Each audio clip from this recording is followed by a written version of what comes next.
Good evening.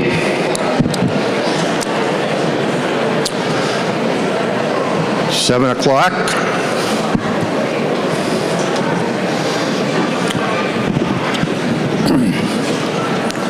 We have a quorum present, and we are ready to begin the special town meeting. First order of business is, can everybody hear me? Okay. If in the course of the proceedings here tonight, there's a difficulty with people hearing the conversations, please let us know. Our sound people are doing their best in a very difficult room to make sure everybody can hear us. One of the things that will help is as you go to the microphone, speak into the microphone, and that will help us a great deal. Thank you. First, let's turn to the Pledge of Allegiance. I pledge allegiance to the flag of the United States of America and to the republic for which it stands, one nation, under God, indivisible, with liberty and justice for all. Thank you.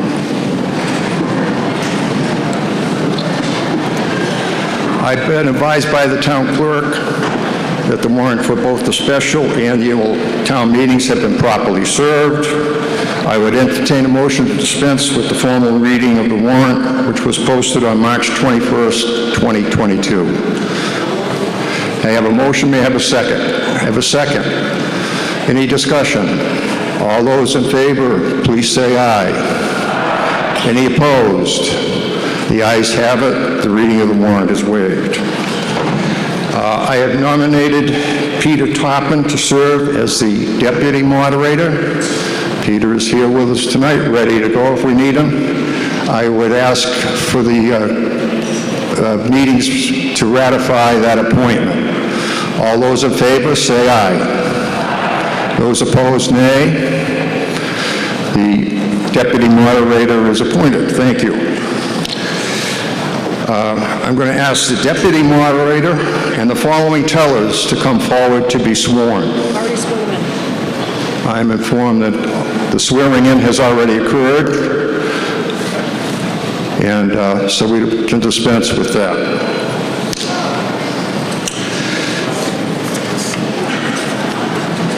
I'm going to ask the various chairs of committees who are charged with a role in the town meeting to introduce each other. I'm going to start with the advisory committee and ask Chairman Gilmore if he would introduce his committee. Good evening, everybody. It's going to be a full house tonight. I know we've got a lot of work to do.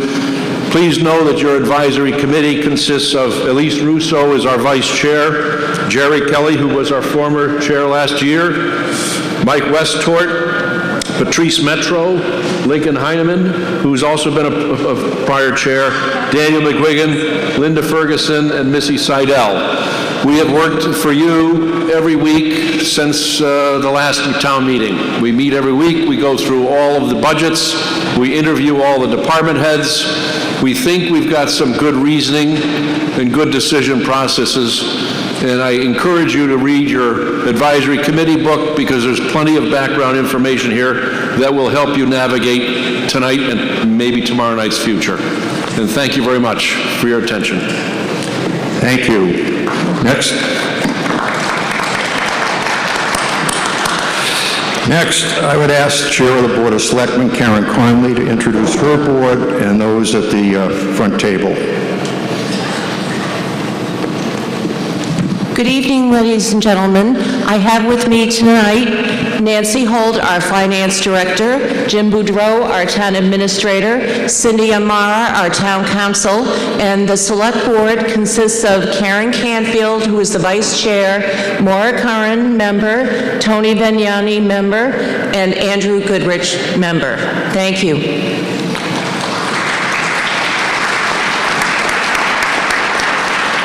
Next, I would ask Chris Cartier, Chair of the Capital Planning Committee, to introduce his committee.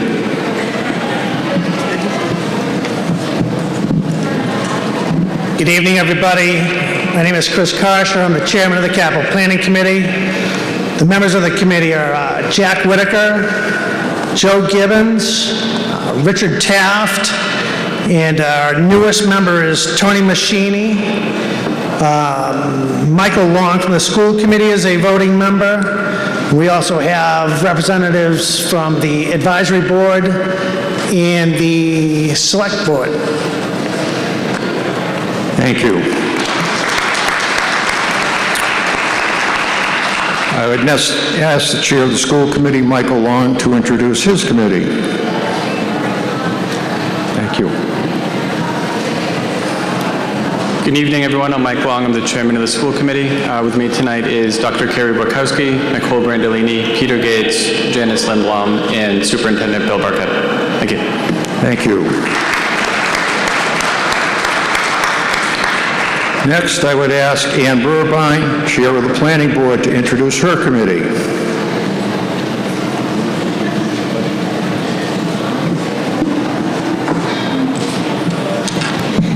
Thank you, Mr. Moderator.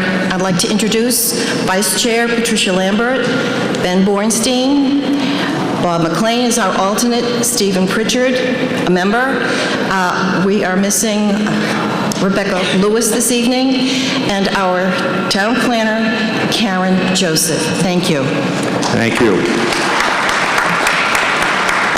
And last but not least, I'd ask Chairman Dan Fennelly to tell us about the Community Preservation Committee.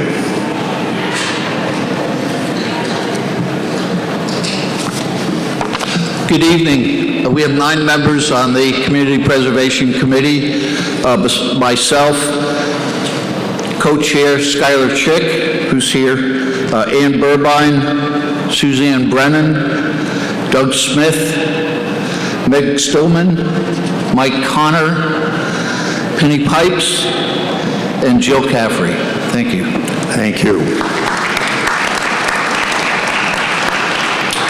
And I'm told that Representative Kearney is in the house. I don't see him in his usual spot, but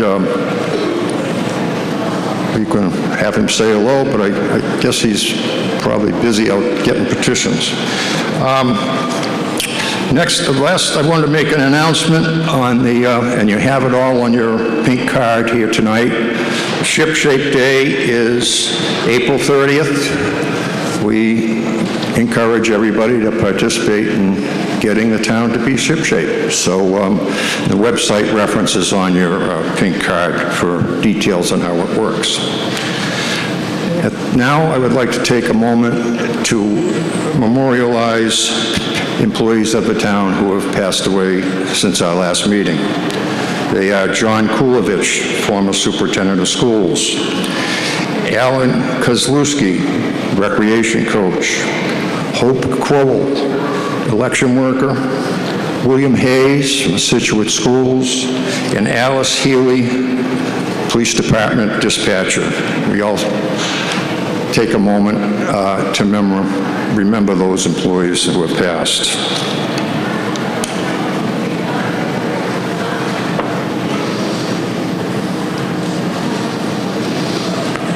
Thank you.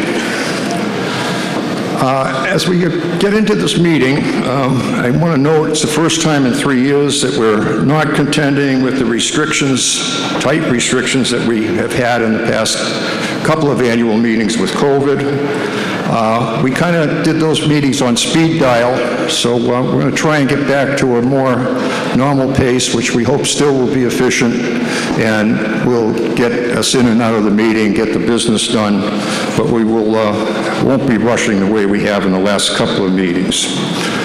Our historians tell us that this is the first recorded town meeting in Scituate was in 1659. The town was actually incorporated in 1636. So this is somewhere between the 363rd and 386th annual town meeting in the town of Scituate. And that's a long, proud tradition, and we want to keep it that way. There are some basic principles I hope to follow in this meeting that have governed town meetings over the years. First one is I want everybody to be able to understand, hear, and participate in the proceedings. Again, if you can't hear, let us know. We'll do our best to make sure that everyone can participate. In order to do that, all you have to do is stand at a microphone and call for a point of order, and we'll address that issue. Same with issues of procedure and the questions that are before the meeting.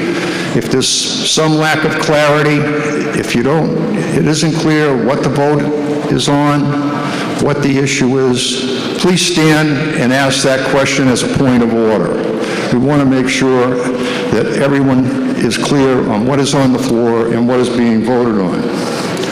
Now, I know the debate can be spirited, and I know tonight there's some strong emotions on some of the issues that we're going to be dealing with. It's very important that we keep a respectful and an orderly atmosphere. The presentations that we have tonight should be limited to the issues that are before us in an article. I won't tolerate any personal attacks, attacks on motives, or other forms of disrespect. We're all neighbors here just to do the town's business and continue to make this a great place to live. Let's conduct this meeting in that spirit, and with the spirit that as you leave here, you have more friends than you did when you came. Thank you.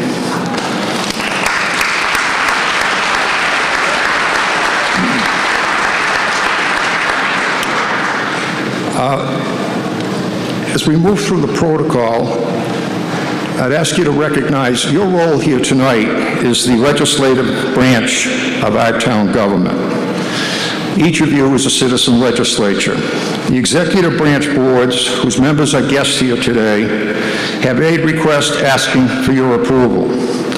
These requests are in the form of articles in the warrant, and the purpose of the meeting is to allow you to review these requests. You are within your rights as citizen legislators to question the executive branch and to discuss the issues and then act upon the requests as you see fit. This is your meeting. It's not the selectmen's meeting. It's not the school committee meeting. It's a town meeting. In the course of the meeting, by law, each and every article we receive a recommendation from the advisory board. The advisory committee is a town standing committee. They meet all year round, as Jamie noted, to examine the executive budgets and every other article that comes before the committee. They do the research, they gather the facts, they give it a lot of careful thought and debate. They work very hard at this to give us a recommendation, and I suggest you pay close attention to the reports of the advisory board. As we are any legislative body, we're going to operate under certain procedural rules. These derive from state law for the town bylaws, the manual town meeting time, and custom. Here's a quick summary. All non-voters who are not registered will be seated in the visitors section and cannot participate in the meeting. Ordinarily, only registered voters may address the meeting. I will assume that if a non-resident asks to speak and identifies themselves as such, that the meeting will approve that unless I hear an objection. If we have an objection, then it will be up to the meeting to decide whether that person, non-resident, is allowed to address the meeting. To address the meeting, speakers must rise, go to a microphone, identify themselves to the meeting by their name and address. This courtesy shows respect for those present and helps in the keeping of meeting minutes. Speakers representing a board, community group, or a client should state this relationship as they get up to speak. If you are an article sponsor, make your motion before you make your speech. Otherwise, you'll be out of order. After making a motion, an article sponsor will be allowed up to 10 minutes for a presentation. Sponsors of resolutions will be allowed 5 minutes. Sponsors need not use the full allotment of time, and we're always reminded that brevity is the soul of wit. All motions must be seconded. No motion is in order until it has a second. We encourage voters to speak from the center microphone. As we go to separate microphones, I'll do my best to recognize speakers in the order that they get to the microphone as best we can. Only after being recognized by the moderator, may a member address the meeting. Shouting out from the floor, speaking without recognition is disrespectful and will not be allowed. Speakers from the floor are allowed 5 minutes on the first round of discussion of an article, 3 minutes on the second round. Speaker who has spoken will not be allowed a second opportunity until all others have had a chance to get their presentation. Speakers, again, confine your remarks to the motion that is on the floor. Please address the issues that are in the article. There's no indulging in personal discussion or attacking the motives of people. Questions may be asked through me of any of the town officials as pertinent to the article that is before you.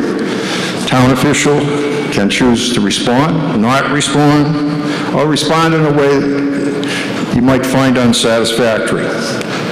Neither I nor the meeting has the power to compel an answer, in which case your sole recourse is to draw your own conclusion from the quality of the response and to vote accordingly.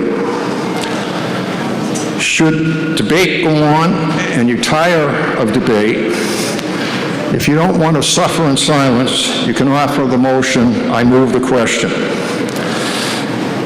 Importantly, recognize you may not get up, make a motion, and then ask to move the question after you've made your point. That's a separate motion to be made. You either make your speech or you make the motion to move the question. As we vote, I try to call the vote based on the voice vote. As we go along, sometimes if that becomes difficult, I may ask people to stand, sometimes by looking at the standing votes on either side of an issue. It's easier to make a call. Either way, if 7 or more voters doubt the call that I've made, they may ask that we have a telecounted vote. So if 7 people rise and ask for a count, we will do a count. I'm also allowed under the section 2015G of the bylaws to declare 2/3 votes. If the moderator's declaration is immediately questioned by 7 or more voters, we'll take a count on that. Otherwise, it can be called. Again, we're dealing with the acoustics. I think we're off to a better start than we have in the last past meetings. So again, if we have any problem hearing us, let us know. And speakers, please stay close to the microphone as you speak. And lastly, everybody reach in their pocket, take their cell phone and hit the mute button. And we're off and running. We'll move now to the warrant for the special town meeting. We're going to follow a procedure both here and in the annual town meeting of presenting what we call a consent agenda. The idea of the consent agenda is to group items that are fairly routine, that appear not to be controversial or to require much discussion, and put those together in a group and have them voted upon as a group. There is, in your consent agenda before you, you have the recommendation of the advisory committee as to each of the articles in the consent agenda, and then you will have a motion that is to approve that agenda. All of this will require a 2/3 vote because part of moving these articles into the consent agenda is to take them out of order. At this point, I'm going to read through the articles that are proposed for the consent agenda for the special town meeting. If anyone desires to discuss those items and to have them stand as a separate article to be presented and discussed, all they have to do is say hold. We will then remove that article from the consent agenda and save it to hear it in order as we go along. So I'll go through, there are 4 articles in the consent agenda. They are Article 1, unpaid bills of a prior year. I hear no hold. Fiscal year 22 budget reconciliations.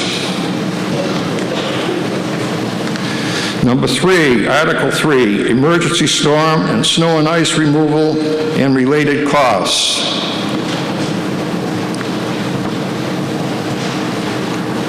And Article 4, Community Preservation Act, allocation of funds to the purposes under the Act.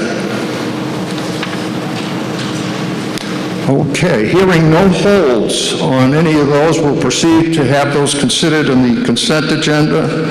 I would ask the Board of Selectmen for a motion on the consent agenda.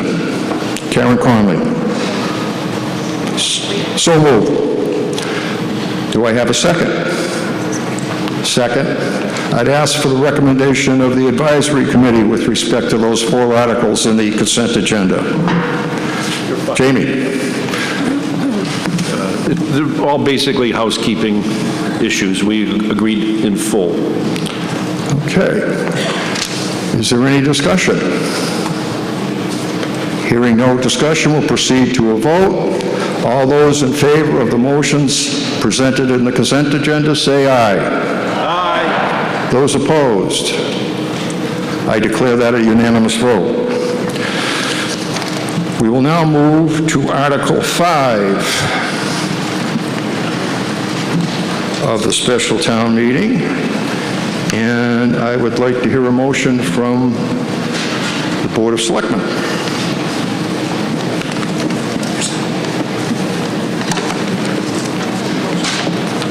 I move that the town appropriate the sum of $50 million to demolish the existing water treatment plant facility and design, construct, and equip a new water treatment plant facility and supervisory control and data acquisition system, including the payment of costs incidental or related thereto.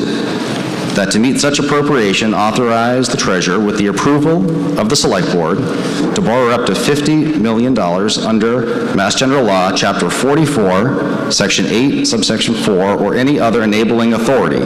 And further, that the select board is authorized to apply for the American Rescue Plan Act, ARPA funds, through Plymouth County and the Commonwealth of Massachusetts, grants, gifts, or donations for the purposes of this vote from federal, state, or private sources. And the said select board is hereby authorized to accept such American Rescue Plan Act funds through Plymouth County and the Commonwealth of Massachusetts, grants, gifts, or donations on behalf of the town, and that the amount of the authorized borrowing shall be reduced by the amount of American Rescue Plan Act funds that may be received from Plymouth County and the Commonwealth of Massachusetts and appropriated by the Select Board, which funds are estimated to be approximately $5,296,240. Grants, gifts, and donations received prior to any such borrowing. Thank you. Is there a second? Have a second. I next would ask for the recommendation of the advisory committee. Mr. Kelly, I believe.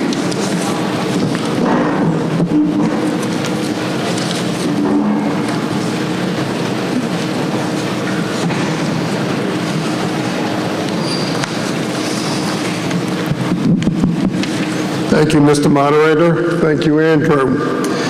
$50 million. Wow. This covers the construction of a new water treatment plant facility and the supervisory control and data acquisition system, or SCADA. As Andrew said, it's hoped that under ARPA, the American Rescue Plan, we can receive a little over $5 million. That would reduce our costs to a little under $45 million. Why are we doing this? Well, water is the new gold. Life depends upon potable water, and as many people know in Scituate, you've had potable water but not pleasant water for a while. The water treatment plant facility in the Greenbush Rotary was built in 1968.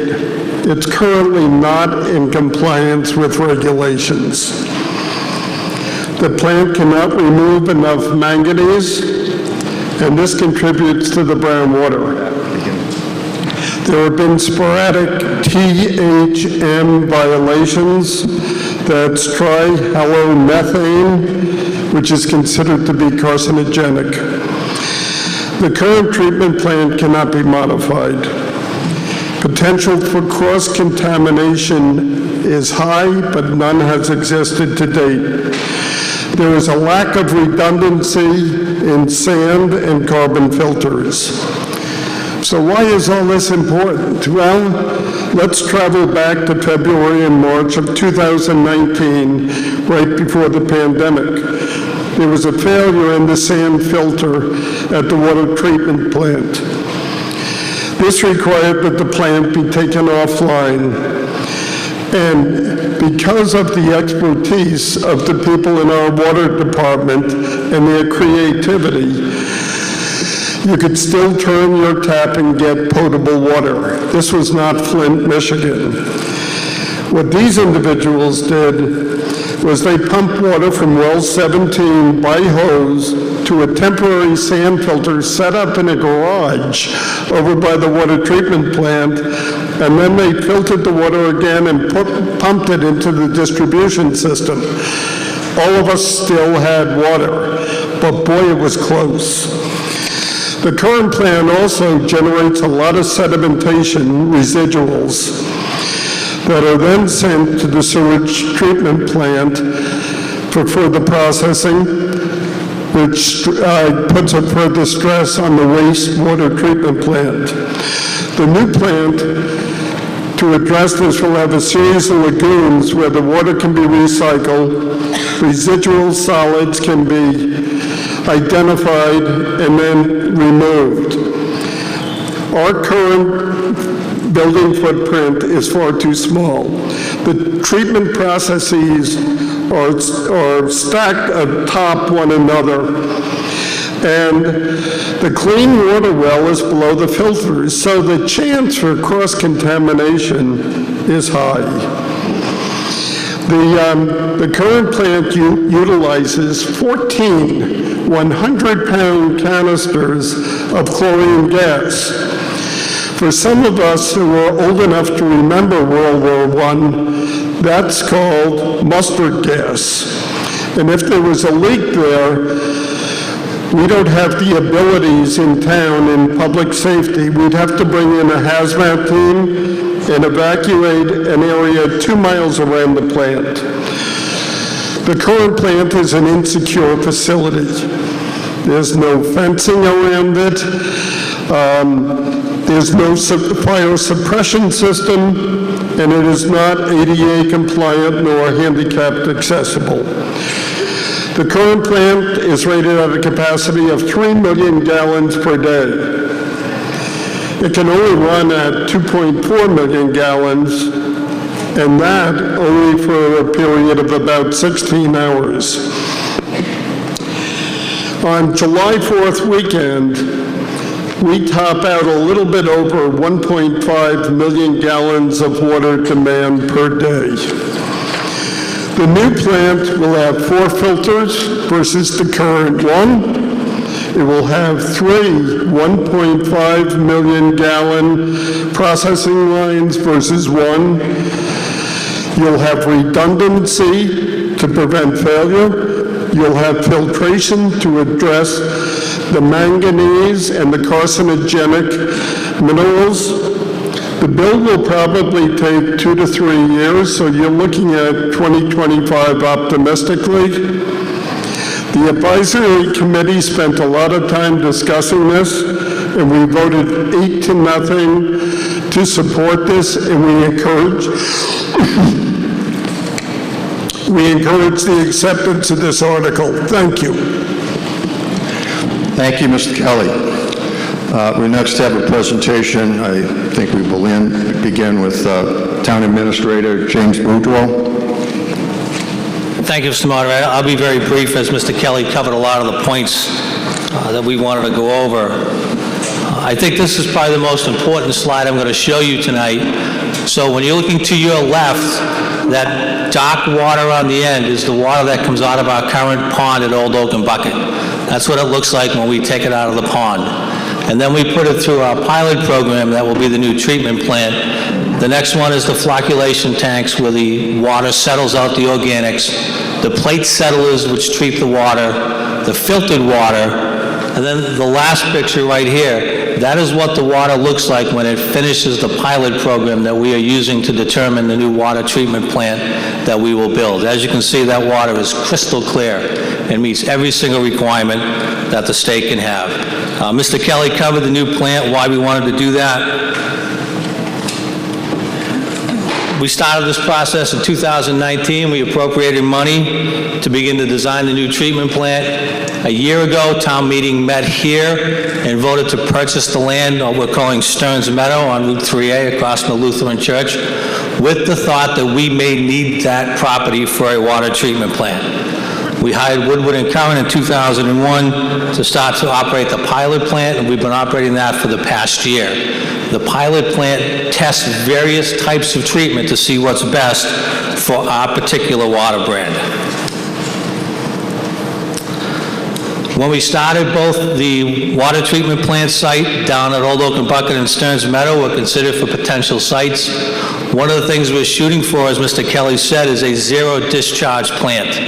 We send millions of gallons of water to waste every year that we can't reuse, and 30 to 40,000 gallons of sewage to the sewage treatment plant that burdens our already overburdened sewage treatment plant.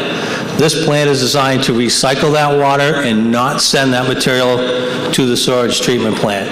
Originally, we were looking at what's called a DAF system, dissolved air flotation system, which would have a smaller footprint than our current design.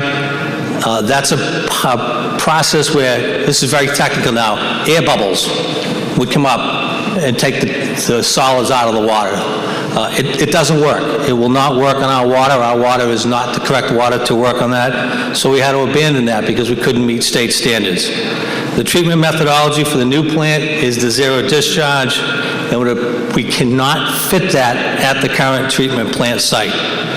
As I said, the site is not large enough to site a plant that would have zero discharge. We don't have room for the lagoons. We don't have room for all the processes. My biggest fear would be interference with the current plant while we were building a new plant. Mr. Kelly, when he talked about that sand filter project, we talked to DEP at 11:30 on a Friday morning, and they told us we couldn't turn the water treatment plant back on until we did more testing.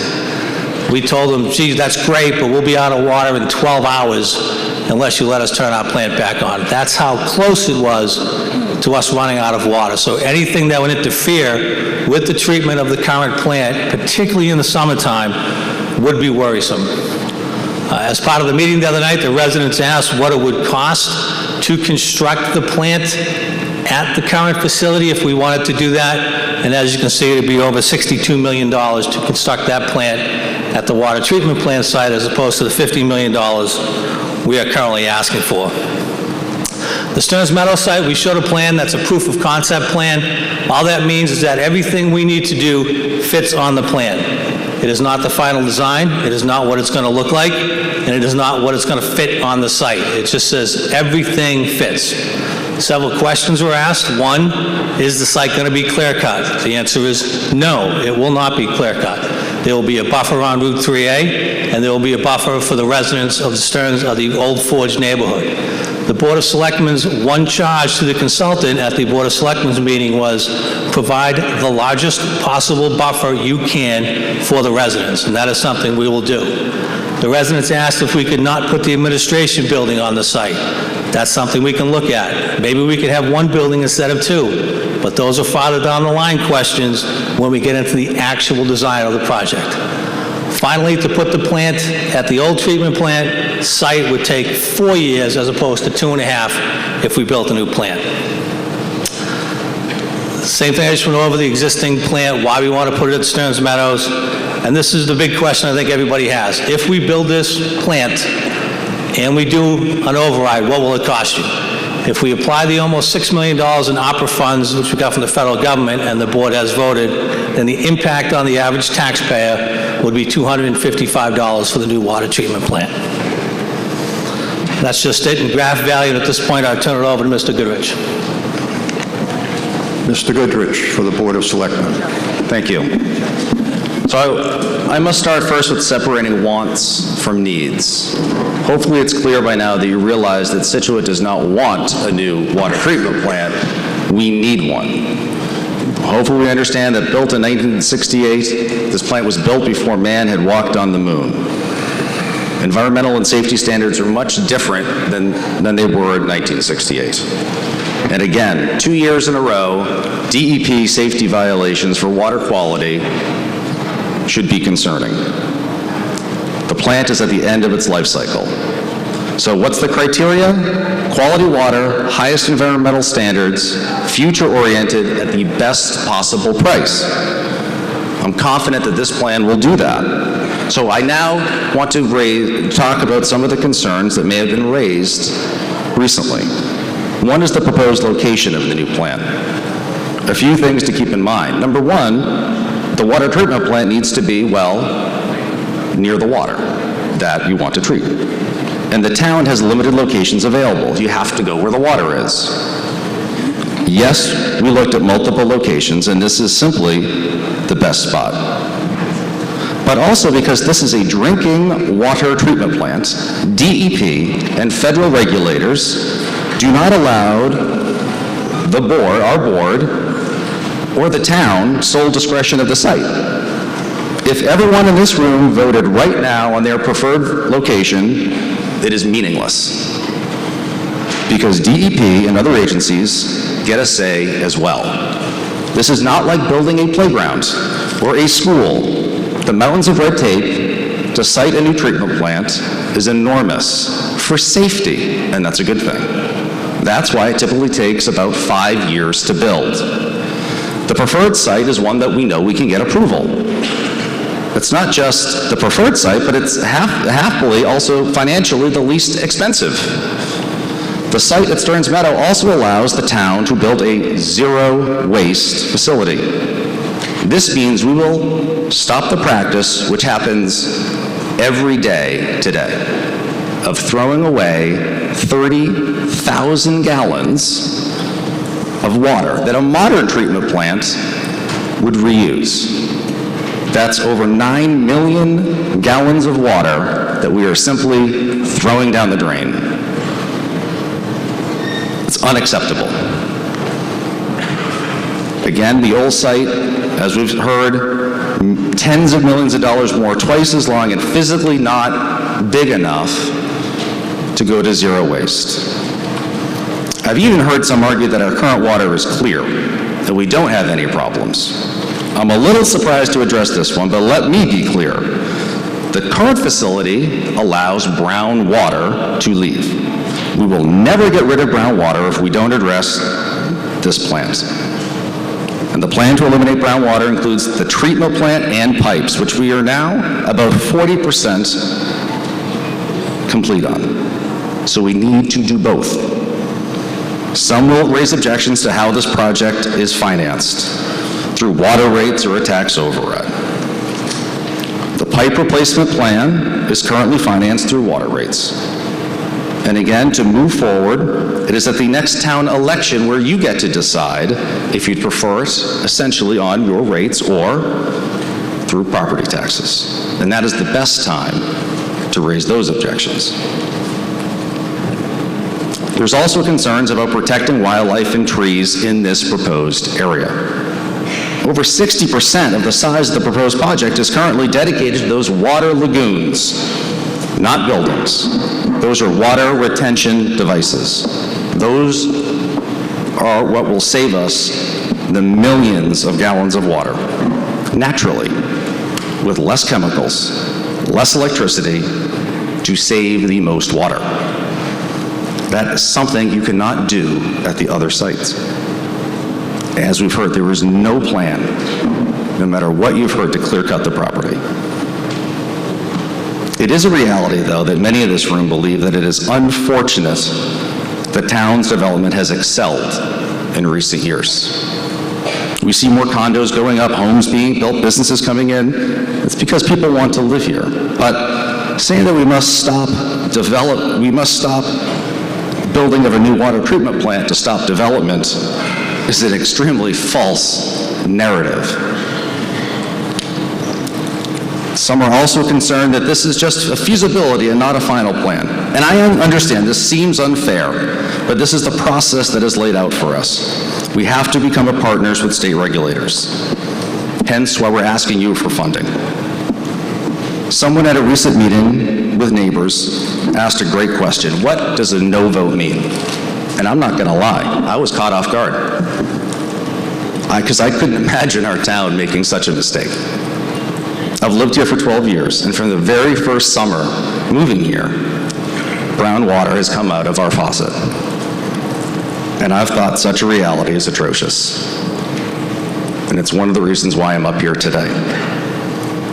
I've also heard some neighbors who felt that they were caught off guard and found out too late.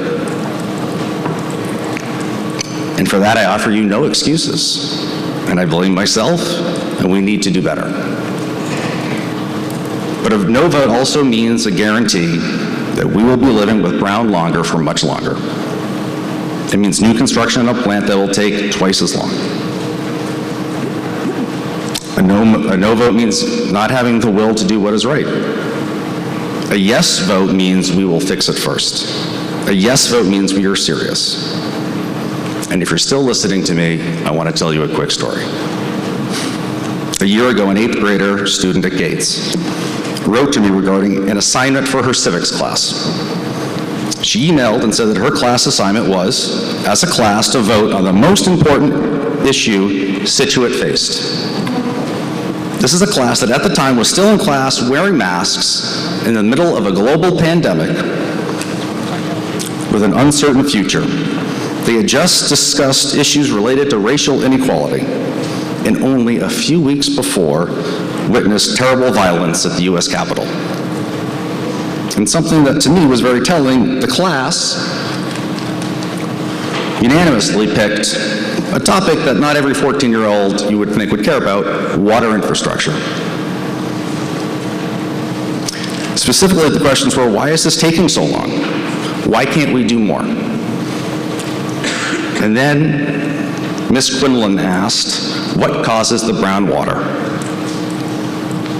And if Ms. Quinlan's parents are here, you should be very proud, because she made me pause and remember the real answer, because the answer is not bad pipes or manganese. No. This is what I wrote back to her. I said, the main cause of brown water is inaction, not having the political will to fix the problem. And since this is a civics class, I thought it'd be a good lesson that almost all issues related to town and state government come down if you have the will to address a difficult problem. So, I get it. That's my problem. How can I ask anyone, when we all cringe when we see the price of the pump, but that box of cereal? Because the cost of inaction is immense. That 8th grade class that wrote to me is the class of 2025. The same year this water treatment plant is scheduled to be complete. I think it would be a wonderful graduation gift. I urge you to vote yes. Thank you.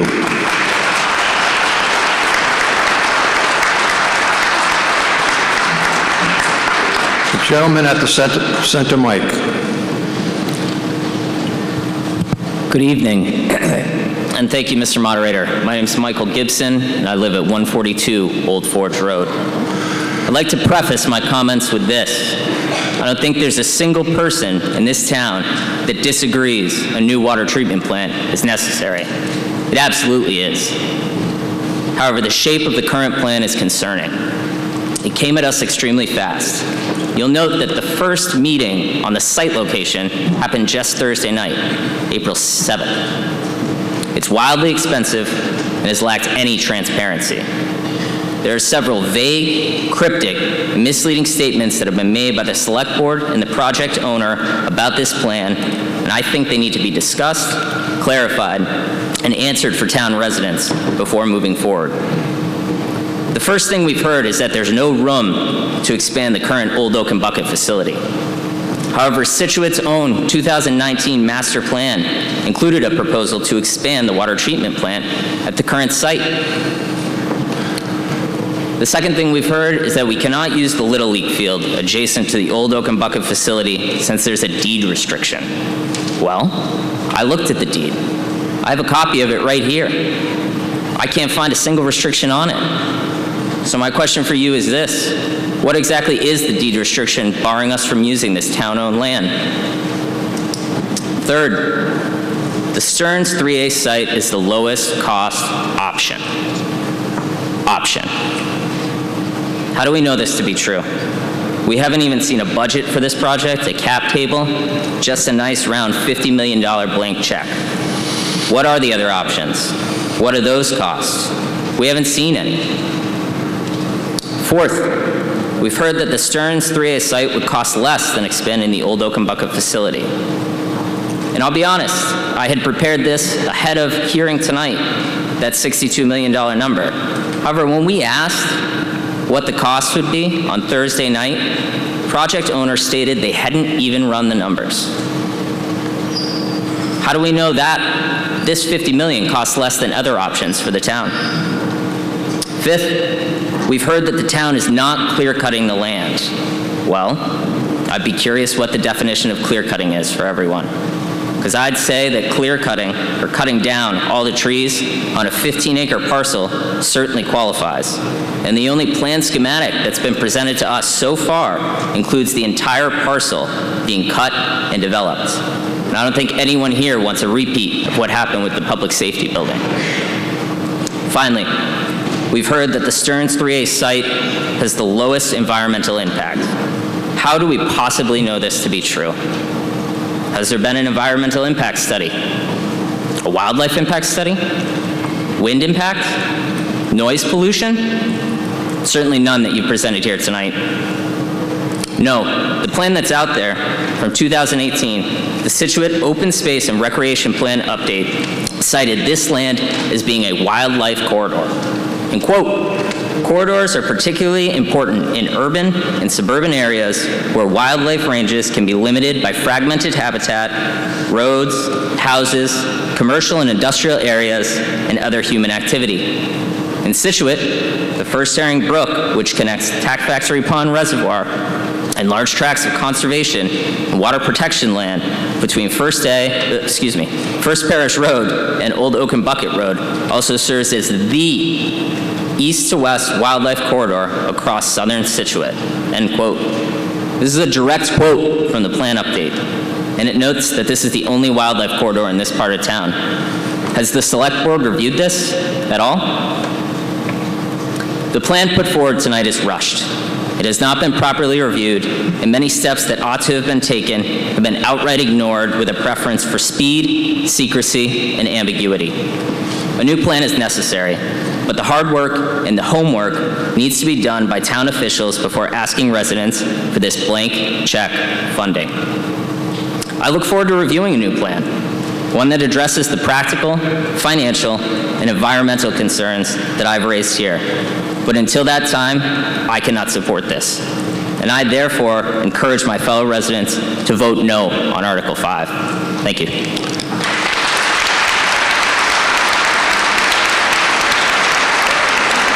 Thank you.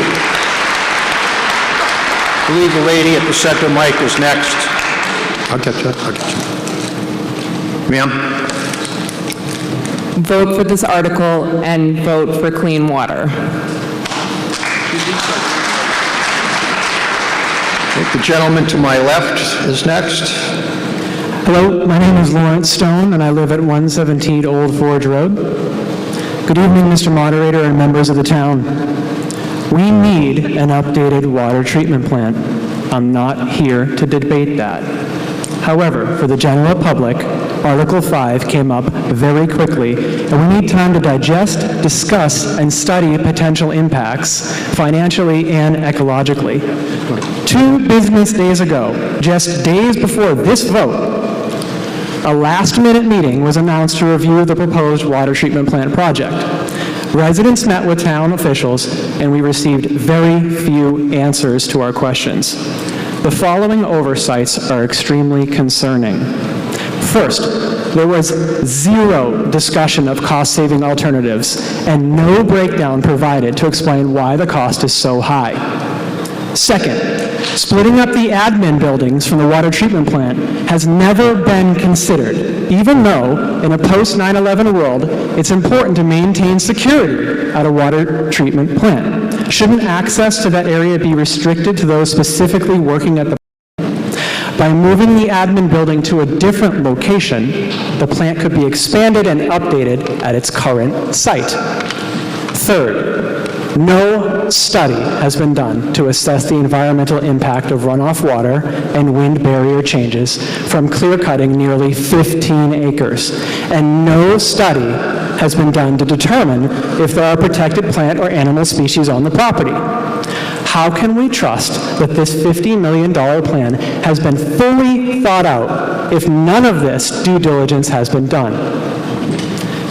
Finally, I reviewed data from the Mass DEP's draft 2022 intended use plan for the Drinking Water State Revolving Fund.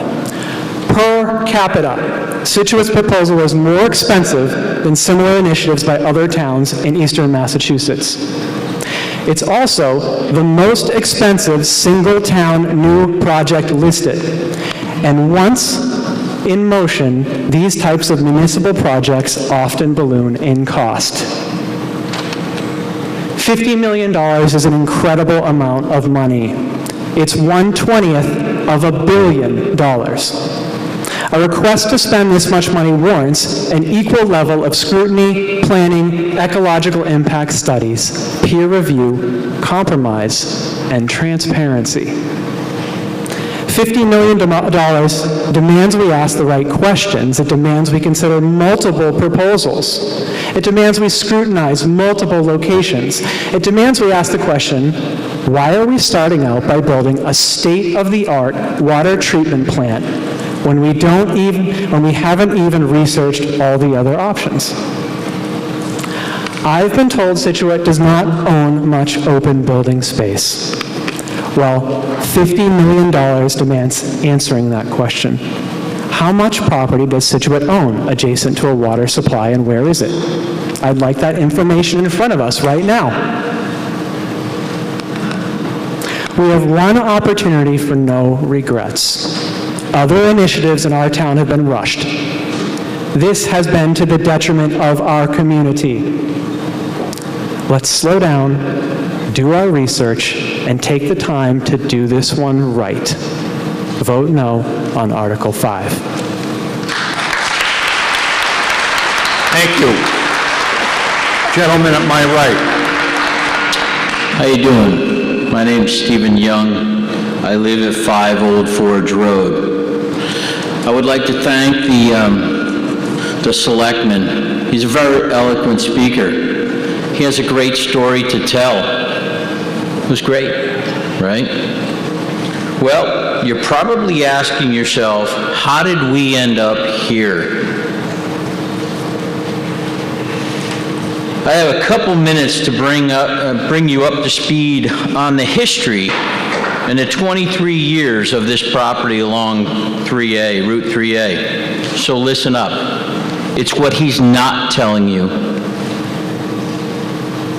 The property was purchased at auction about 23 years ago for approximately $25,000. It was deemed undevelopable. That's why it was so cheap. It's riddled with potholes, or perk holes, I should say. they couldn't get anything to be built on that property.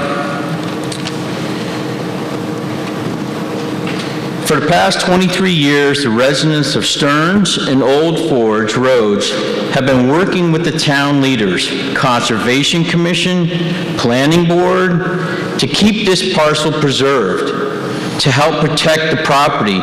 The town used statements such as, "This property is vital to the replenishment of the reservoir." That's their statement, not mine. Over the past 23 years, 3 proposals to build on this property have been introduced. Residents of Stearns and Old Forge Roads have shown up for every Conservation Commission and every Planning Board meeting to keep this property from being developed.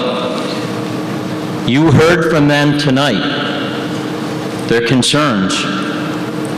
Approximately a year ago, residents voted to have the town purchase this property. Some might have thought you purchased it to preserve the parcel of land from being developed. I'm sure it felt that way last year when we were voting.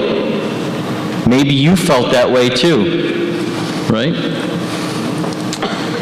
What the town has presented tonight is a proof of concept with a $50 million price tag. They ask you, all of you, to give them a blank check without insight from the town's residents on what's proposed to be built or any options where the facility could be built and how much it actually might cost. It's an estimate. Why did I say little to no insight from the town residents? Folks, we're all busy. We have lives. We have kids. We have school. We even might have elderly parents that we're taking care of. To attend these meetings is a challenge. I went to all those meetings. It's tough. Oh, we've got a Conservation Commission meeting and a Planning Board meeting. To get to these meetings, our lives get in the way. Once you give the town the $50 million they're looking for, future discussions will happen in meetings that the residents won't be able to attend, inevitably won't be able to attend. So discussions will be made for you and by a very limited amount of people. Those people will be the Planning Board, Conservation Commission, and the Select Board. 3 ways that people make good decisions. One is reviewing the history. That's when I'm telling the story. And the selectmen didn't tell you the story of that property. I gave you what happened over the past 23 years relevant to the land. Right? 2, consider the facts. What facts has the town actually given you besides the $50 million price tag? There's no other options. They didn't look into it. They never looked into it. 3rd and foremost, the most important one, does this make common sense? Does this plan make common sense? Should we be developing on a vital piece of watershed? Common sense, that's it. The world will not end today if we don't approve this budget. It won't end today. Tomorrow, the sun's going to come up. It's going to rise. We're going to have clean water. We have clean water today. Maybe you feel confused or a little ill-informed tonight, or just not ready to sign a $50 million blank check. It's okay to vote no. Please vote no. Maybe a collective no vote would cause the town to go back and research other sites and pricing options. It's common sense. The water treatment plant discussion should not and will not go away. We need a water treatment plant. We all know that. But we have a fact that we have clean water today. I know that he tells you all these things that you need to hear, but we do have clean water. The reports tell you that it meets state guidelines and requirements.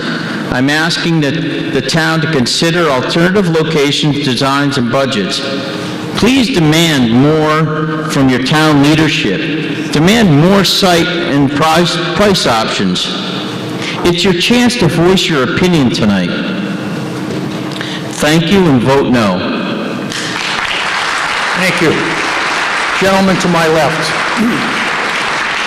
My name is Bruce Arbanese, 23 Gannett Pasture Lane. I'm also on the Water Resource Commission. Much of what I wanted to say tonight was covered by folks representing the town and the advisory board. But I did want to reflect back on this effort has been going on for many years. The water department has understood and has done a lot of mechanical gymnastics to make the current water plant work. We heard a wonderful example earlier today. You may also remember that in the last couple of weeks, we were under a water ban outside because of some basic maintenance. The current plant is a set of single points of failure, and it needs to be replaced as soon as possible. The Water Master Plan came out about 18 months ago and cited the need for a new water plant. And testing, as has been described, has been going on since then. And as was described, unfortunately, the process and technology needed to clean our water has a large footprint and a cost associated with it. There are a couple of facts that I would like to add as well.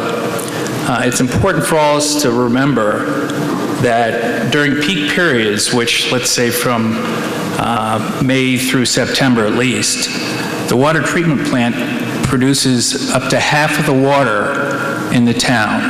It's critical that it's up and running, certainly during those periods. It was mentioned before that there's millions of gallons a year that we're losing. It's even worse than that. Again, it's going into the sewer system and reducing sewer capacity. The new plant will be able to replenish the aquifer in a couple of ways. First, that water, those 9 million gallons, will be percolated back into the aquifer. But there's also another important point for people to understand.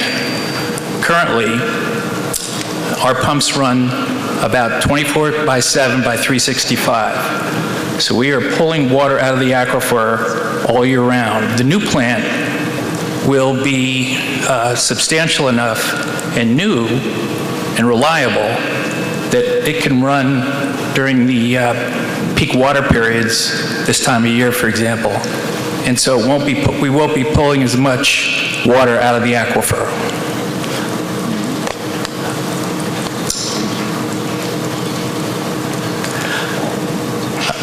Well, I think I'm going to leave it there. I encourage everybody to vote for this.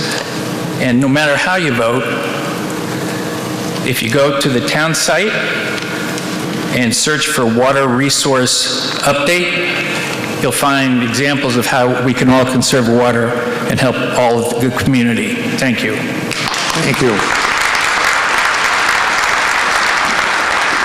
Lady on the right.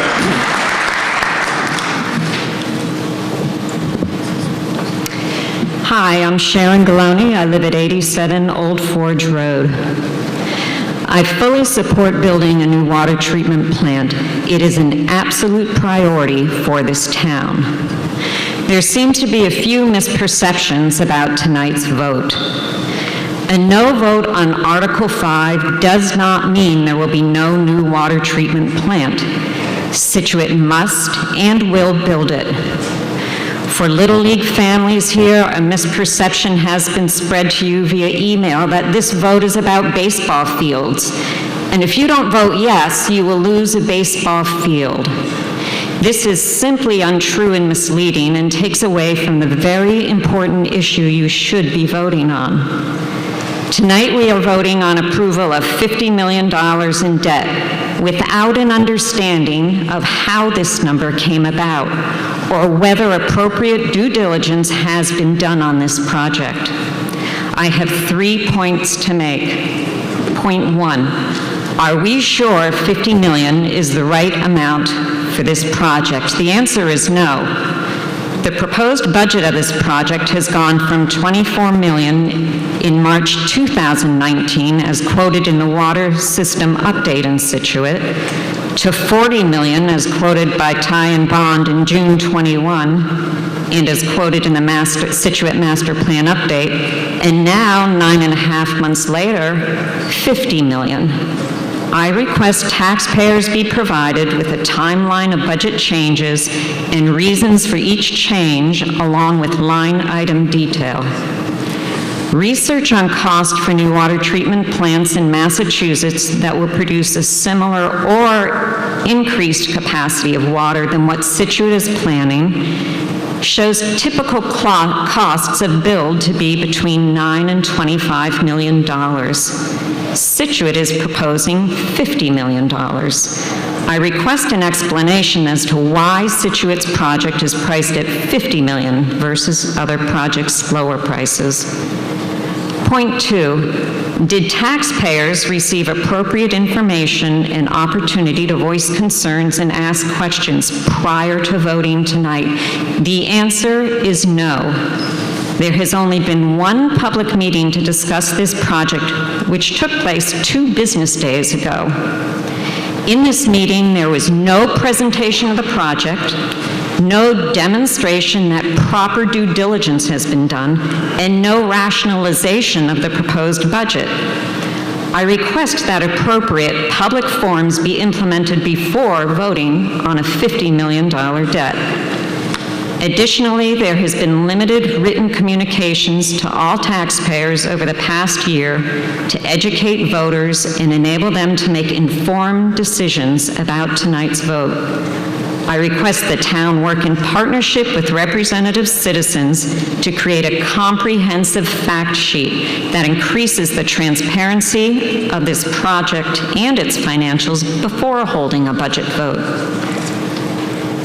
Point 3. Has appropriate due diligence been done on this project? Scituate, to my knowledge, has not compiled much or any data for any possible sites or solutions other than the proposed one. This raises a big red flag.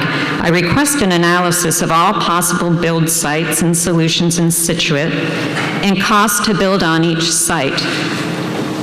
Water treatment plants in our region often run over their allocated budgets, sometimes as much as 30 to 100%. Some of this overrun is identified as projects go into the full design or construction documentation phase. Other increases occur later in the actual build process. Scituate has not gone into a full design phase yet, and we're already at $50 million. How much higher will it go? I request an analysis of potential areas of budget overages and projected amounts so that every single person in this room can fully assess the risk level of this project before committing to a $50 million budget, which could possibly increase exponentially. This project feels awfully rushed. Proper due diligence has not been performed, and citizens have not been afforded due process or transparency. This has resulted in rumors like the ones being spread on Facebook, email, and elsewhere that if you don't vote yes, you'll lose a baseball field and there will be no water treatment plant. This is simply untrue and dangerous because these rumors misinform voters about what the real issue is. This should also serve as strong notice to the Board of Selectmen as to how much confusion there is around tonight's vote due to lack of proper communication to taxpayers. I hope the town officials realize that citizens desire to work in partnership with the town on this. To date, we have not been afforded the opportunity to do so, even though we are now being asked to rather blindly approve a $50 million budget tonight. Please vote no on Article 5. Thank you. Thank you.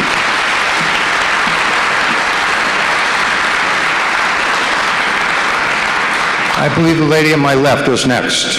Hi, my name is Becky Malamet. I live at 100 Pratt Road. I'm also the chair of the Water Resources Commission. I've been a member of the commission for almost 10 years, so I've had a front row to many of the town's water issues, from groundwater to the water treatment plant to our issues with conservation and supply and demand and future development and all of them. There are a lot of issues that we've had to consider.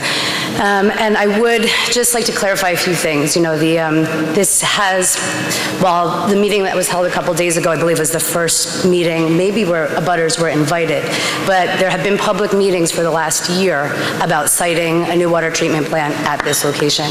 At town meeting a year ago, we talked, when we voted to purchase this piece of land, it was discussed at that meeting about it being a potential site for a water treatment plant. I also want to remind everybody that we, the Select Board and the Planning Board and the Conservation Commission, who do make these decisions when we're not able to be at the meetings, are people that we, the residents, have elected to hold those positions. And we do have to have a level of trust with the decisions that of the people that we've elected. I do think there is room for partnership moving forward. I think the vote tonight is not, there's no plan, like there's no final plan at this point, right? It's looking at this site to see if it is feasible, and to Mr. Boudreau's point earlier, that this plant will fit on that site. The number has gone up to $50 million over the last year or so because they've done extensive testing to understand what is the right treatment process for our water. And that costs more than what we were initially hoping it would be, which was a much simpler process. So I encourage people to vote yes. I encourage people to understand that this process has been happening in a public forum for a while, that we have hired consultants who have done other projects in town to make these decisions and to understand the appropriate place to site the plant and what the appropriate plant is. I also think it's time, you know, when this plant, our current plant, was built in 1968, it was built then with an old technology. It should have been built with this redundancy that we need, but it wasn't. And I know it feels like we're constantly fixing issues and decisions that were made years before us, but it's time that we invest in the future of our water infrastructure, and it's time that we get the plant that we deserve, and again, acknowledge that a lot of the environmental reporting will happen in time when there is a plan to go before Planning Board and to go before Concom, and I encourage all of you to show up and use your voice. That's how you establish trust. Show up and trust that your voice will be heard. One last thing, the sun will rise tomorrow for sure, but the emergency repairs that were implemented at the water treatment plant in the winter 2018 and 2019 was a 5-year fix. We need to start to move this process forward, and a vote yes will move the process forward. Thank you.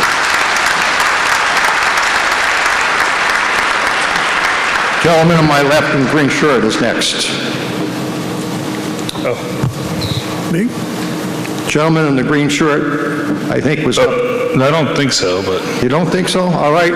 The lady on my right, we'll get to you. I think he was next. All right, everybody's yielding to the gentleman in the middle. Let's hear from him.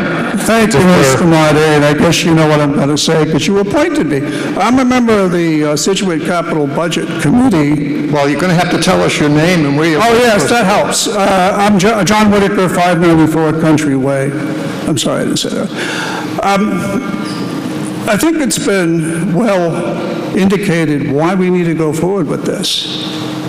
The present water treatment plant is very old.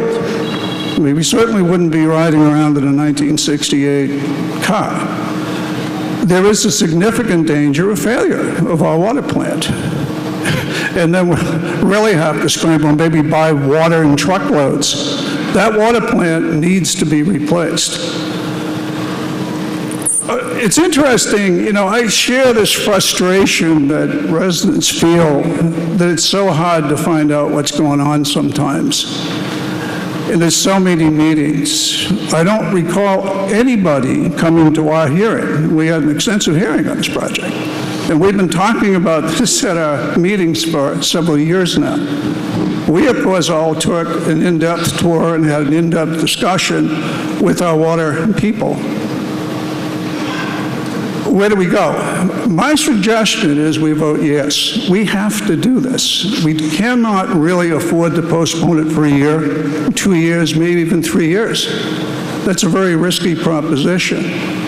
To imagine that there hasn't been due diligence, you are mistaken.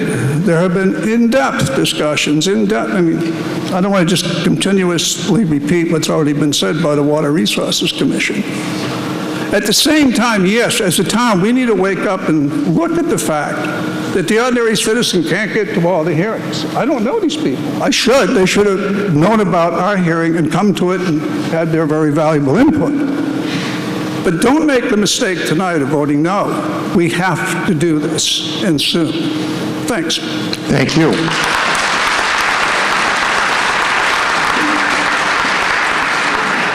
Well, I'm obviously a little out of order here. We'll take the lady on my right, please. Okay, thank you. Liz Logue, 16 Old Forge Road. I think I, like everyone else in this town, wants clean water. I have 2 kids. When I moved here, I have lots of filtration systems. No one wants brown water. Everyone wants clean water. Everyone wants an updated system, at least for me.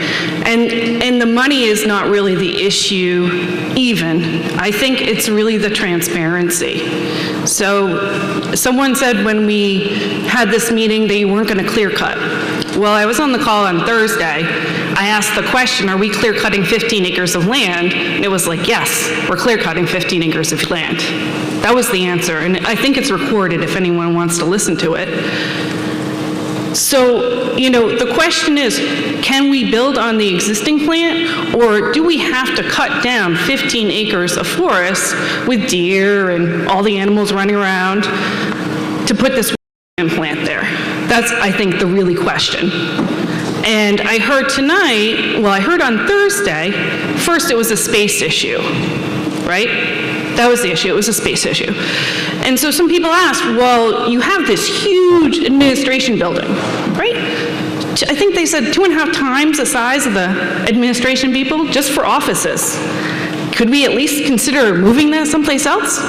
Could we consider doing a double story of that administration building? And they said, oh, we hadn't thought of that. So we're going to clear cut 15 acres of land. Deer, anybody else have deer in their yard? I think I'm going to have a lot more deer in my yard because where are they going to go? I mean, are we just going to clear cut everything in Scituate? I want water. I want water. I think everyone here, you don't have to convince me to spend $50 million. You don't have to convince me to spend $63 million for water. I think we all want that. But you didn't do the due diligence of even considering to put a second level on the administration building. That doesn't give me a huge amount of faith. I was also that person that asked, they kept saying, well, existing site's too expensive, too expensive, too expensive. And I said, okay, so how much? What's the cost? Is it 55 million? Is it 100 million? And they said, we don't know, we never looked at it. So you guys are really excellent to come up from not knowing on Thursday to having an exact number of 62 million.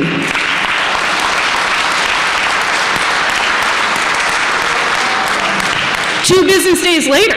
I mean, come work for me in finance, because our guys can't do that. And I'm joking a little, but that's exactly what happened. And so, okay, maybe the number is 62 million. We saved 15 acres of land. Do we want that? Well, I certainly don't want to see all that land clear cut, because I'm getting tired of driving by and everything is concrete. A new building, a new condo, a new, let's just clear all the land away. We have to try to preserve our land.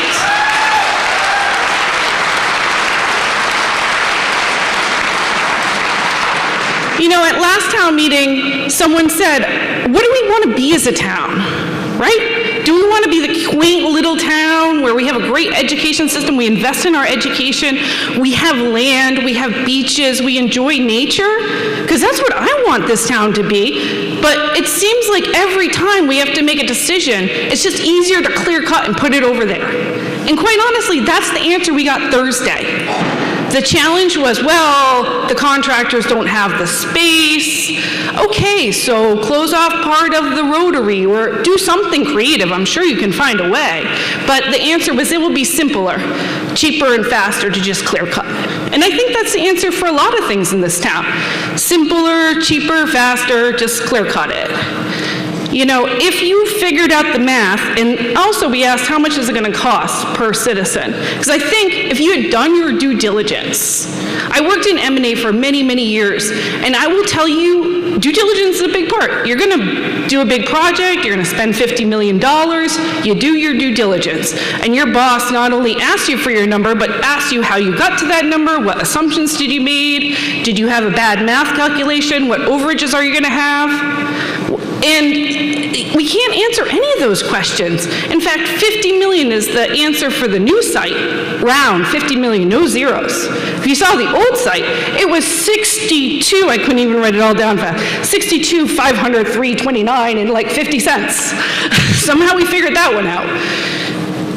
So if I take your 62 million number and I divide it, that means it's $316 per person. $316 per person to keep the existing site not clear cut. So that's about $100 difference, less than. You said $255 per person on the new site, and the old site would be $316. So maybe we can all spend a little bit more, put it on the old site, get the system that we want, and protect our land. Thank you. Thank you. Now the gentleman in green. Kurt Gunther, 36 Tickner Place. I'm a rookie here, so do I call for a point of order if I want to ask a question? Just ask your question. I'll do that. Thank you. There's some confusion about if a yes vote goes forward tonight, is the location etched in concrete that we're arguing about? Yes or no? I'm going to ask the Board of Selectmen to answer that question.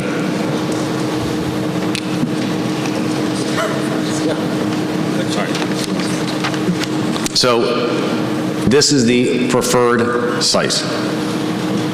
Could the location change? Sure. DEP? We don't think so. We've been working with them for over, now, a year and a half doing our due diligence to make sure that it wouldn't, unlike the other site, which has floodplain issues.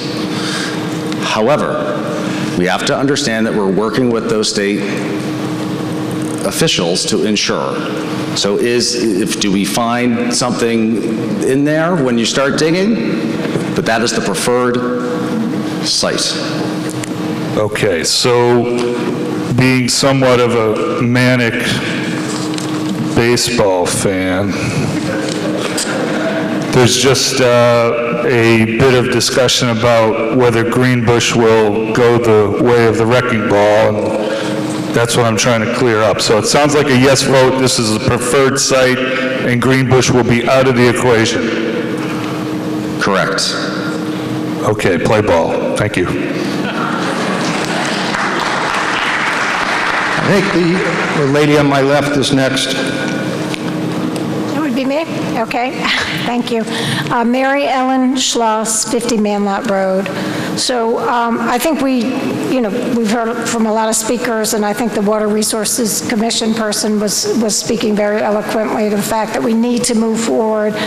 But, just like the last gentleman said about the site, that this language does not seem to tie into an actual site. So if we vote for this, can we continue to make progress on, design and permitting, but will we still have time for the townspeople to weigh in more on site selection and design? So if we could potentially get some feedback about that in terms of the process, because again, the vote doesn't specify a site, and it says up to $50 million, so I'm just wondering what opportunities there are to continue talking about site design, and if you could also ask, through you, Mr. Moderator, whoever can answer the question, is that Greenbush still a possibility for a site? I'll ask the Board of Selectmen to answer that question.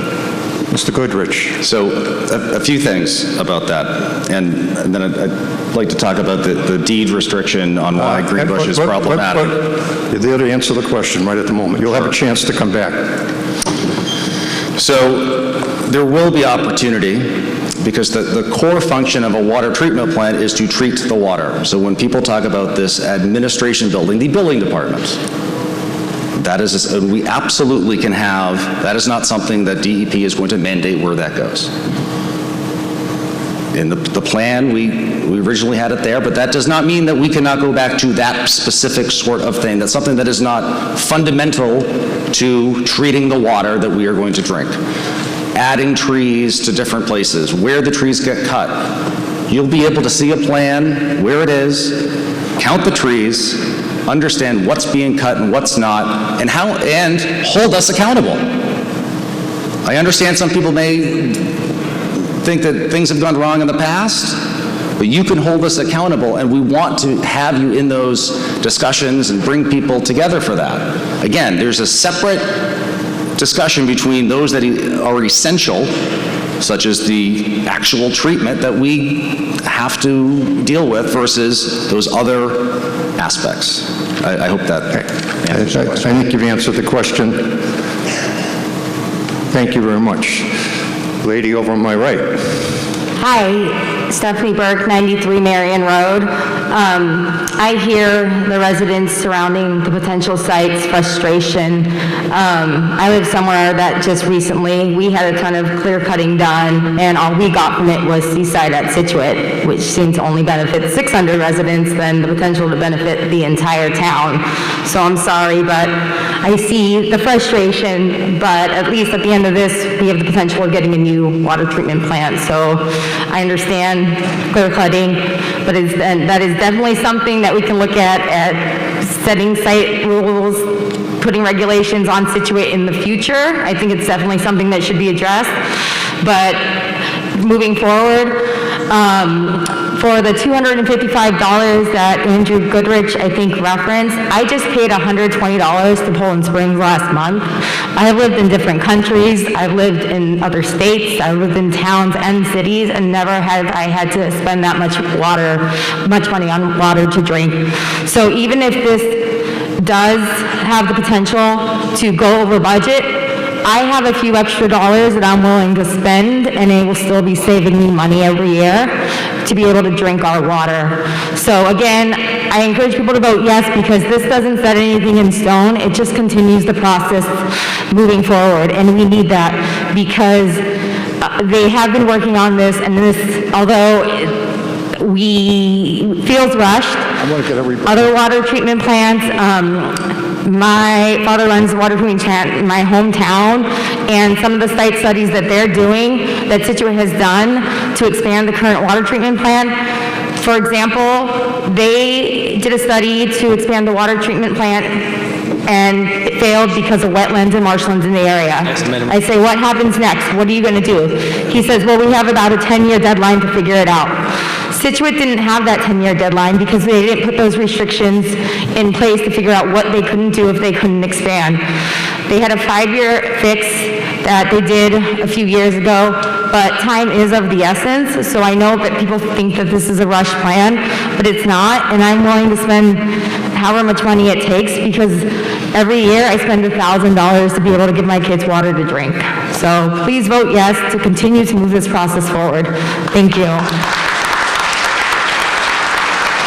Next is the lady in the center aisle. The lady in the center aisle. We're trying to give everybody who has not spoken an initial chance. There's been a lot of question raised that we're going to get back to the Board of Selectmen on, and there's some other people who haven't had a chance to speak. So, lady in the middle, would like to hear from you next, please. Thank you. My name is Maria McCallion. I live at 129 Old Forge Road. My name is Maria McCallion, and I am a Scituate resident. This is not about NIMBY. You have not heard one person from Stearns or Old Forge Road talk about not in our backyard. What we are doing instead is making others aware of what some of the concerns are.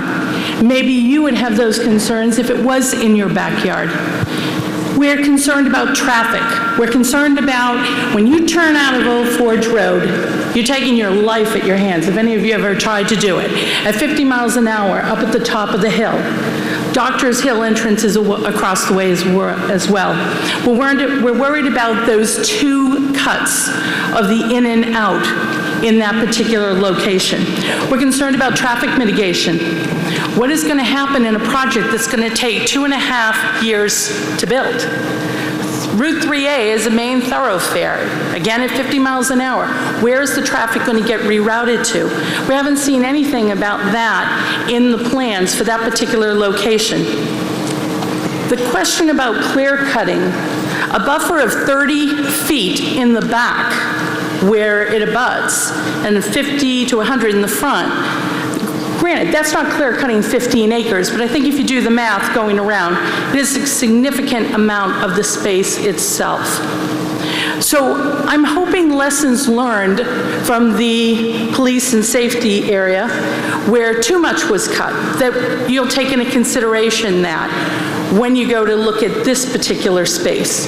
Just please don't cut too much land. We are concerned about the water runoff, and I know the people in Doctor's Hill are concerned about that as well. Lessons learned, the wind turbine. We didn't listen enough when people were saying they were concerned about health concerns, light, noise. What mitigation is going to be done for that? So I have concerns about that as well. I'm concerned about the 50 million. It is a number that was pulled out. Now, granted, we didn't know much about this project as far as this level of detail until just last week. I don't believe the board themselves even saw the plans until that night of March 15th, because according to the recording, thank you for coming to Mr. Flattery and the team, and this is when they're seeing it. The plans that we saw are very hard to enlarge, to have an explanation of exactly what is going where, the size, the elevations, etc. And again, we just saw it. There were no additional slides that were shown to us the other day. Yet if you go on to the March 15th Select Board meeting, there are additional slides that were there. So I'm concerned about we're not getting enough information. And I'm just quoting, and you'd have the opportunity to go back. However the vote goes tonight, please go back to that March 15th Select Board meeting. The 50 million, they were estimating that the project was coming in at approximately 47 million. There was some padding, if you will, built in. The reference to 69% inflation built in. But who knows what's going to happen with inflation. So I'm questioning if that 50 million even is a good number. There were references about MassDOT and pavement being done on 3A, and the project that's starting in Cohasset and is going to go to North Scituate. And we're going to hope that we're not going to have our projects run against each other. A comment was made, that could be a cost of almost $7 million if we had to pay to have them come back in after we have to dig up to do the power plant. 50 million, 7 million, we're at 57 million. If those two collided, we're getting a lot closer to 62 million. So those are just some of the questions I have. There is no guarantee. Chain supply, demand, inflation, what's going to happen, we just don't know. I just wish we had more concrete numbers to what the 50 million is exactly going to be spent on, what exactly is the footprint that we're looking at, what is the final design that we're going with, and that the community had more opportunity than tonight. Just, it's going to be 50 million and then you go. Please, let's use lessons learned. Thank you. Thank you. Gentleman in the blue. Thank you. Louis Chin, 42 Tilden Road. So we don't get Snickers, I'm not in a butter to this project. However, there are some issues regarding siting that came to my mind as I watched the March 15th Board of Selectmen's meeting. A little bit of background, I have 20 years experience in pipeline design, plus I'm a master's in chemical engineering and a PhD in business. First, in answer to a question about mosquitoes, the engineer stated that the water that will be put into the lagoons will be nasty water. These are his words, with a pH issue. Now, I don't know about you, but I'm a little concerned about large sums of water being stuck into the ground. I don't know how many hundred feet away from the town drinking water at Tack Factory Pond. This design that was presented on March 15th came out of a pilot plant. A pilot plant means you try to figure out what the heck process will work. They had no idea of what process would work until they did the pilot plant. It's pretty much, you've seen the old movies where a chemist is mixing chemicals in a beaker. That's what a pilot plant is. And that's what we now have and hope to have for clean water. Now, I'm not against clean water. I'm totally in support for clean water. But I think the people have, a right to know what is the basis of this design. When I hear nasty water from the engineer, when I hear pH issues, you know what pH is? We all had chemistry, right? When we have large sums of water with pH issues, nasty water, then I am concerned, and I'm bringing this up to town meeting. And again, I do believe we need a clean water plant. Second point, as a pipeline engineer, I know there are multiple supply points to this system. This clean water plant is a clean surface water plant. In other words, it is designed to clean the water from Tack Factory Pond, the reservoir, and Old Oak and Bucket Pond. Yes, the water from Old Oak and Bucket Pond is going to be pumped up to this site at Stearns Meadow because they don't have approval for an intake from the reservoir yet. That's subject to the permitting. They haven't told you that. So the water's going to be coming from the same place that the old plant has. Third, we have had violations, TTHMs. These are caused when you chlorinate water that has a high organic content into it. My question is, could we have eliminated the TTHM violations by simply redesigning and putting in a new inlet, which you're going to have to do anyway? I don't know the answer to that. I think the people deserve an answer to that. If we're going to use that as a reason to justify a new plan. Fourth, I'm going to quit soon. This is being brought to town meeting floor, excuse me, and eventually, hopefully, the backers of this proposal will have an override vote during the election. They decided to go this route, although it's not the only way to finance this water plant, which again, I want to repeat, I'm in favor of the water plant. I think we need it. However, there are many ways to finance this water plant. One is through a water enterprise fund, which they already have. The other is through an override, which puts a tax burden on everybody in town, except, 442 buildings in town. 442 buildings in town get a real estate tax break, people. You heard it from me. You can check. But we're going to be left paying the bill for this plant, $50 million or so, which in fact subsidizes the heavy water users in this town. In other words, our real estate tax bill burden is going to increase so that somebody can have a lower water bill. They haven't told you that the total Scituate 2019 Water Master Plan calls for a total of, close your ears, $114,920,000.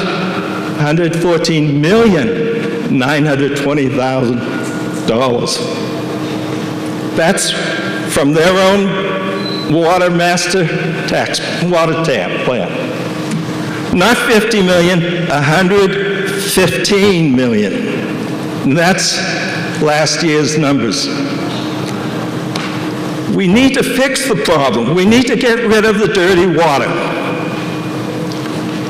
Anybody who runs a pipeline system knows you have to keep the pipes clean. I'm not sure that they have done a thorough job flushing out the system. There are people who do this for a living on water systems. I'll volunteer myself if you want me to. I'll try to save you some money. But why put the burden on fixed income citizens of this town, long-term citizens of this town, and tell them, actually, I felt insulted, because the reason why this was brought to town meeting as a override, instead of being put on the enterprise fund, was so that they said we could get real estate tax deductions on our income taxes. Well, guess what? Most people on fixed income don't itemize their income taxes. Did you ever think of that? And they also said we can defer, and they said the elderly. Guess what? Seniors don't like to be called elderly. You may have noticed that.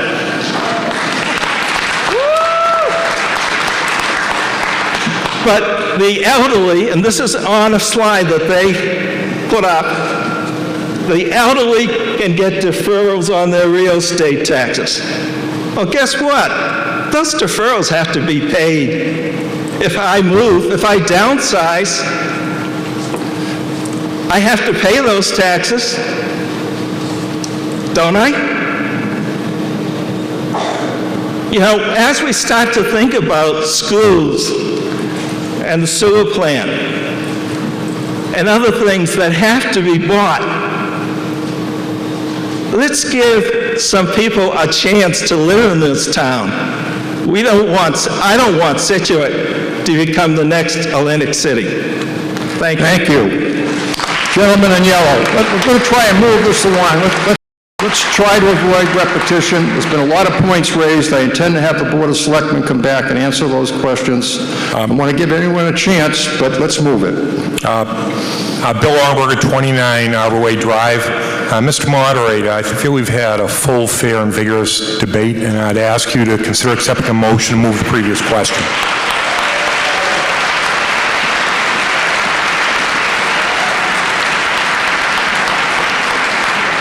I am not going to take that motion at this point. I am going to give the Board of Selectmen a chance. There have been numerous speakers, numerous points raised. I think we have to have a concise response to those, and I will take the motion and defer it until we hear from the Selectmen. But before we hear from the Selectmen, I promise people get a chance to speak. Lady in black, please. Mr. Abigail Aaron, Sam 142 Old Forge Road. Mr. Moderator, I believe I have a solution that will give our citizens a voice while still moving forward with the plan. Mr. Moderator, I would like to make an amendment to Special Town Meeting Article 5 of the warrant. May I make this amendment?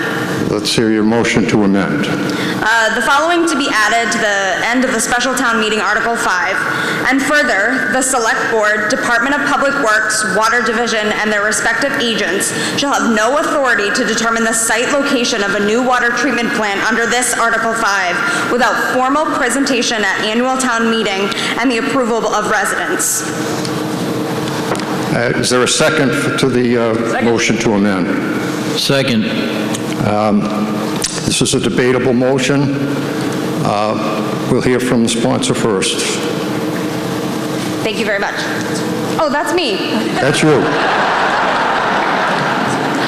This amendment does give the citizens of Scituate here a voice on where we are to put this plant. As you have heard tonight, I think there has been no disagreement that a new water treatment plant here in Scituate is necessary. However, the location and site of that plant is still up for debate, and I still think that you have not answered the question that whether or not this Stearns Meadows site is the location. That is still unclear, and I think this amendment does give us a voice in choosing whether or not Stearns Meadow is the location. Thank you. Is there any further discussion on the motion to amend? The motion to amend is to add to the motion that has already been made. And further, the Select Board, Department of Public Works, Water Divisions, and their respective agents shall have no authority to determine the site location of a new water treatment plant under this article without a formal presentation at annual town meeting and the approval of residents at the town meeting. Any further discussion on the motion to amend? Gentleman on my left. James Hunt, Manlot Road, North Scituate. I have a question for either select person or town council. What is the likelihood of bond council agreeing to structure a $50 million bond on a project for which there is no definite parcel? We have a financial answer to that question. Who's our expert on bonding?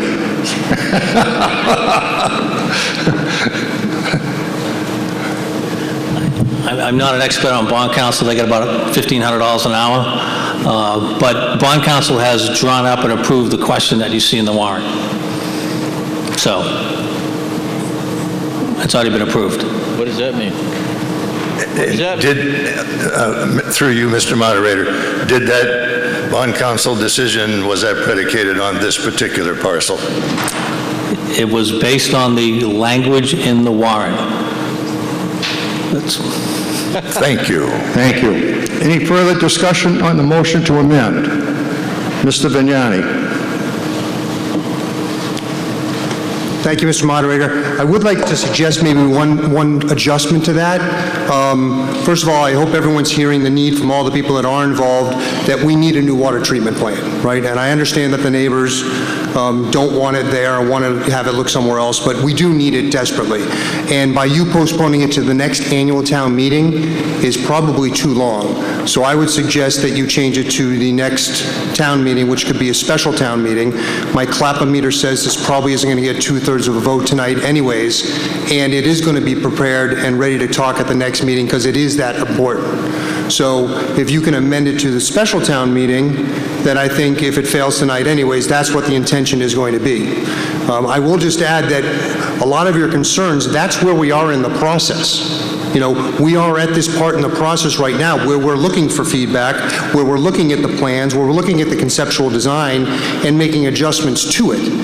We're just not there yet. And all the feedback that you're giving is good, and Mr. Young made a great point earlier. It's very hard to stay up on top of this stuff. There's been dozens and dozens of meetings. It's been transparent, but it's tough to get involved and learn all the information. So over the next 6 months, for the next special town meeting, we'll do our best to make that happen. So that's one change that I'd ask you to make. All right, I'm going to ask the person who moved to amend if that's acceptable, rather than to go through a process of amending the amendment, that amendment. Yes, Mr. Moderator, would you like me to reread the amendment with the special? I understand you have a substitute motion. Yes, that is to... Would like to hear that, please. And further, the Select Board, Department of Public Works, Water Division, and their respective agents shall have no authority to determine the site location of the new water treatment plant under this Article 5 without formal presentation at special town meeting and the approval of the residents. Or would that be a two-thirds vote? I think the essence of what Mr. Vignani asked for was at a town meeting.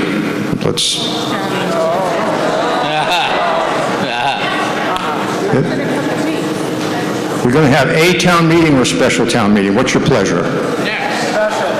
Special town meeting. Special town meeting it is. Okay, does everyone understand the motion to amend? Any further discussion on the motion to amend? All in favor of adding the amendment to the main motion, please say aye. Aye. Opposed? It's a majority vote, and the motion to amend is approved. We go back to the debate on the motion, the main motion as amended. I think everyone who's at the mics has had a chance except for this gentleman who would like to hear from next. Sir. Whoa, that was loud. Sorry. Lance Van Lenten, 150 Old Bucket Road. I used to be the director of the First Herringbrook Watershed Initiative, and we received funding from DEP and other sources to study the watershed. And I was also the chairman of the Water Study Committee that preceded the Water Resources Commission. Anyway, I haven't heard much language about capacity of our surface water system. Our group literally trudged through the entire town and crashed through Greenbrier and looked at wetlands and swamps, and we determined that our watershed is very fragile. Our water system is very finite, and it's not being taken care of as well as it should be. People are probably unaware sometimes that they live next to a stream that's a tributary, and it feeds into our water system and has a big influence on our capacity. And they're stripping out vegetation, they're dumping things, they're filling. Our boards grant variances to allow development too close to our tributaries, our surface water sources. And I'm kind of concerned that we don't have enough capacity to really make that treatment plant work the way it should, unless we really look at the way our treatment system can handle what we have. We need to increase our capacity in our surface water system. And when I was on these different committees, we talked about dredging Old Bucket Pond. We talked about dredging Tack Factory Pond, and I know there's been some dredging done, and there'll be more, but it's not enough. If you look around the town, we have so much development that there's no way we cannot expect more of these restrictions every year, and they're going to increase, even if we do get a treatment plant. So I really think you have to consider capacity when you're looking at this treatment plant, because we may not have enough surface water to really make it worthwhile. You know, we'll be looking in a couple of years at trying to find another source. I don't think the Dolan well is going to do it. And most of the wells we have are already next to First Herring Brook and use the same aquifer that we use for our surface water. So we're pulling out the same water that we use in our reservoirs. And I don't know if people realize that the reservoirs we have in town are man-made. They're just holes in the ground. We don't have one natural pond in our surface water system. So one consideration you may want to make, which was brought up by somebody who was on the water department, is connecting to the Wachusett water system, like Quincy or Braintree. And, you know, you're looking at 15, 14 miles away. I know it's something that would take a long time and may be hugely expensive, but right now you're thinking about $50 million for a treatment plant that may have a surface water system that won't be able to serve our population. So if this is going to go forward, you're going to have to really look into this. I know we looked at it way back in the 1980s and the 1990s when I was on those different committees, but people aren't looking at it now. Thank you. Thank you. All right. We come now to vote on the motion as it's amended, and I promised the Board of Selectmen and the Town Administrator they'd have one more opportunity, so we're going to give that to them now.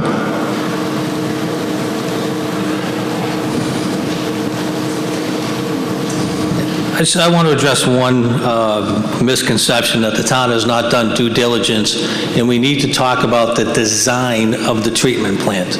This is not a school where we're going to argue about whether we need 2 gyms or a big auditorium. It's not a town hall where we're going to debate how big my office is and what kind of view I'm going to have. It's going to be big and it's going to have a nice view, trust me. This is a water treatment plant. The town has spent over a year, and Mr. Chin, thank you for making my argument for me. I appreciate it. You did it much better than I'll do. The town has spent over a year and over $1 million doing pilot studies for our water. And what has come out is the best available treatment for us to use for our particular type of water. That is the treatment plant we need to build. It will take a minimum of 8 acres to build that site. So we can talk all we want about where it's going to go, what the buildings are going to look like. The science and the process that we've gone through is determining how we're going to treat that water. Someone made the comment earlier about a Cadillac plant. This is not a Cadillac. It is exactly what is needed for Scituate water. That's number one. Number two, if we are ever going to build a Cadillac facility, don't you think it should be on a water treatment plant? Shouldn't we build the absolute best water treatment plant we can? That is what we've been doing. That is what drove this design, and that is what drove the cost. Will those costs change? They can go up, they can go down. Anybody who's put in a window in the last 3 years know what's happened to the cost of those. Okay? I don't know what's going to happen with the price of gas. I don't know what's going to happen with the price of construction. But we took that treatment process, and our engineers came up with the cost to build that facility. That's what we'll be discussing going forward. Where are we going to build the best treatment plant that we can for the residents of Scituate to provide clean water, because we won't do this again for another 50 years. So just, let's keep that in mind. Let's go forward. We got the amendment, and we'll start working on what we're going to do. But that is where the numbers come from, and that is where the plant design comes from. Okay.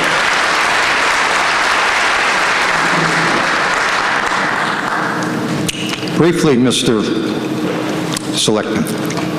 Over 10 meetings, public meetings with the Water Resource Committee, over 4 with the Capital Committee. Conservation Committee had meetings.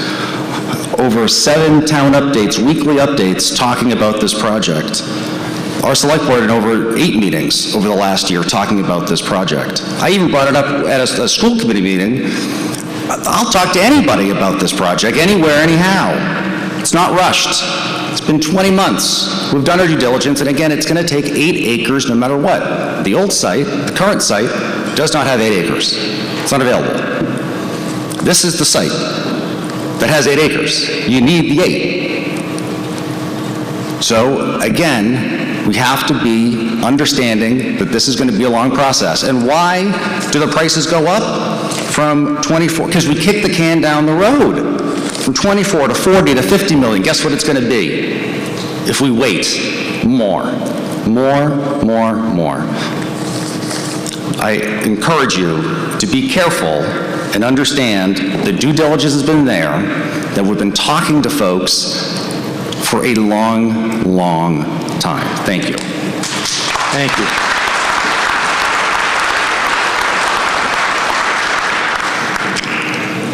Thank you. I have the motion for the previous question. I said I would give the selectman an opportunity to speak.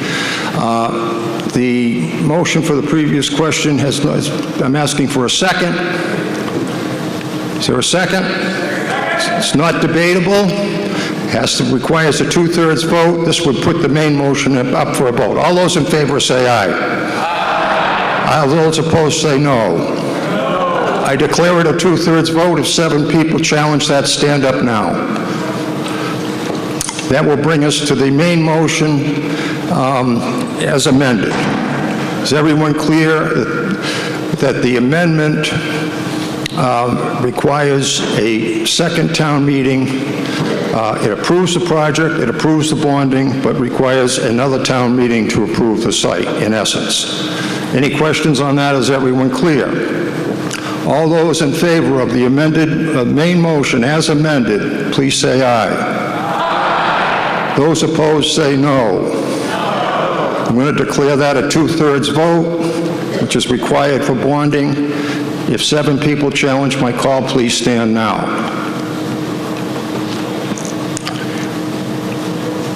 It's a 2/3 vote.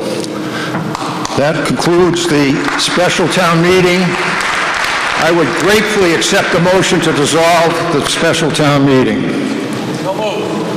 All those in favor say aye. All right, going to move now to the annual town meeting. And again, we're going to begin with a consent agenda.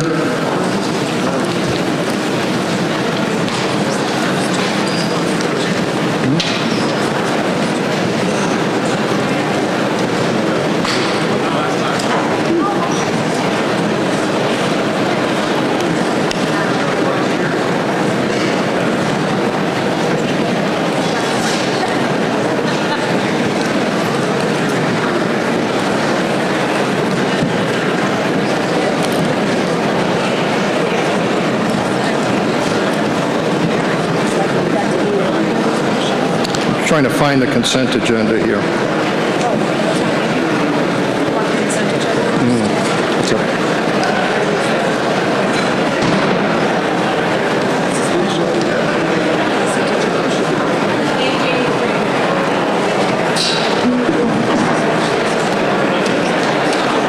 Okay, I got it. I don't have it.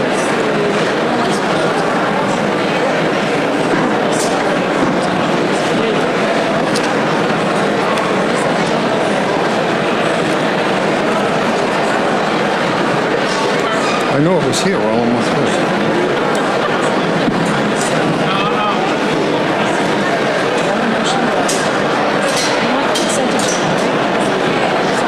All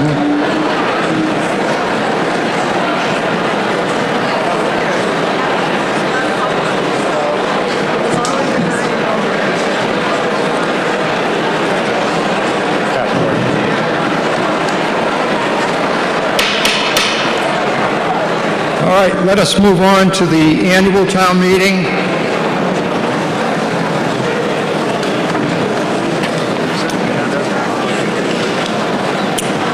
As we did, everybody please take their seats. As we did with the special town meeting, we also will follow a consent agenda process for the annual. Just to remind everybody, I will read through the articles that are included in the consent agenda. If anybody wishes to discuss, has question about any of the articles as I go through, please say hold. We will remove that article from the consent agenda, and then it will be taken up in the normal order of the articles.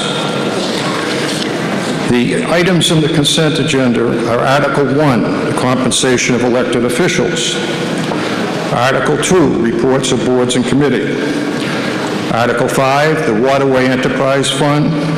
Article 6, Golf Course Enterprise Fund. Article 7, Wastewater Enterprise Fund. Article 10, Stabilization Fund Excess Levy. Article 11, the limits for revolving funds.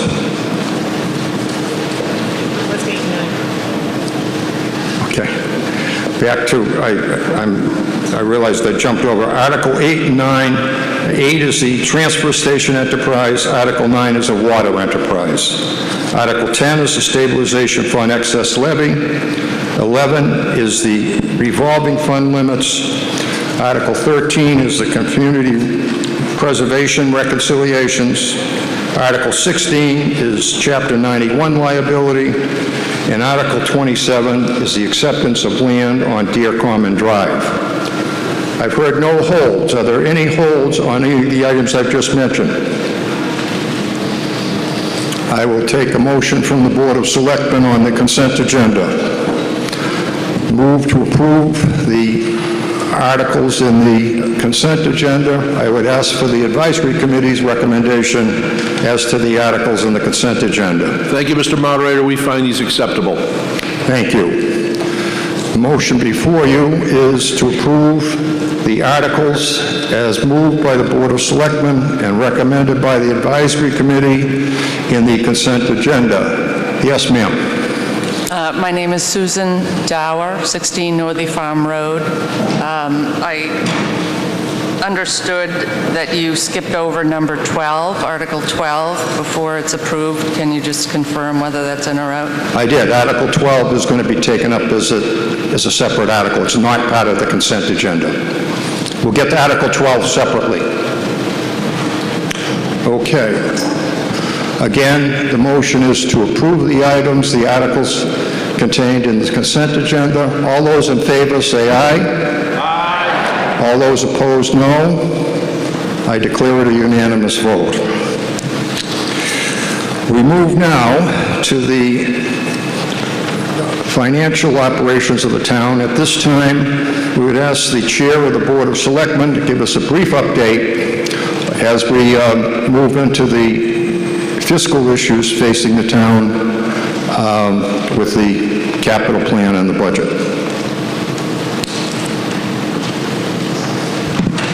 My fellow citizens, or what's left of us, if 2020 was the year of inventing ways of dealing with the unprecedented challenges of the COVID pandemic, 2021 was the year when our town adjusted to a new normal under the constraints of the continuing pandemic. Our town employees didn't miss a beat as they provided all the services our citizens expect of their government. The Select Board extends our deepest thanks to our employees for their dedication. Thank you.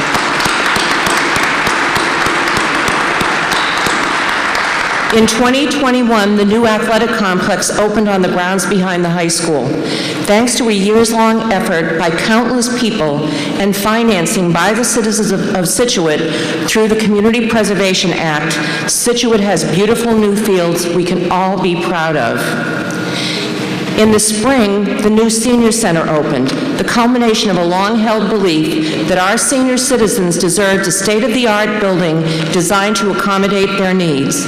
Many people worked tirelessly for many years to bring the senior center to life, and we are deeply grateful to them. The senior center joins the recreation department and the relocated food pantry at the old Gates School site, creating a lively atmosphere for people of all ages to enjoy.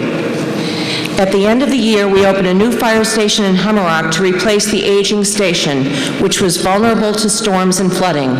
And the dormant Minot Fire Station was sold at auction, with the proceeds used to reduce the bond payments for the senior center. The town continued to make progress on our water infrastructure, installing green sand filters on 2 wells, replacing water mains, and flushing to improve water quality. The town also purchased land, which I guess we all know all about tonight, for the possible siting of a new water treatment plant, which is in the initial stages of design and engineering. The town also completed the Cedar Point Sewer Project, which helped reduce storm water taxing our wastewater treatment plant. Thanks to careful management, this project was completed on budget and on time. As we look ahead, the FY 2023 budget upholds our commitment to provide the services our citizens expect of their government while maintaining realistic and conservative revenue projections. The recommended budget supports level funding for most departments. Exceptions include increasing staffing hours at the senior center because it's been so successful, and adding a position to the town's information technology to address our growing security and service needs, and a shared HVAC technician for our municipal buildings. We also have a comprehensive capital improvement plan which addresses our infrastructure, public safety, school, and facilities needs, which you'll hear about in a minute.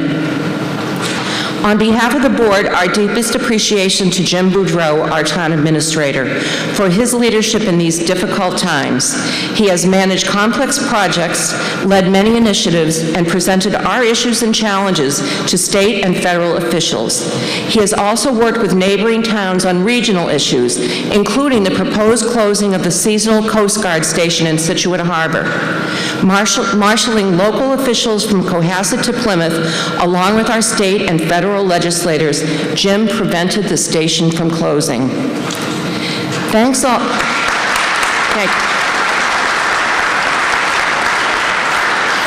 also to my fellow select board members, Tony Vignani, Maura Karn, Karen Canfield, and Andrew Goodrich, for their service and dedication. And I know they join me in thanking the many boards and committees who spent countless hours working on behalf of our town. In particular tonight, thank you to the Advisory Committee, the Capital Planning Committee, the Planning Board, the Community Preservation Committee, and the School Committee, all of whom played a crucial role in bringing us to town meeting tonight.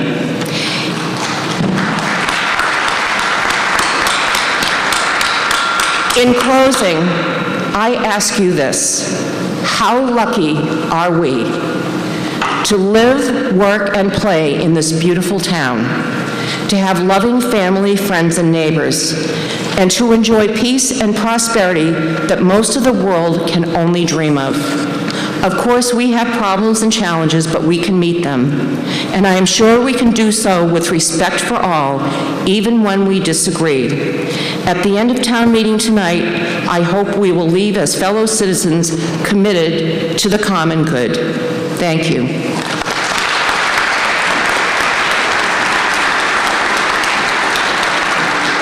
Thank you. We now move to Article 3, which is the Capital Improvement Plan. I would ask a motion of the Board of Selectmen. Ms. Curran. Thank you, Mr. Moderator, and good evening. I move that the town appropriate the sum of $27,299,989 for the purpose of funding the costs of the fiscal year 2023 capital improvement plan submitted in accordance with Section 6-6 of the Scituate Town Charter as printed in the warrant, and fund such appropriation in the following manner: to raise and appropriate $140,000 and transfer from the following funds: from free cash, $3,601,898.21. From the general fund reserve premiums, $1,329.90.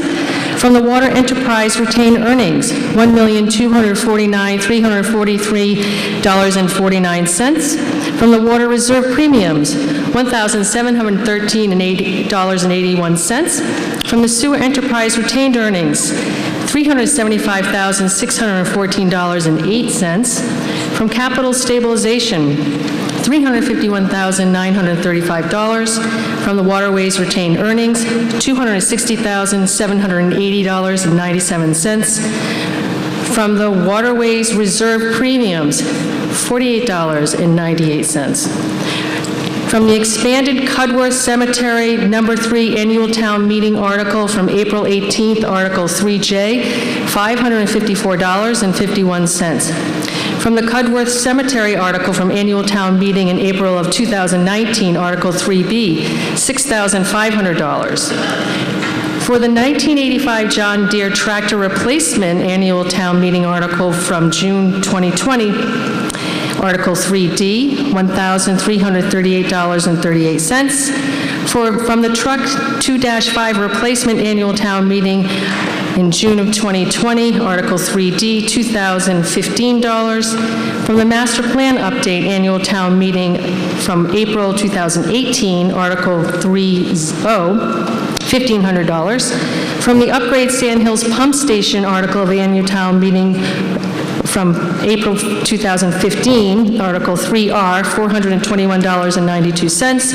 From the Chemical Feed Tax Annual Town Meeting, April 2018, Article 3NN, $34,782.15. From the Water Backup Generator, well number 19, Annual Town Meeting, April 2012, Article 4R, $26,494.94. From the Emergency Generator, well number 18, Annual Town Meeting from April 2016, Article 4P, $36,160.18. From the Well 17 Upgrade Article from Annual Town Meeting in April 2016, Article 4R, $6,510.06. From the Upgrade to Well number 17A from Annual Town Meeting, April 2018, Article 3RR, $128,590.29. From the Security Upgrades Special Town Meeting of November 2019, Article 3-3, $405.03. From the Marina Expansion Annual Town Meeting article of April 2007, Article 17, $2,804. From the Unit Vessel Number 3 Replacement Annual Town Meeting, April 2018, Article 3UU, $1,465. From the replacement for the HVAC system, HM Building Annual Town Meeting from April 2015, Article 3O, $716.26. From the Mooring Field Regrid Study from Annual Town Meeting of June 2020, Article 3MM, $55,000. And from the replaced 2004 Harbor Master Truck, Annual Town Meeting, June 2020, Article 3KK, $1,188.75, and authorize the treasurer, with the approval of the Select Board, to borrow the sum of $20,966,882 in accordance with Mass General Law, Chapter 44, Sections 7 and 8, or any other enabling authority for the purposes as indicated in the printed warrant, and further that the Select Board are authorized to apply for grants, gifts, or donations for the purposes of this vote from federal, state, or private sources, and that the Select Board are hereby authorized to accept such grants, gifts, or donations on behalf of the town, and that the amount of the authorized borrowing shall be reduced by the amount of grants, gifts, and donations received prior to any such borrowing. I further move that in accordance with Chapter 44 44, Section 20 of the general bylaws, the premium received by the town upon the sale of any bonds or notes thereunder, less any such premium applied to the payment of the costs of issuance of such bonds or notes, may be applied to pay project costs, and the amount authorized to be borrowed for each such project shall be reduced by the amount of any such premium so applied. Thank you. I ask for the advisory committee recommendation on the, do I have a second on that motion? I ask for the advisory committee's recommendation on the capital plan. Ms. Ferguson.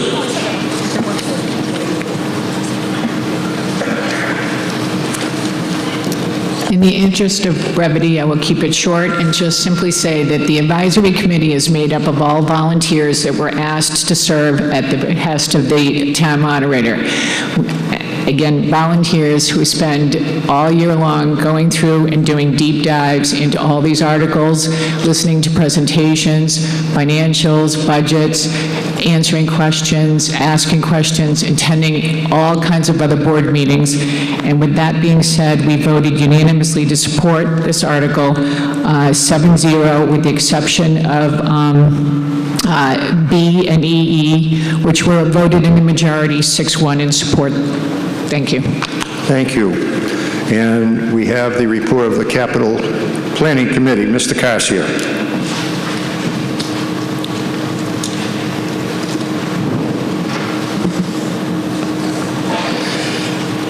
Good evening. The fiscal year 23 capital plan included 58 projects totaling $127.9 million. Capital Planning Committee reviewed these projects and voted unanimously to recommend the town administrator's recommended capital plan totaling $96.7 million, which includes $46.7 million in projects addressing foreshore protection, road maintenance, stormwater monitoring technology improvements, equipment replacement, and municipal building maintenance and repairs, and the $50 million for the design and construction of the water treatment facility. Thank you. Ms. Curran.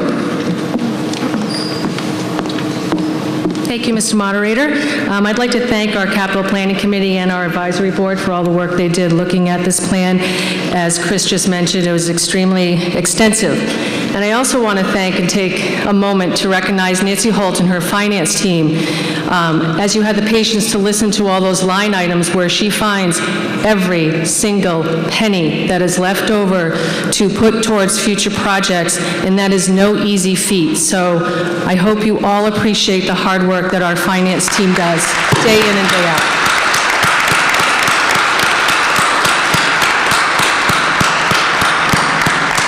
So I will be quick because this is a big number as well, but it's important to address some of the things there.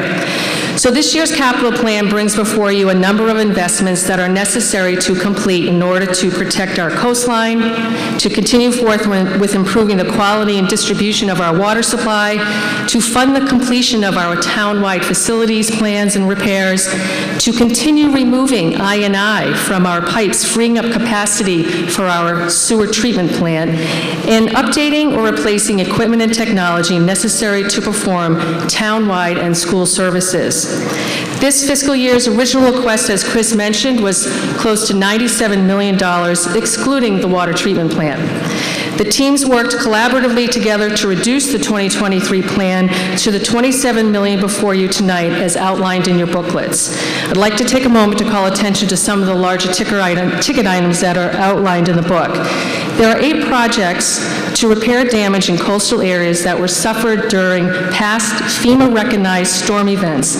Those storms include, believe it or not, Sandy, Nemo, Juno, and Riley, some of which took place probably over 8 years ago, with the town share totaling $5.6 million. We anticipate being reimbursed 75% of the total cost of those projects. That $5.6 million is our share to repair those, to conduct those necessary repairs. There's also additional foreshore projects, including repairing the seawall along Turner and Oceanside Road area, in addition to upholding our commitment to fund $200,000 area for minor repairs and engineering costs. And finally, there's $250,000 set aside for the design and engineering for our harbor resiliency plan. We are in year 2 of our town-wide facilities repair process as outlined in the 2020 report, requesting approximately $1.166 million. The high school roof is in need of replacing at an estimated cost of $1 million, which will also be submitted and has been submitted to the MSBA for partial reimbursement. We are continuing to address our I&I issues, which removes water infiltrating into our sewer system, which will create capacity in our sewer plant at an estimated cost of $4 million. And there is $6.3 million requested to replace the very needed replacement of water mains in the Hummerock area.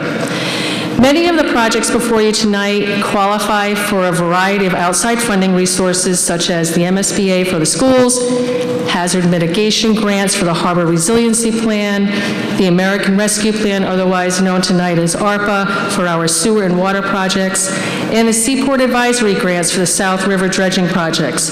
Our staff continues to do a terrific job submitting grant requests.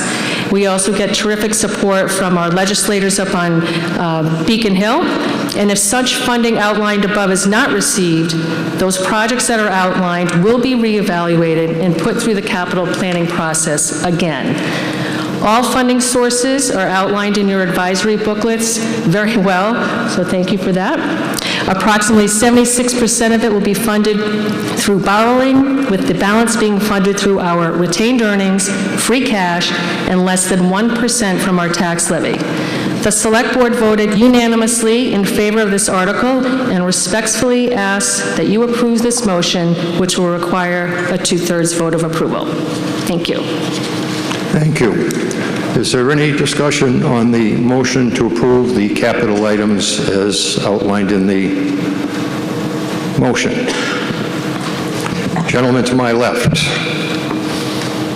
My name is Bruce Arbanese, 23 Gannett Pasture Lane. And last year, the master plan was updated, and I'm going to quote a couple of things here, and I'm probably going to have a question for the planning board. Page 36 talks about existing conditions. This has to do with climate change and sea level rise. And I quote, "In Scituate alone, engineers estimated back in 2013 it could cost nearly $71 million just to get all the town seawalls and other infrastructure back to where they were built originally. But to update it for today's wave conditions, again back in 13, that would cost more than $280 million. Moving on to the recommendations, page 84, for climate change and sea level rise. It is not, and I quote, "It is not possible for Scituate to protect every part of the town. The town should prioritize measures that protect critical transportation, water, and sanitary infrastructure. Ensuring the sustainability of the town's infrastructure is vital to maintaining vehicular accessibility, safe drinking water, and clean sanitary systems. Next in priority should be areas that contribute to the economic strength of the town, including commercial areas and those with higher density of housing. The cost of the infrastructure should have a reasonable relationship to the value of the land and buildings protected." Goes on to identify some other things, and sea walls are mentioned, but lower in terms of prioritization. So my question is, since the master plan was delivered last year, where is the planning process stand currently for climate change? And items B and E, which totals $6.5 million, but I understand some of that money might be coming from FEMA. Are those expenditures in line with the master plan and the planning process as it currently stands? Mr. Boudreau to answer the question. Let me answer that in terms of the capital budget. We have a scoring rating sheet for the capital budget. One of the things that they get scored on is conformity with the master plan. So we do take the master plan into consideration for all the capital that we do. To answer your specific questions, B is Oceanside Drive. That is a high priority for us because it protects the pumping station in Sand Hills. If that pumping station goes down, we are up the literal creek without a paddle. So that is a high priority for us to protect that. The other ones, those are legacy projects that we've already been working on. We've spent hundreds of thousands of dollars on those, so we're just trying to finish those up. But the master plan absolutely plays a part in the prioritization of the capital. So the build at Turner Road and that area, in the Sand Hills area, is that to meet existing? It's an existing seawall that will be... Or 20 years from now, for example? It's an existing seawall that will be raised and go down deeper to provide more protection, yes. That's the plan. And is the, I guess I'll ask the planning board, where are we with planning process related to the master plan? Does the planning board wish to respond to the question on the master plan?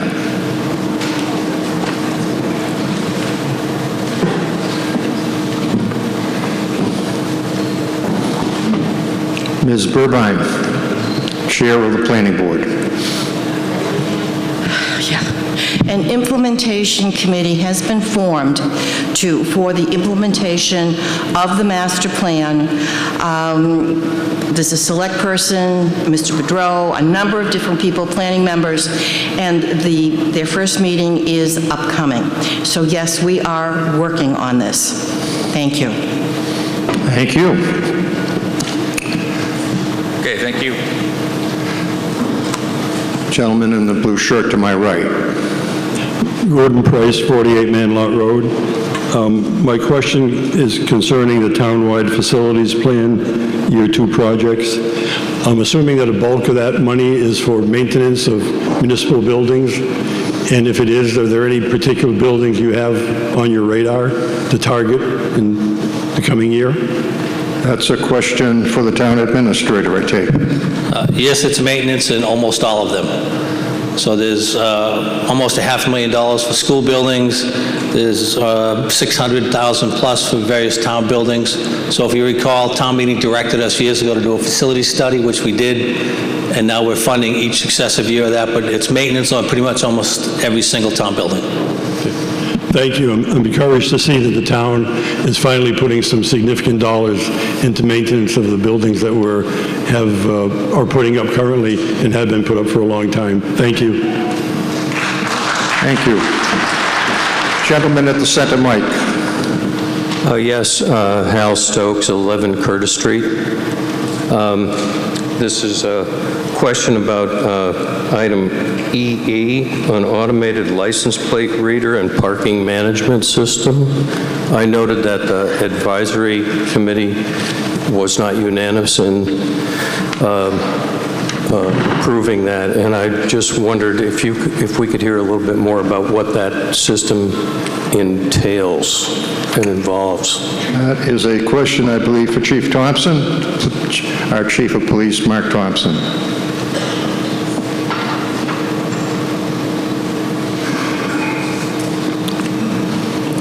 Good evening, thank you. So the system, really the primary motivation behind this system was to handle parking management throughout Scituate, particularly in the beach lots and the business districts. ALPR allows us to essentially work with some of the staffing reductions that we have, which are due in part to police reform mandates, so we don't have as many certified officers to go out in the seasonal time as we would. Basically, this is an end-to-end solution, so license plate recognition would basically be mounted on a cruiser. It would give officers the ability to drive through a parking lot and basically read the plates of the vehicles that are in there, much like they do right now, but there's a sticker on the car. Basically, the software would check that against a database to determine whether or not the vehicle is parked there legitimately. They're actually validated permit to park there. If they're not, the system would basically allow the officer to print out a citation in the cruiser, and then the process would go right through, so the information would flow to town hall and then through a payment management system, so somebody could actually make a payment online for the parking ticket. In addition to that, ALPR does give us some public safety advantages. which basically includes things like stolen vehicle alerts, amber alerts, missing persons, or if there are people in crisis, an officer would get an alert to that. So as they're driving through the town with that vehicle, they have the potential to have that pop up. Essentially, anything that they would be doing would be the same things available to them with the naked eye. So an officer driving in a cruiser right now could see a license plate, run that license plate against a database, and find out if any of those things are available to them.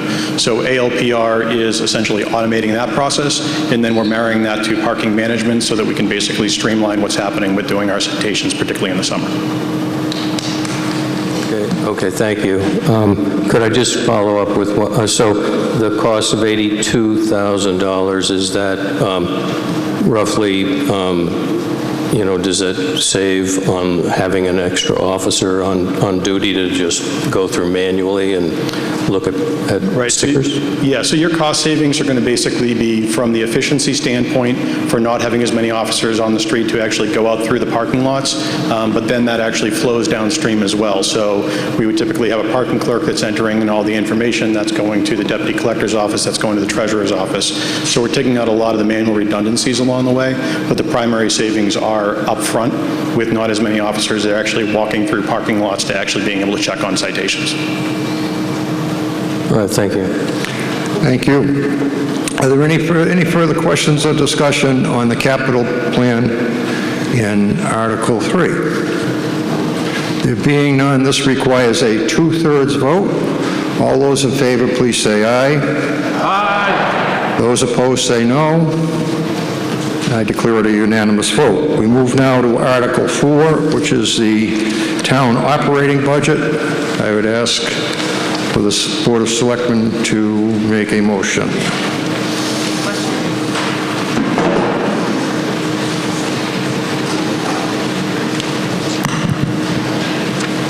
I move that the town raise and appropriate $87,806,407 and transfer from the Golf Enterprise Fund $65,514, from the Wastewater Enterprise Fund $297,248, from the Water Department Enterprise Fund $465,481, from the transfer station, $160,317. From the Water Race Enterprise Fund, $208,838. From debt premium reserve, $1,996, that's a smaller number. From the PEG Access Cable Revolving Fund, $272,232. From the Wind Turbine Revolving Fund, $100,000. From the Solar Array Revolving Fund, $100,000. From the Septic Loan Fund, $12,344. From premiums reserved for the Senior Center, $12,991. And from the Massachusetts School Building Assistance Reserve, $53,930, totaling $89,557.29. Let me read that again. $89,557,298 to the general fund for the purpose of funding personal services and expenses for town operations as may be necessary for the fiscal year commencing July 1, 2022. Have the motion. We have a second. Have a second. I'd ask for the advisory committee recommendation on Article 4. Thank you, Mr. Moderator. Advisory committee voted in favor of this operating budget, 7-0. It's basically level service funded. It adds one full-time employee, 40 hours a week for information technology. It adds 7 hours a week to our new senior center food program, which is very successful. And it adds a shared full-time position for an HVAC technician that is desperately needed. So we were all in favor of this budget. Thank you. Thank you. Now, before we vote on this, the operating budget, I'm going to go through each department. And as I do, if you want to discuss, ask questions about that department, place a hold on that department. Otherwise, we will vote whatever is not held, all is one, and then we will go back to deal with any questions or discussion on the held items. So going through it department by department, if you have a question, have an issue you'd like to discuss, please stay hold. First group is Select Board and Town Administrator. Next is Advisory Committee. Reserve Fund. Finance Director, Town Accountant. Assessors. Treasurer Collector. Information Technology. Tax foreclosures. Cable TV. Town Clerk. Planning and Community Development. Property Liability Insurance. Police. Fire. Combined Public Safety Dispatch. Shellfish. School Committee. Did I hear a hold? Hold on the School Committee. South Shore Regional School. Public Works. Facilities. Snow and ice. Streetlights and beacons. Board of Health. Council on Aging. Veterans Agent. Commission on Disabilities. Library. Recreation. Beautification. Historical Buildings. Debt and Interest. Plymouth County Retirement. Workers' Compensation. Unemployment Insurance. Contributory Group Insurance. Federal Taxes. Okay, we have all of the items are before you on a motion for approval requiring a majority vote with the exception of the school committee budget. So the vote here would be to approve the operating budget excluding the school committee. This is a majority vote. All those in favor say aye. Aye. Those opposed say no. It's a unanimous vote. We'll go now to the school committee. Lady to my right would like to discuss the school committee budget. Hi, Susan Dayleader, 12 Graves Avenue. I also want to say thank you to the advisory committee. I was on the advisory committee and know how much work that is. It's a lot of hours, and you do a really great job of examining all the different budget items. I do have a question about the school committee because when I was on the advisory committee, we had seen this line item as one line item in the budget, and it's 48% of the entire town budget. And as a person who's not going to all the meetings anymore, I just would like to see more detail on what is entailed in that budget, seeing as it is such a large number.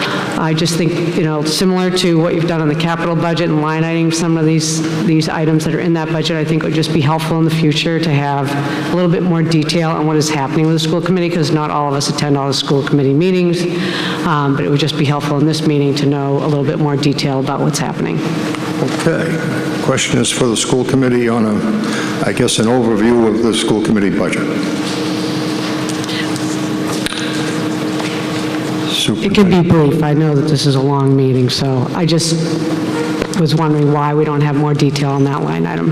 Thank you. Thank you. Superintendent Burkhardt. So I guess the question is the process on the communication. So we have multiple meetings throughout the year with the goal of transparency in the budget process. We started with a public hearing in February. We had school committee presentation, then followed by a school committee vote. We went before the select board for a presentation, question and answer. We went before the advisory committee. All the transparent line-by-line items are on our website. They've been since February. All additions and revisions through all these meetings have been updated as well, can be found there. They're also communicated out through our weekly newsletters throughout the district. So I don't know if that answers the question. The overall budget priorities, I'll share those with folks, are aligned to our two pillars, which is our culture of academic and personal excellence. And what is reflected in the budget this year is a threefold increase in curriculum with supplies and professional development for our staff as compared to 2 short years ago. For the first time ever, a removal of athletic fees for all our students, which will save the taxpayers and the families of our student athletes over $220,000, not only this year, but in perpetuity. This is on the back of saving the families and taxpayers on last year's budget over $500,000 in perpetuity for removing the full-day kindergarten fee, or what I call a tax. So that's a key cornerstone of this year's budget as well. We also established a new diversity, equity, and inclusion line item. As you may know, we hired our first director of diversity, equity, and inclusion last year. We now have a transparent line item for all the folks to see, something we're proud of. And to be good stewards of the town's money, we also started last year the first ever maintenance budget line item in the school side, so that in the future we're not always coming to the community for repairs and capital. That was $125,000. Reflected in this budget is a doubling of that line item to $250,000, in which we will also contribute, on top of the capital items which you saw tonight, to the maintaining of our school buildings to offset some of the costs incurred by the taxpayers in the town, something, again, we're very proud of. And also, finally, we're in the process of finishing up and negotiating 6 contracts for compensation for our wonderful and hardworking and dedicated staff. So I hope that helps answer the question. Thank you, Superintendent. Mr. Gilmore, I think, can add a bit more on the school budget. Yes, to address your question, we totally agree that in going forward in our next information booklet, we will make sure the school budget presentation is in your advisory book for your reading. It's an oversight on our part. I apologize. He sat with us. They did a great presentation for us. If anybody wants to see a copy of that, I'm sure it's available. And going forward, you will have that in the advisory committee book. Thank you. Thank you, Mr. Gilmore. Any further discussion on the school committee budget? This requires a majority vote. All those in favor of approving the school committee budget, say aye. Aye. Those opposed, no. It's a unanimous vote. Moving now to Article 12. Article 12, CPA, Community Preservation Projects. Mr. Vignani is going to present a motion.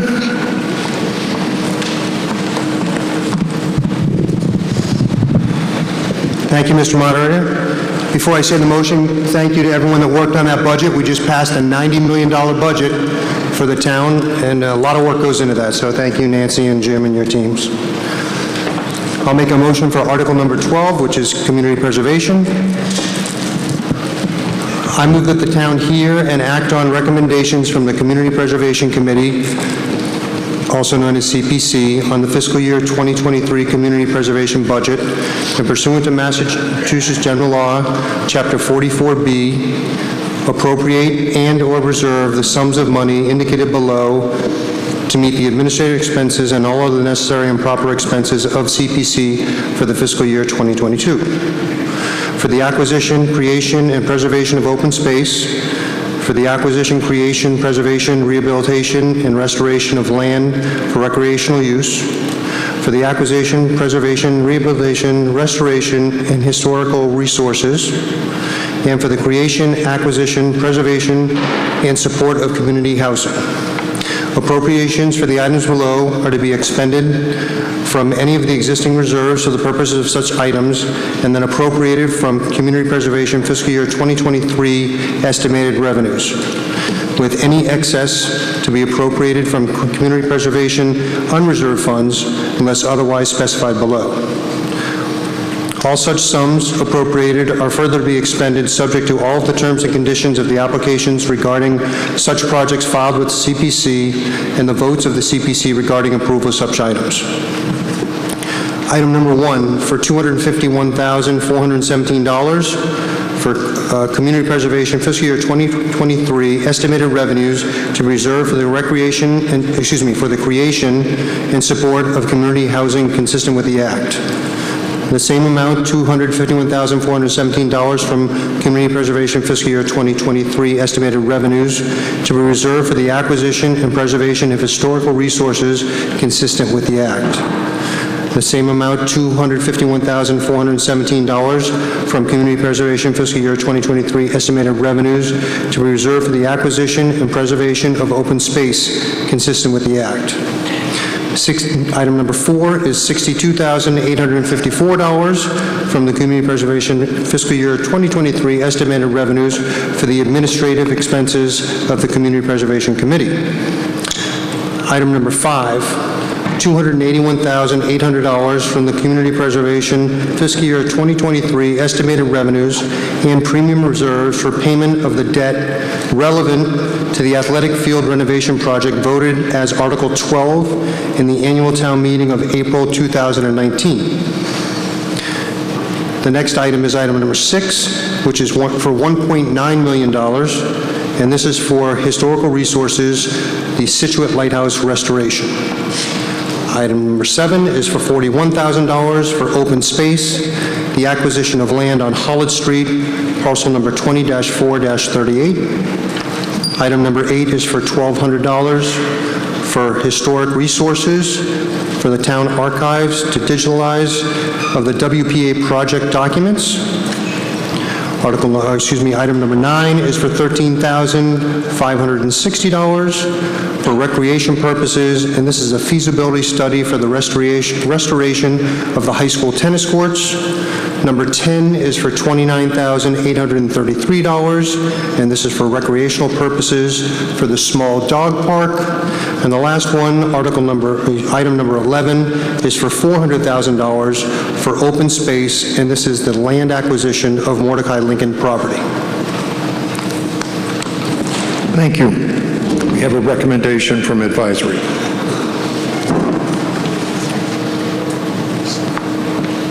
Good evening, everybody. I just want to mention that for a complete description of all the projects that was prepared by the CPC, I just want to make sure you see it in Appendix B. It was very well done. The largest project under consideration is the restoration of our lighthouse, our iconic lighthouse, at $2 million. It may be less than that pending grant applications, but we don't know what we have yet, but I just wanted to mention that as a possibility. And the second largest is the Mordecai Lincoln acquisition. It's an increase of $400,000 in the purchase price from what was approved previously, bringing the total purchase price to $1.3 million. This increase is being requested due to the increased valuation of the property. However, we still believe that it's a bargain for the town. We're getting 6.65 acres abutting the Gulf River, and it has significant historical value, so we think it's still worthwhile. Thank you. Oh, and the advisory committee voted in favor of all these projects, a number of them, 7 of them unanimously. Thank you. Thank you, Ms. Russo. And we ask next Mr. Fennery on behalf of the Community Preservation Committees.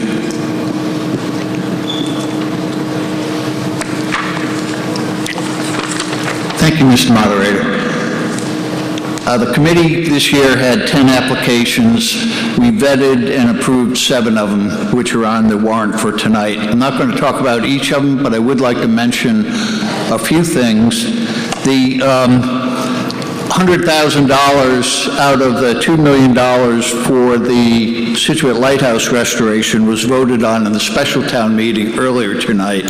So that's why you have the number of $1.9 million on this warrant.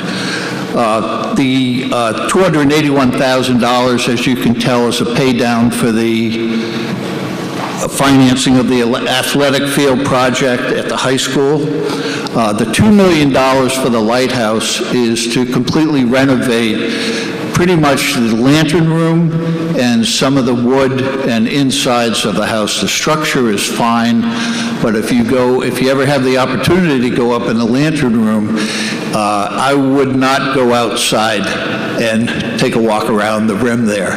It's held together with duct tape and 2x4s, and it really needs repair. The Historic Commission had come to us and asked for a smaller amount, and we felt that wasn't enough. We had told them to bump that up to $2 million with the quote they had of $1.6 million, and we also recommended they hire a owner's project manager for $100,000 and try and start that immediately, which was why we put that $100,000 in the special town meeting. So for those of you who don't understand, the special town meeting money gets available right now. The money that may be voted for this in the annual town meeting is available in July. So we wanted them to start immediately on this. One of the other projects was the Hollitt Street application, and Tony Machini, who's the owner of the property, did ask me to read a statement that he put together about the property in selling that to the town, and I will read that, and I'll try and get through it very quickly. In July 1915, my grandparents purchased 2 houses on 4 acres at 138 Hollitt Street. Their property abutted the old Hatherley School playgrounds, currently Purple Dinosaur Playground. In the early 1970s, a contractor wanted to purchase 2 acres of land from my grandparents' property and advised the developers he would make a subdivision for 3 houses. My grandparents, uncle, and my parents advised the contractor this property is not available for house developments. They mentioned they never want this property sold for a subdivision with houses.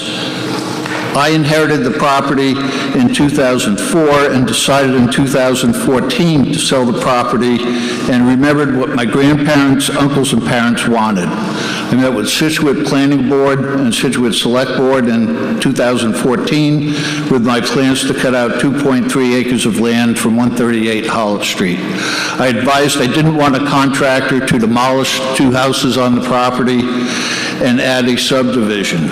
In 2016, I sold the 2 houses on Hollitt Street. I'm now requesting to sell the 2.3 acres of land that abuts the Purple Dinosaur to the town of Scituate.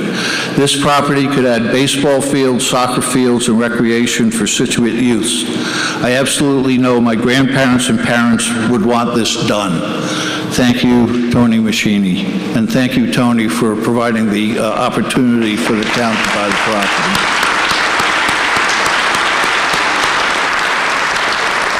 And I think this would be a good addition to the Purple Dinosaur Playground. Could be used for a variety of reasons and expand the playground in the future. One of the other projects we vetted and approved was $13,500 for the high school tennis courts study.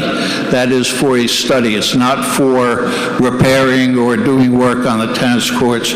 It's to determine whether or not they could fit more tennis courts in, and also what it would cost to design and repair and fix the current tennis courts that are in need of restoration. The other project that's on the agenda tonight is a Scituate Dog Park Phase 2. So the original dog park that was approved by the town was originally designed with a small dog park. I have a hard time saying that, but it's a small dog park. And the Friends of Scituate Dog Park and the Stanton Foundation are donating 50% of the cost of that, and that's to finish out the project that was started a few years ago. The last item on the warrant is $400,000 for Mordecai Lincoln property, and I think this is a very important piece of property for the town to obtain.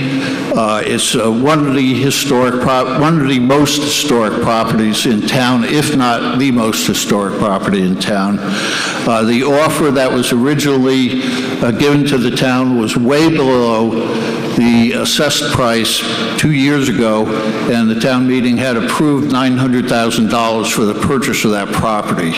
With changes in the market and just changes altogether, the sellers requested an additional $400,000 for the property at this time, and after going through quite a few meetings with them and their lawyer, we decided to approve that. One of the results of this event that came out was a new process for CPC that any property that we will buy, we will have the seller sign a P&S for that property prior to approving the monies to go to town meeting. And we had executed that process on the Holland Street property as well. So those are the items on the town meeting, and thank you, Mr. Moderator. Thank you.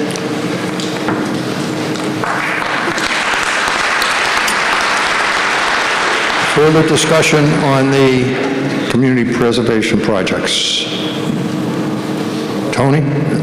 Mr. Vignani?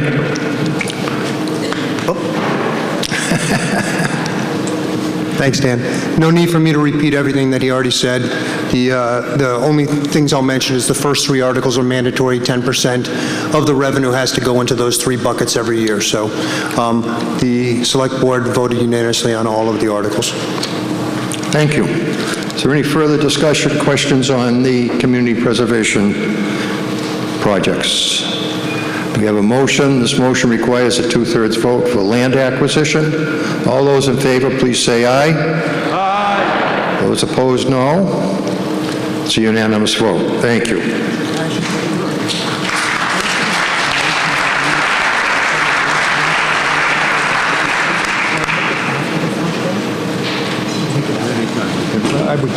I would do it right now.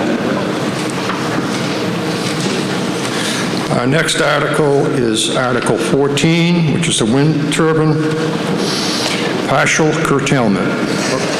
Andrew, 1 second. I'd like to make a motion before we do this article. There is another article that is the same topic. That's Article number 28. So I'd like to make a motion to take that article out of order and do both Article number 14 and then subsequently number 28, seeing as we'll be discussing the wind turbine topic at that time. Okay, we have a motion to advance Article 28. Have a second. Thank you. This is... Beg your pardon. Do you have a point of order, Mr. Kelly? You're going to have to get up and ask the question. I'm sorry. Yes, Jerry. I saw her.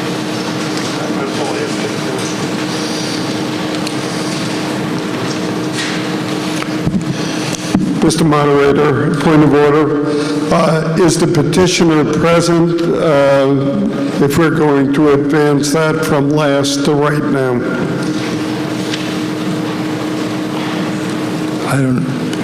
No one's identifying themselves as the petitioner.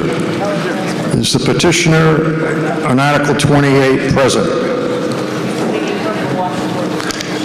Petitioner is present. Okay, that answers the point of order. So, we have the motion to advance Article 28 and to combine the discussion of Article 28 with Article 14. This requires a 2/3 vote. Is there any discussion on the motion? Hearing no discussion. I'm sorry, lady to my left. Thank you. I'm Patricia Williams. I reside at 139 Hummerock Beach Road. I'm trying to understand this petition. I don't understand this at all, considering the difficulties we're having with climate change.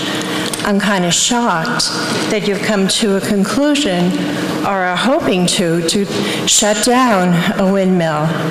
You go to New Hampshire. Well, the question right now is whether we should talk about Article 28 and Article 14 together. After we decide that, we will get to the merits of the wind turbine and those issues.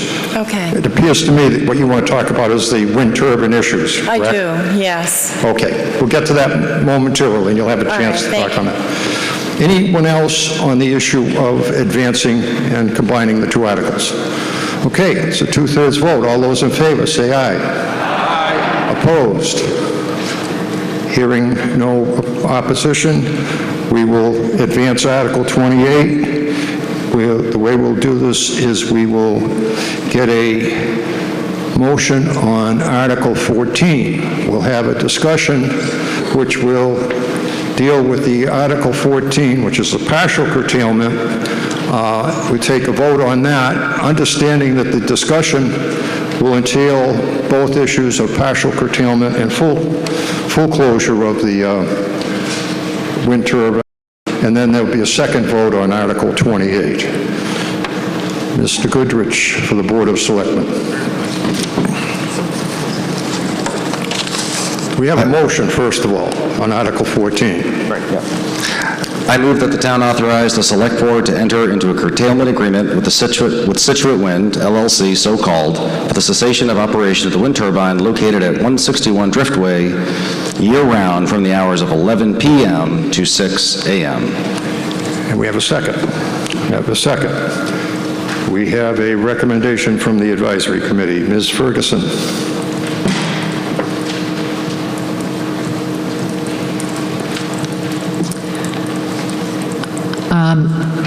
After, again, many meetings and things like that, we looked at the fact that the town had voted numerous times to have a windmill in our wind turbine in our town. However, at the request of the neighbors, affected neighbors, the Board of Selectmen did vote to shut down the turbine for a period of April through October. However, this has been met with the residents still requesting more shutdowns, so the Selectmen decided that it would have to go before town meeting because of the cost of the shutdown. The advisory committee voted 7-0 in favor of approving this article to help mitigate the noise and the issues for the affected neighbors during the overnight hours. Thank you. Mr. Goodrich for the Board of Selectmen.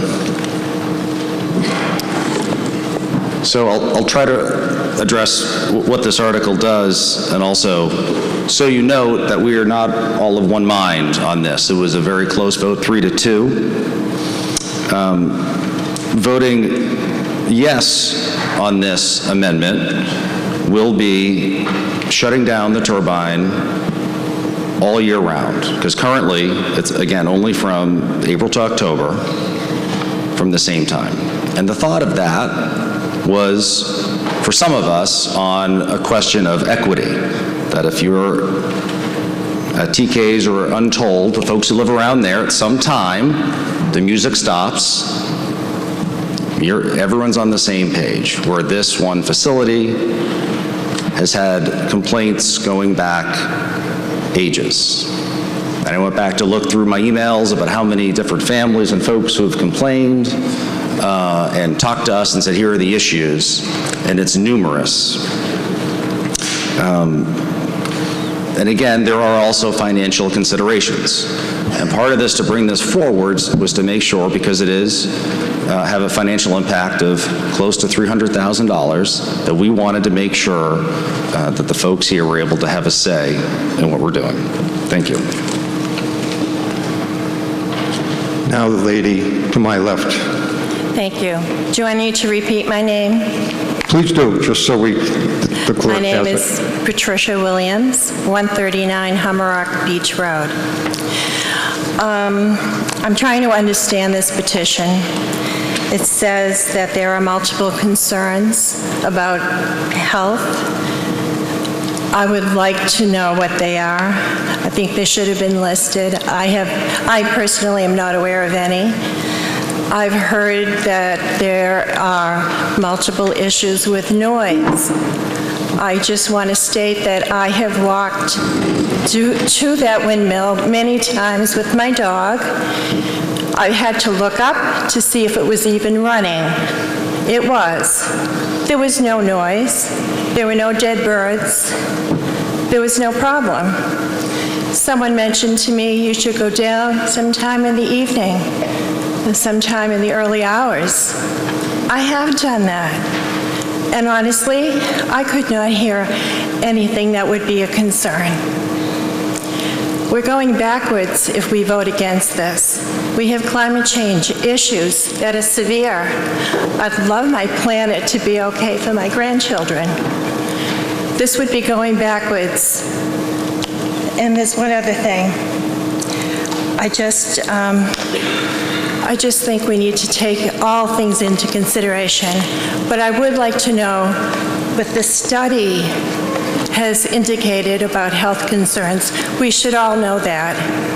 And it's not listed here.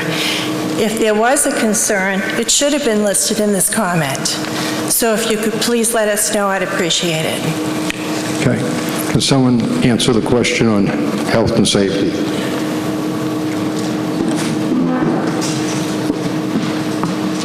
Ms. Curran. Thank you, Mr. Moderator. Can I do a point of order? This article that we're discussing right now was not presented by the petitioner. So I think we should be discussing the curtailment, the evening curtailment that the Board of Selectmen has presented, and possibly when the petitioner presents their article, she can explain and answer this resident's questions.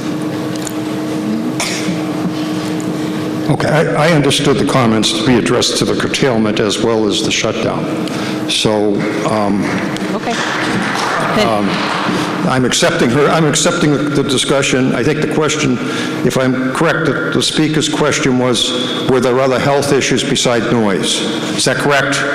That is correct. And if there are, I'd like to know what they are. We should all know what they are. Okay. And the noise issue is very questionable in my mind. All right. I have never heard it myself, and I am a person who has been down there many, many, many times. And when everyone tells me there's a lot of problems with noise, I have yet to hear it.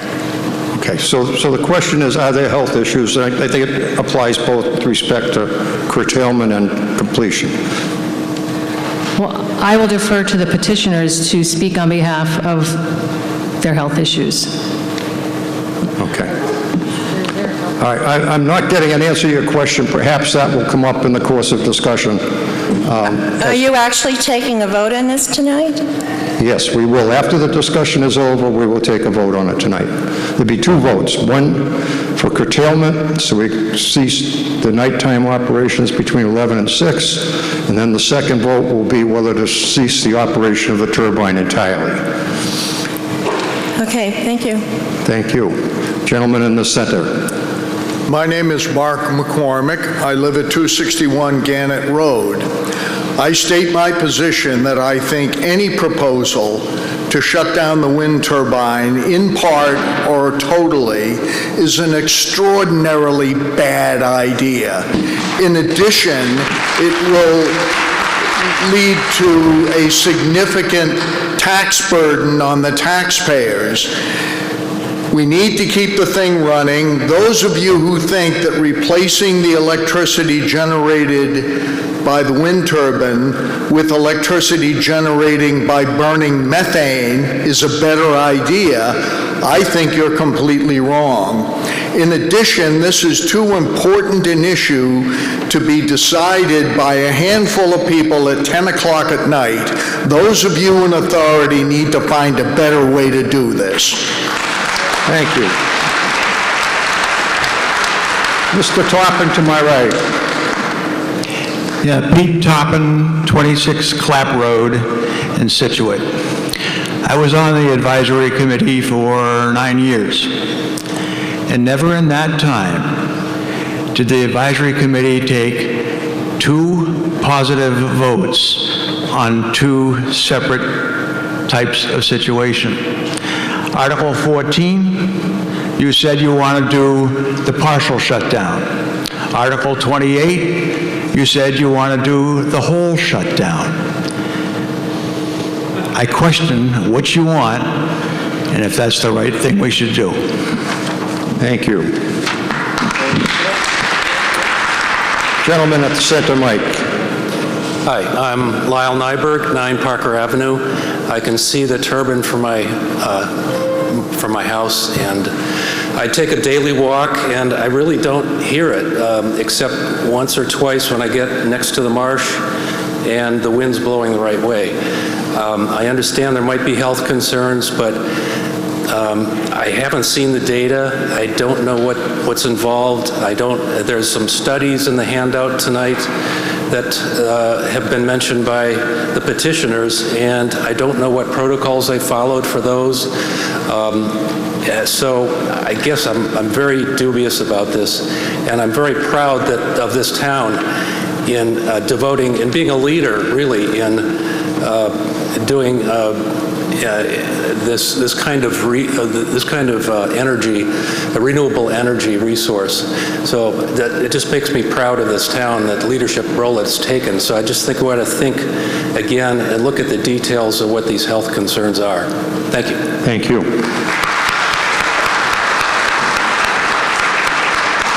Lady to my right. Hi, I'm Lisa Bertola, and I live at 52 Elm Street. We heard this evening that there's a $5.6 million unreimbursed FEMA debt in the town due to storm damage, and that will continue to grow. We keep patching up the seawall. That wind turbine produces in excess of $300,000 a year in electricity, and that's a low estimate, I think, $300,000. The town has voted, the people of the town have voted in majority to support renewable energy efforts, not just the wind turbine, but we are currently in the process of looking at an aggregation so we can procure our electricity and have more renewables as part of that procurement.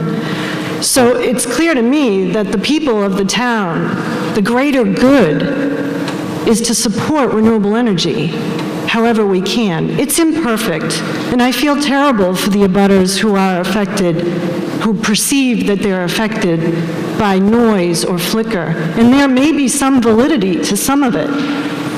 But the oldest utility turbine in the South Shore is in Hull, and there is not one validated health report of those abutters that shows with scientific validation that there is a health impact to those abutters. We're younger than them in Hull. This is a clear example of a special interest group trying to push their agenda through and forfeit the greater good. I urge everyone to think hard about this.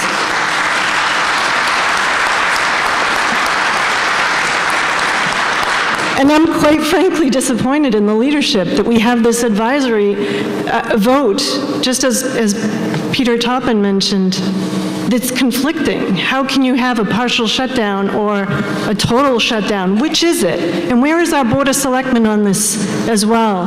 There's a lack of courage here at the front of the room, and I'm disappointed because that hasn't been my experience for the 20-plus years I've lived here. I've seen courage in the room before. We need to advance off of fossil fuels. Ask the kids in the town whether that's true or not. The kids, the STEM program at the high school, they fill this auditorium, and they're excited to live in a town with wind turbine present. We are a trailblazing town. We should continue to be. We think thoughtfully, but we have to sometimes be courageous. Vote these both down. This is not the right way. Thank you. Gentleman at the center mic. Frank Kilduff, 125 Chief Justice Cushing. The train makes noise, makes a lot of noise, especially in the morning when they warm it up for an hour before it goes anywhere. Boats make noise, planes make noise. There's a hell of a lot of trucks on 3A that make a lot of noise, but everybody puts up with it because it's for the common good. Wind turbine makes some noise, yes, but it's also benefiting every single person in the town. And shutting it down to benefit a small number of people I think is a wrong decision, and I encourage everybody here to vote this down. Thank you. Thank you. Lady on my right, and I think, if I'm not mistaken, you are the sponsor of the complete shutdown article. Yes. Okay, so if you'd address that issue and the partial issue in your remarks. What's that? I'd ask you to address both the issue of whether it should be partial or complete in terms of shutting down the turbine, since your motion is for a complete cessation of the turbine operation. Is that correct? Yes, it is. Okay, I'd ask you to address that, please. My name's Ellen Casper, and I live at 120 Gilson Road. I've been an RN for almost 43 years and understand firsthand the need to protect and... Hold on just a second. I'm going to get a little help from our sound engineer here. Stand closer. That's going to help us all. Thank you. I understand the need to protect and preserve public health and well-being. I was compelled to put forth a citizen petition to send a message to our town officials that they have an obligation, a duty, to use their authority to effect us full protection from all the nuisance conditions from the wind turbine operations. Article 14 was designed to afford impacted neighbors partial protection, which is not in keeping with the very intent of our state's public health laws, regulations, and bylaws. Back on February 12, 2009, Planning Board meeting minutes document the concerns one neighbor expressed about potential health and safety impacts upon his family. He asked, who will be accountable if his children and family are negatively affected? The documented response from the Select Board Chairman, any liability would be assumed by the town and/or operator. More recently, a Select Board member testified in support of the Vieira bill designed to financially assist towns to remedy problems associated with the negligent siting of local wind power projects. Acknowledging health impacts associated with the Scituate wind turbine operations, she testified, immediately after the wind turbine operations began, so did the complaints. Headaches, nausea, lack of sleep. One resident unfortunately suffered a heart attack, his doctor directly attributed to the turbine's operation. Partial shutdown does not provide enough relief for residents who live at the base of the turbine. They feel vibrations, see flicker, and sleep interruptions constantly. We are disappointed that the question of providing partial relief was brought to town meeting, setting up a choice between town finances and a curtailment plan, which affords only partial health protection to long-suffering neighbors. Our public health laws are not intended to be contingent upon financial considerations. The Select Board has deferred taking any responsibility for ordering a full abatement of the nuisance conditions and therefore have chosen to avoid one of the most important duties of our government, to protect public health. We believe that there I need some water. We believe that there are years of adequate evidence for the Board of Selectmen and Board of Health to declare the wind turbine a public health nuisance, as has been done to varying degrees in other local communities, Falmouth, Bourne, Kingston, and Plymouth. I gotta open it.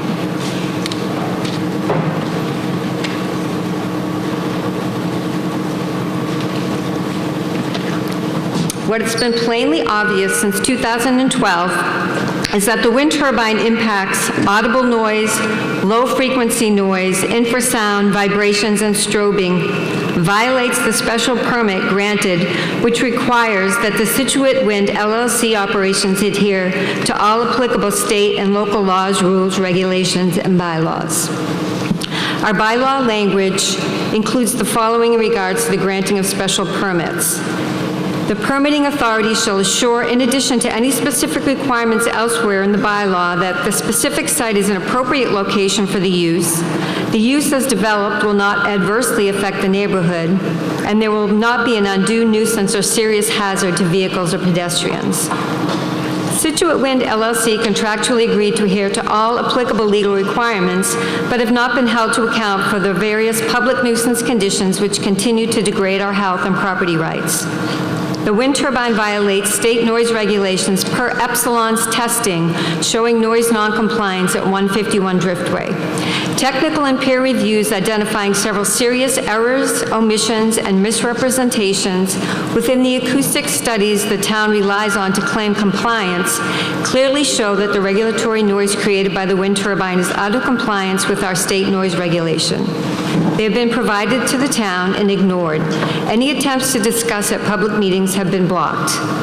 We have learned by way of a Freedom of Information request that Scituate Wind was allowed to completely control all aspects of both acoustical testing efforts, including design of the RFP, choice of consulting firm, all tied directly to the wind industry, design of protocols which were not approved by the Mass DEP, as is their policy for third-party noise compliance testing. These tests were all designed to show compliance at any means. Although noncompliance was discovered at the 151 Driftway home, this finding was explained away by Epsilon. In addition, the town-funded consultant Epsilon never provided the RFP-required deliverables, which consisted of field notes, SCADA data, which show turbine operational data, including blade pitch and wind speed at the hub height, and audio recording files that would allow for an in-depth review of the testing accuracy. Neighbors knew the testing would not reflect our reality, as we reported no noise problems during the hours the testing was concluded. On some test nights, the noise was very high prior to testing, yet the consultant opted not to collect data during that time period. Please be mindful of all this testing is not only to evaluate the audible noise. Our town officials have not agreed to our request for full spectrum testing to evaluate the acoustic trespass inside our homes. It is a documented fact that wind turbines emit more low-frequency noise. This noise is subaudible and is felt by the body rather than heard. These noise frequencies are very insidious and are at the root of many of our health-related impacts. These frequencies pierce through structures, making the impact of these emissions actually worse inside our homes. We have repeatedly invited the town officials to experience this inside our homes. No one has made the effort.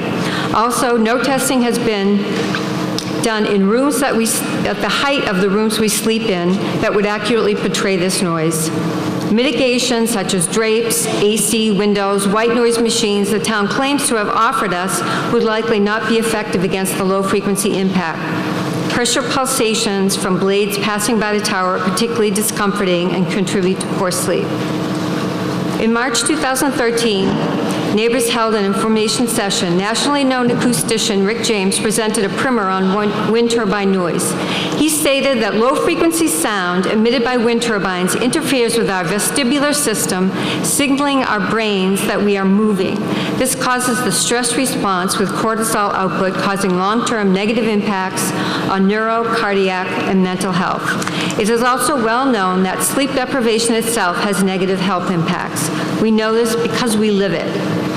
The shadow, flicker, and strobing is a documented environmental pollutant which affects the optic pathways and has been documented to cause nausea, dizziness, headaches, anxiety, and triggers a flight response. There is no amount of strobing or flicker considered acceptable. Every minute of it is a violation of our nuisance law. In 2020, we requested that our independent Board of Health perform a full investigation. They refused without providing any rational basis for their refusal, opting to stand outside undisclosed homes at undisclosed times and conditions. The arbitrary 11 p. to 6 a.m. curtailment period, although helpful, leaves neighbors exposed to many hours of invasive and excessive noise and vibrations and shadow flicker impacts, as our select chair has testified to the state.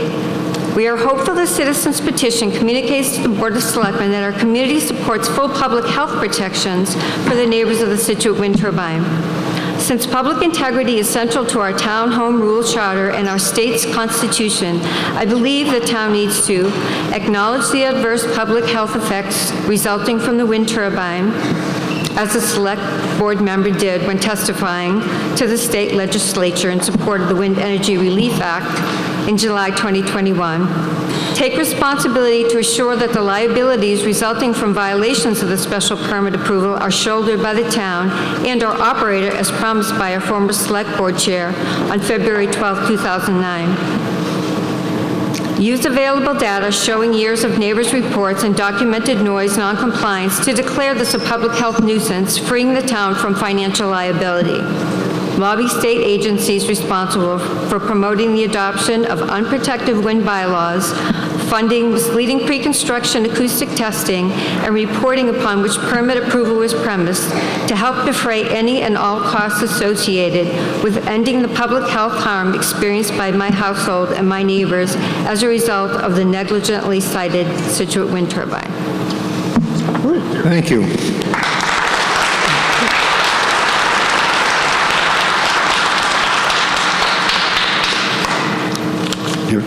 Okay.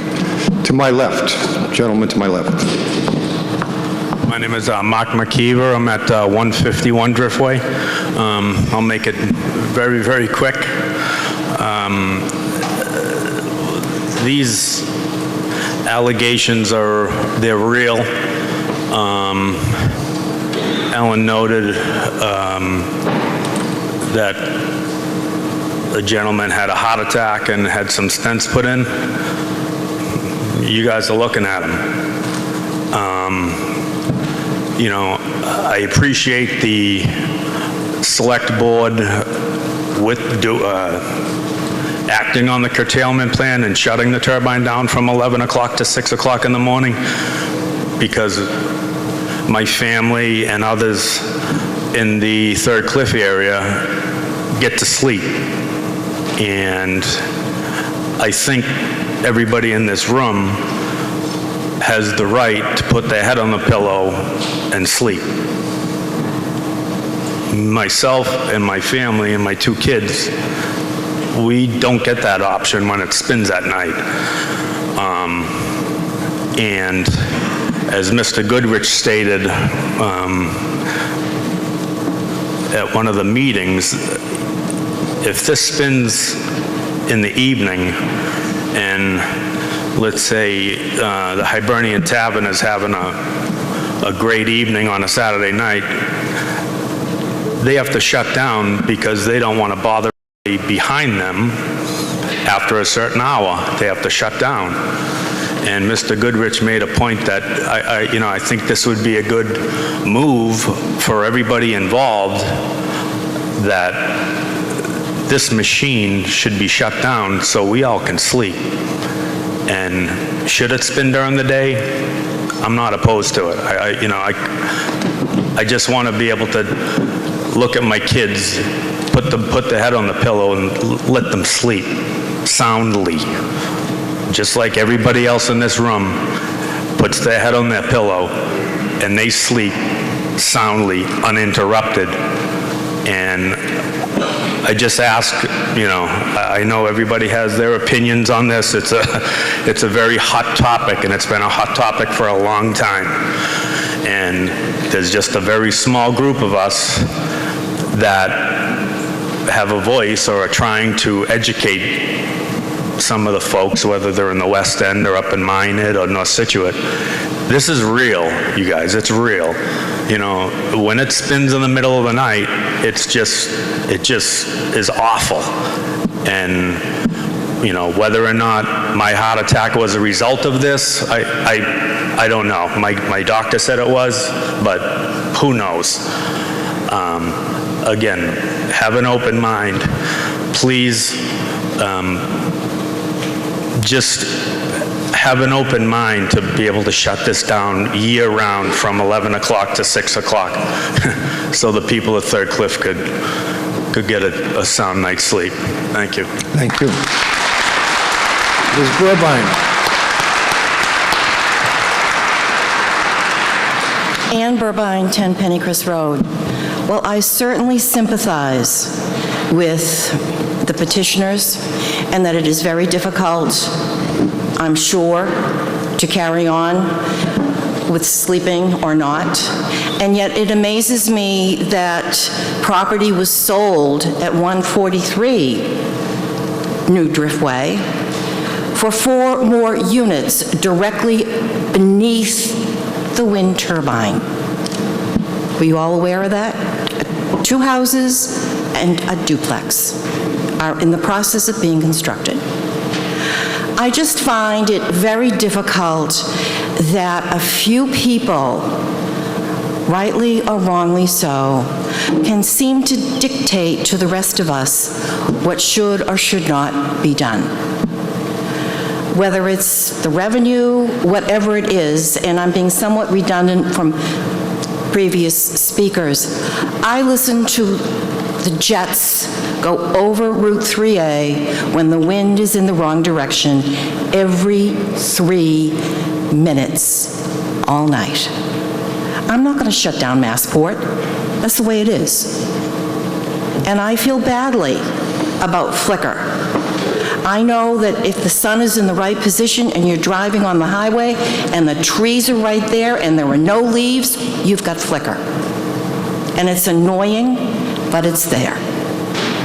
So you put down your visor and that's the end of it. I would strongly urge you to vote no on both these articles.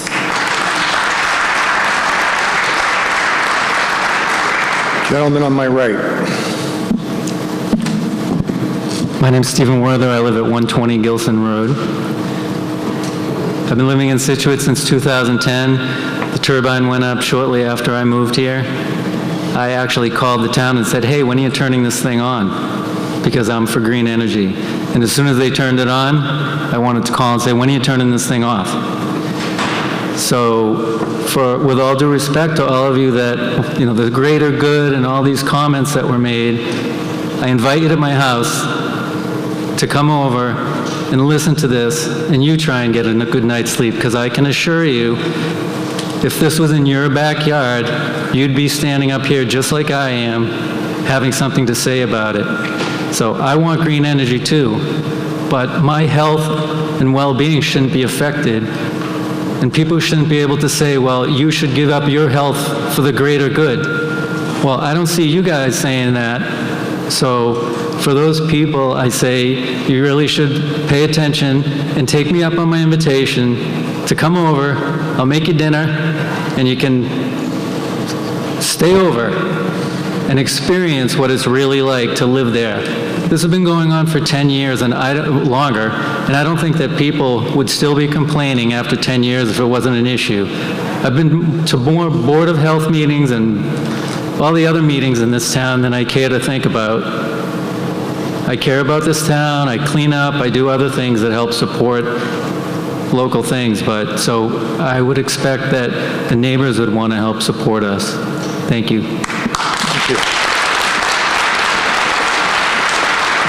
Mr. Gilmore, I think you had asked to be recognized. Thank you, Mr. Moderator. Earlier, I want to thank the gentleman for his service on the advisory committee for over 9 years and for his comments pointing out that your advisory committee voted in favor of both options. A curious conundrum, or a Gordian knot. I've been on this committee before when these people brought this problem to this town meeting. I can't remember what year it was, and we heard the same complaints. At that time, we heard the then select board come before us and say they'll curtail it a certain amount of nights per year over a handful of months. That to me was a compromise. They were going to run some tests. That to me was a compromise, and to this board of voluntary people here that live in your town. So now the problem comes back to us again. The problem is the same problem. And it's not a matter to me about dollars and cents here now. So that's kind of odd for advisory people to say that. It's a matter of human health and a moral code as neighbors. It's not up to me or anybody on this board to decide what makes those people sick. There's plenty of studies. There's plenty of I read one today about Block Island. It's great because it's off the ocean. Maybe that was a supporting article, I don't know.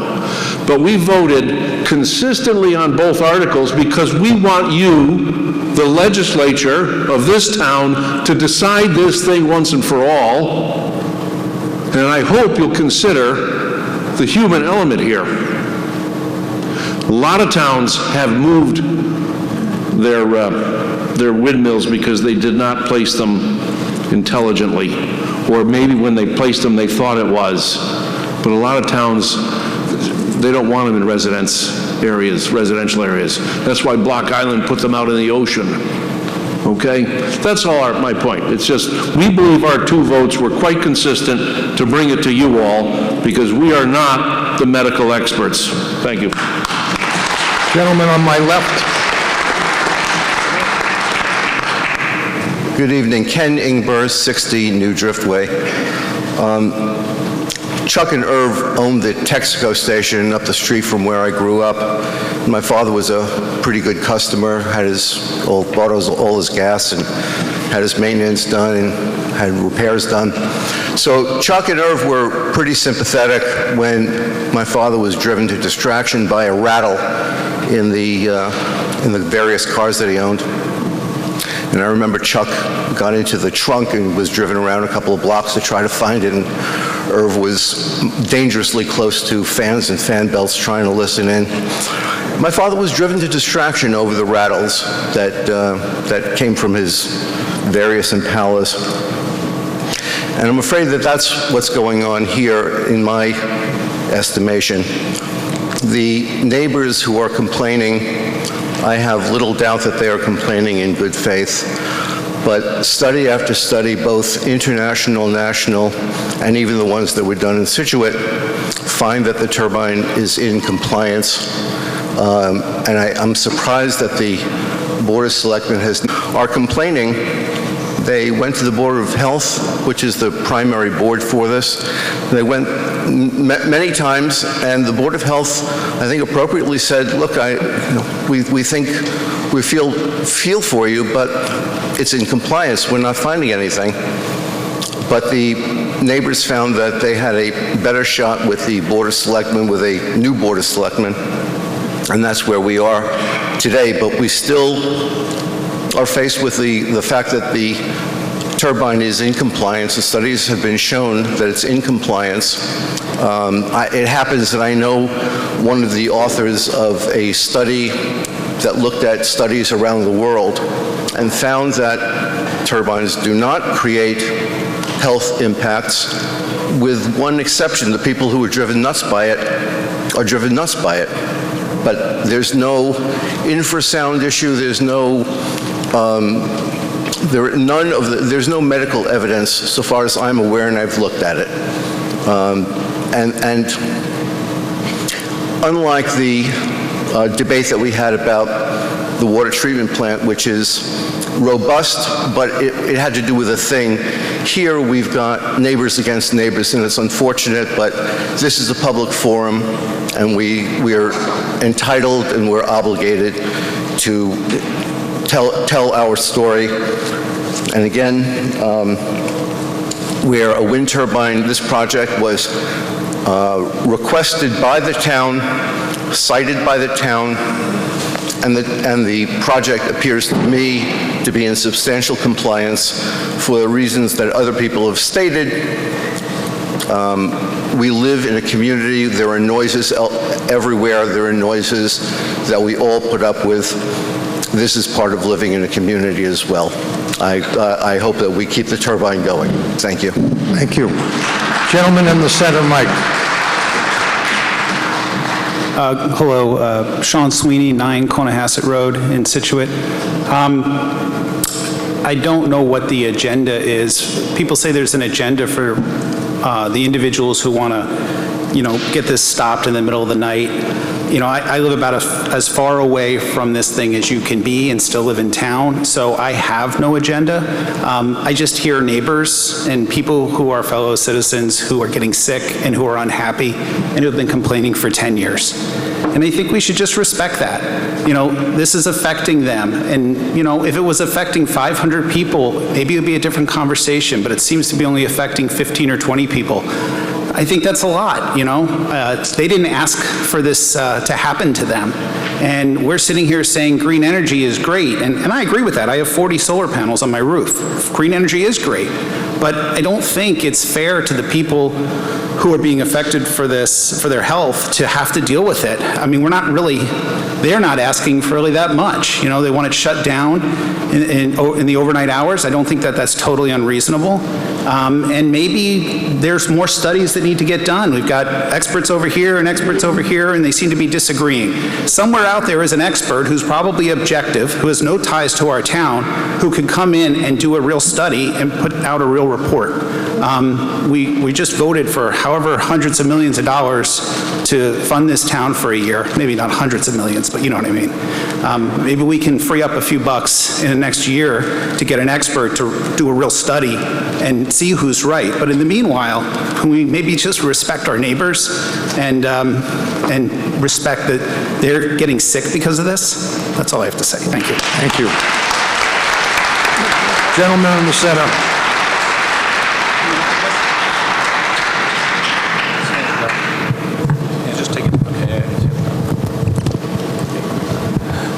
Wayne Ross, 42 Chittenden Road. I would like to move the question. All right, we have a motion to move the question. This would terminate debate. Requires a 2/3 vote. It's not debatable. All those in favor of moving the question say aye. Aye. Those opposed, no. No. I declare it a 2/3 vote. If 7 people disagree, they can stand and we'll do a count.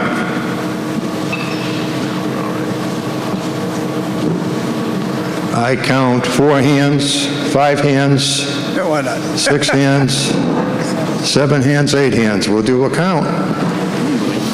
This is on whether we move the question.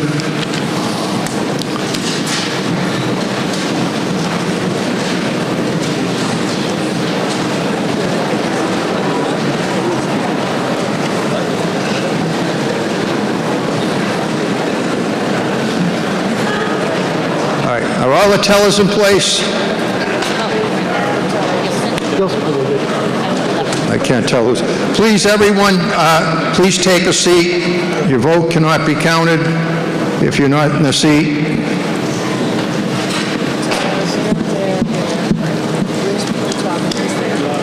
All right, the tellers are in place. Who's up in the back there? Is there someone for the back bleachers?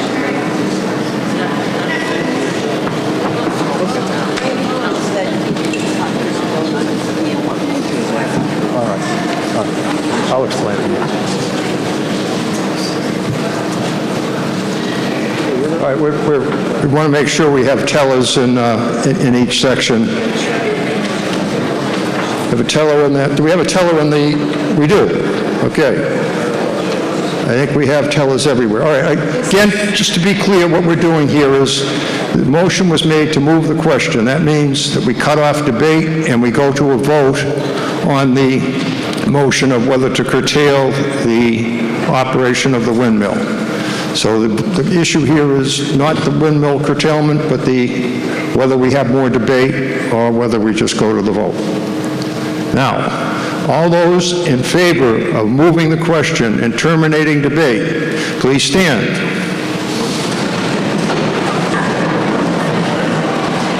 All right, we're going to do a count.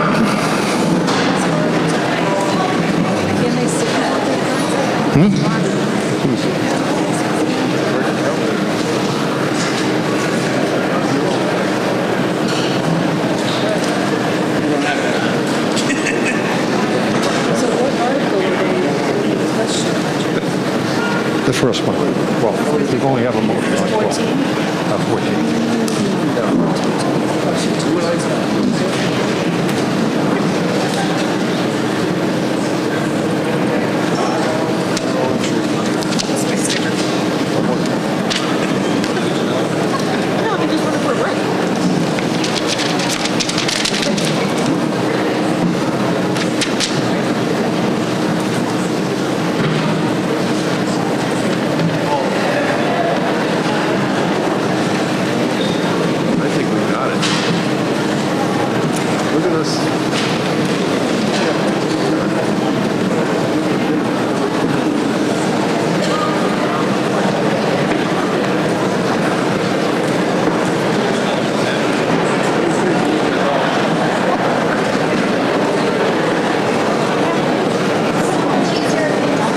Is it? Okay, all right, I'll do it that way the next time.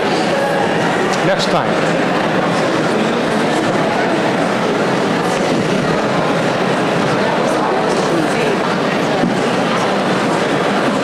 We're going to take all of the yeses now? You want to do that first, right? All right, once the tellers have completed the count, you can come forward and give the clerk the numbers, please. You want them all at once, right? You want the yeses first. Yep. So you're just going to call this section, right? Yep. Okay, we have start with the right rear bleachers.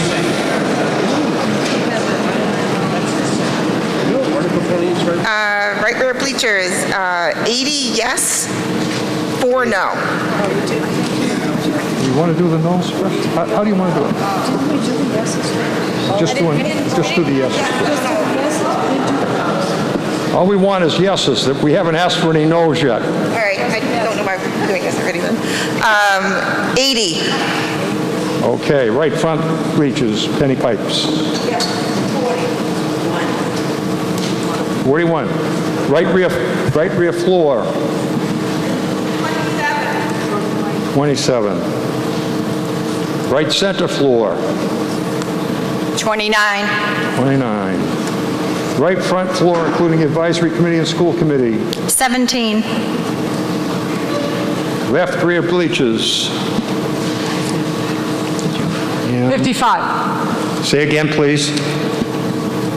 55. 55. 55. Left front bleachers, please. 39. 39. Left rear floor. 46. Left center floor. 36. Left front floor, including the moderator, clerk, selectmen, and registrars. Say again. 21. Okay, now I'm going to ask all of those who are voting no and want to continue debate simply to raise your hand. Don't stand, just, I'm told it's easy to see you if you raise your voting card, please. And I'd ask the tellers to do the count.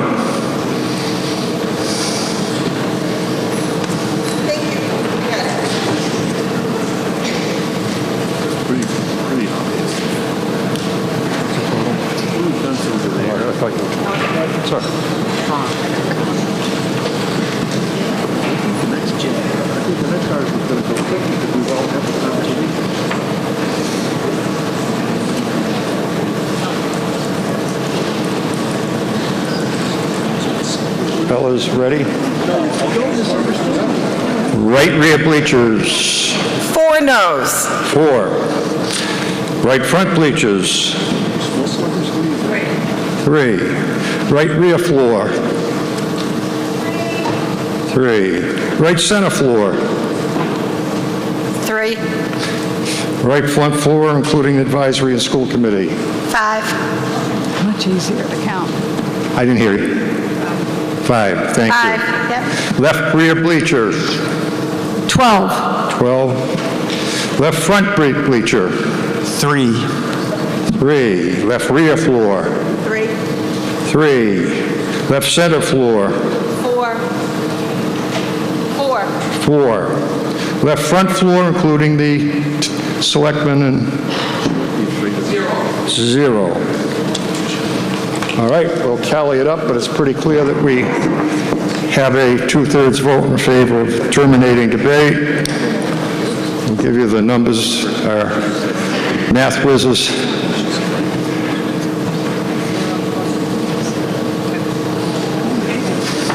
What were the total? All right, so the vote was 391 in favor, 40 against. That's 90% of the floor. I think that passes by 2/3. That brings us to a vote on Article 14, which is to curtail the operation of the windmill between the hours of 11 p.m. and 6 a.m. each day. All those in favor of that motion, please say aye. Aye. Those opposed, say no. Oh, it's getting late. Let's do this. All those in favor stand.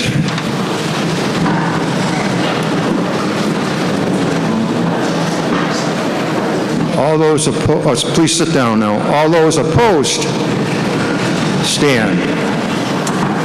I say it's a majority vote. We can have a count if you want, but my read is that it's a clear majority.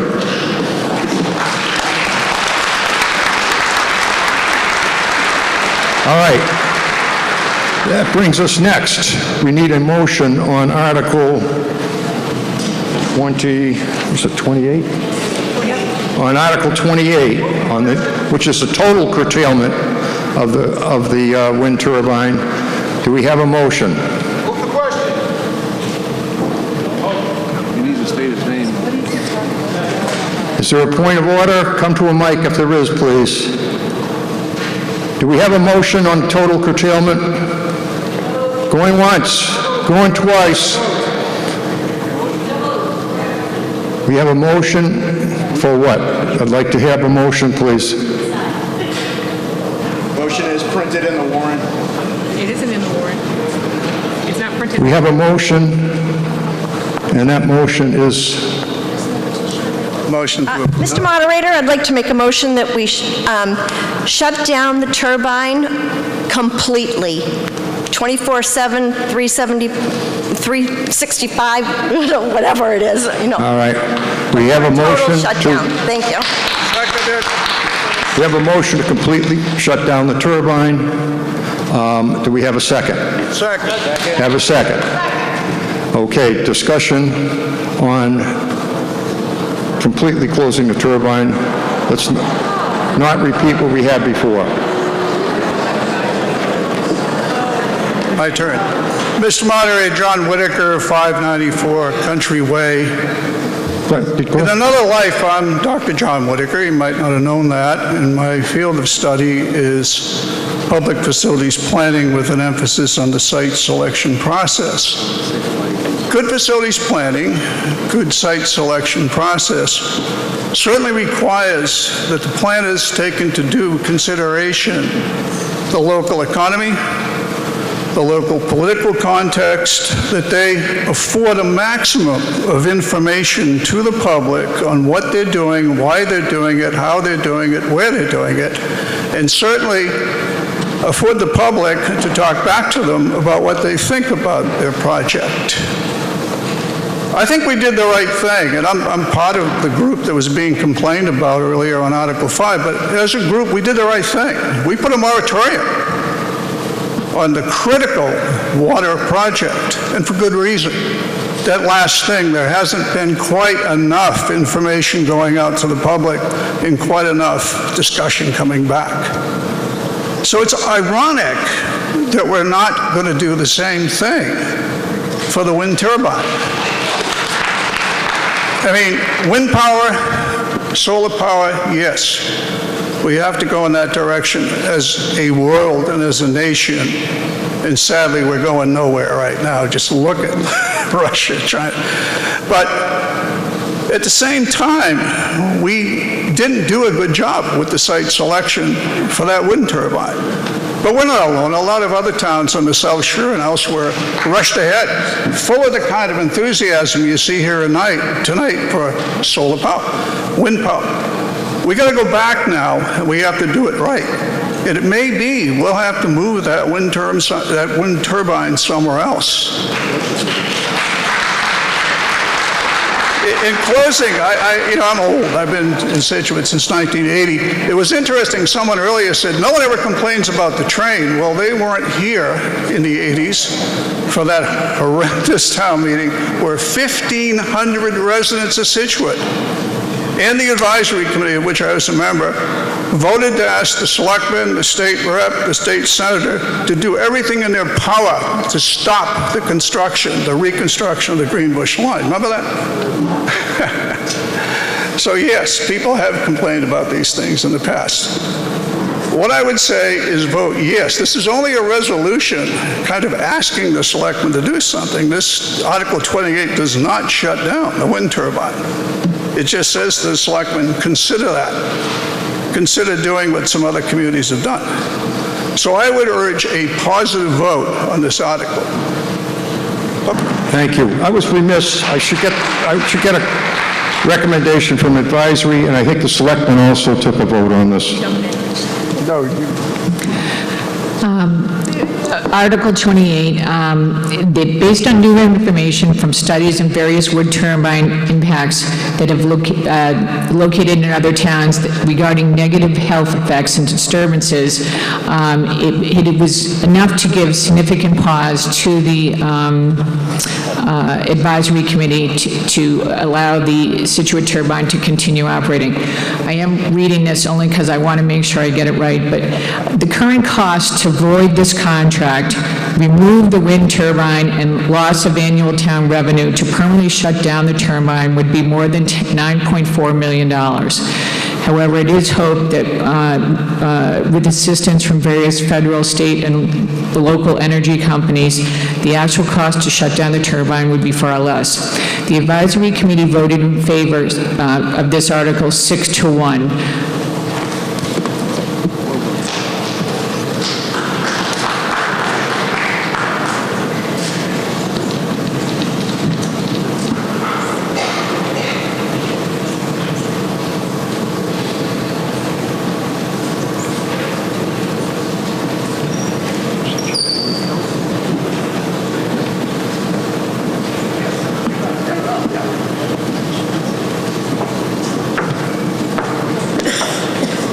Okay, Board of Selectmen. I'm going to ask you, please don't repeat the discussion that we've had. This just deals with the differential on the total shutdown. Right. So the Board of Selectmen voted 5-0 against this motion.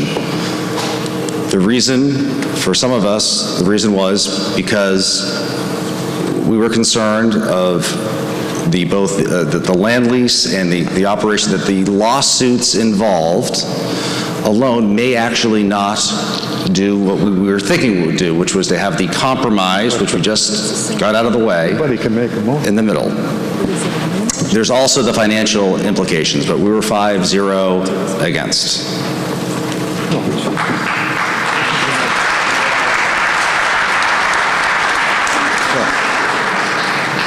Center microphone. Mary Lou Butler, 38 Roses Lane. I have a question about the financial implications. Am I correct in understanding that we would lose the revenue that the town gets now from the electricity that's generated, and in addition, we would have to pay to get out of the contractual obligation that we have?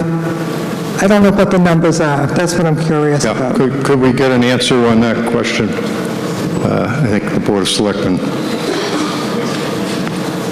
So that is correct, yes. The financial implications to get out of the contract would be roughly $9 million.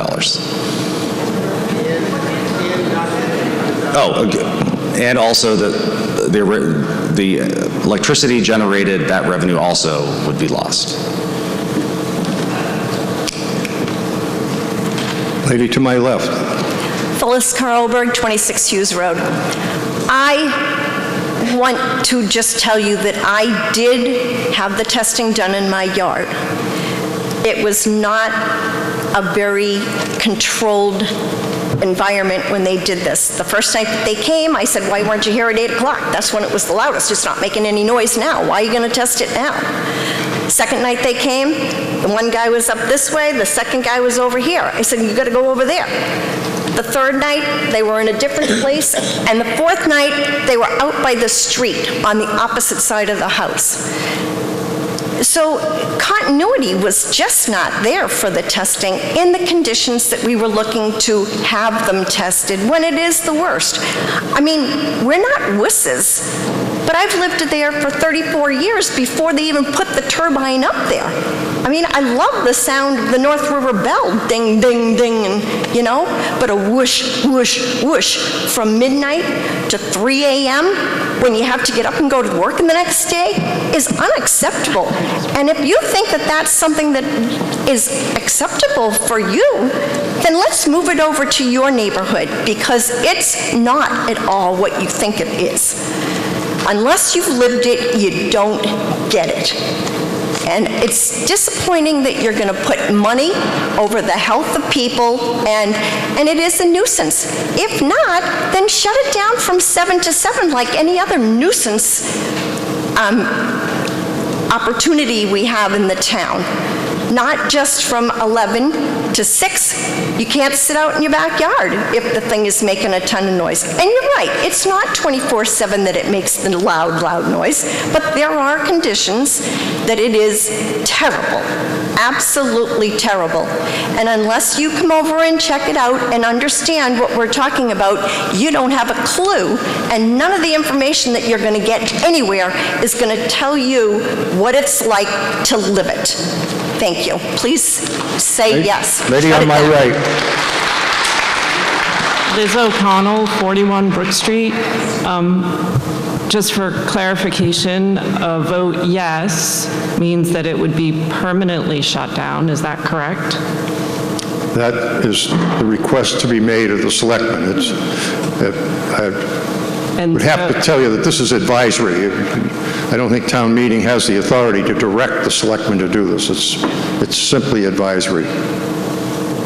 And so if we vote yes, we will also be accepting the cost for dismantling the wind turbine for $9.4 million? That's correct. As the citizens of town, and the loss of revenue.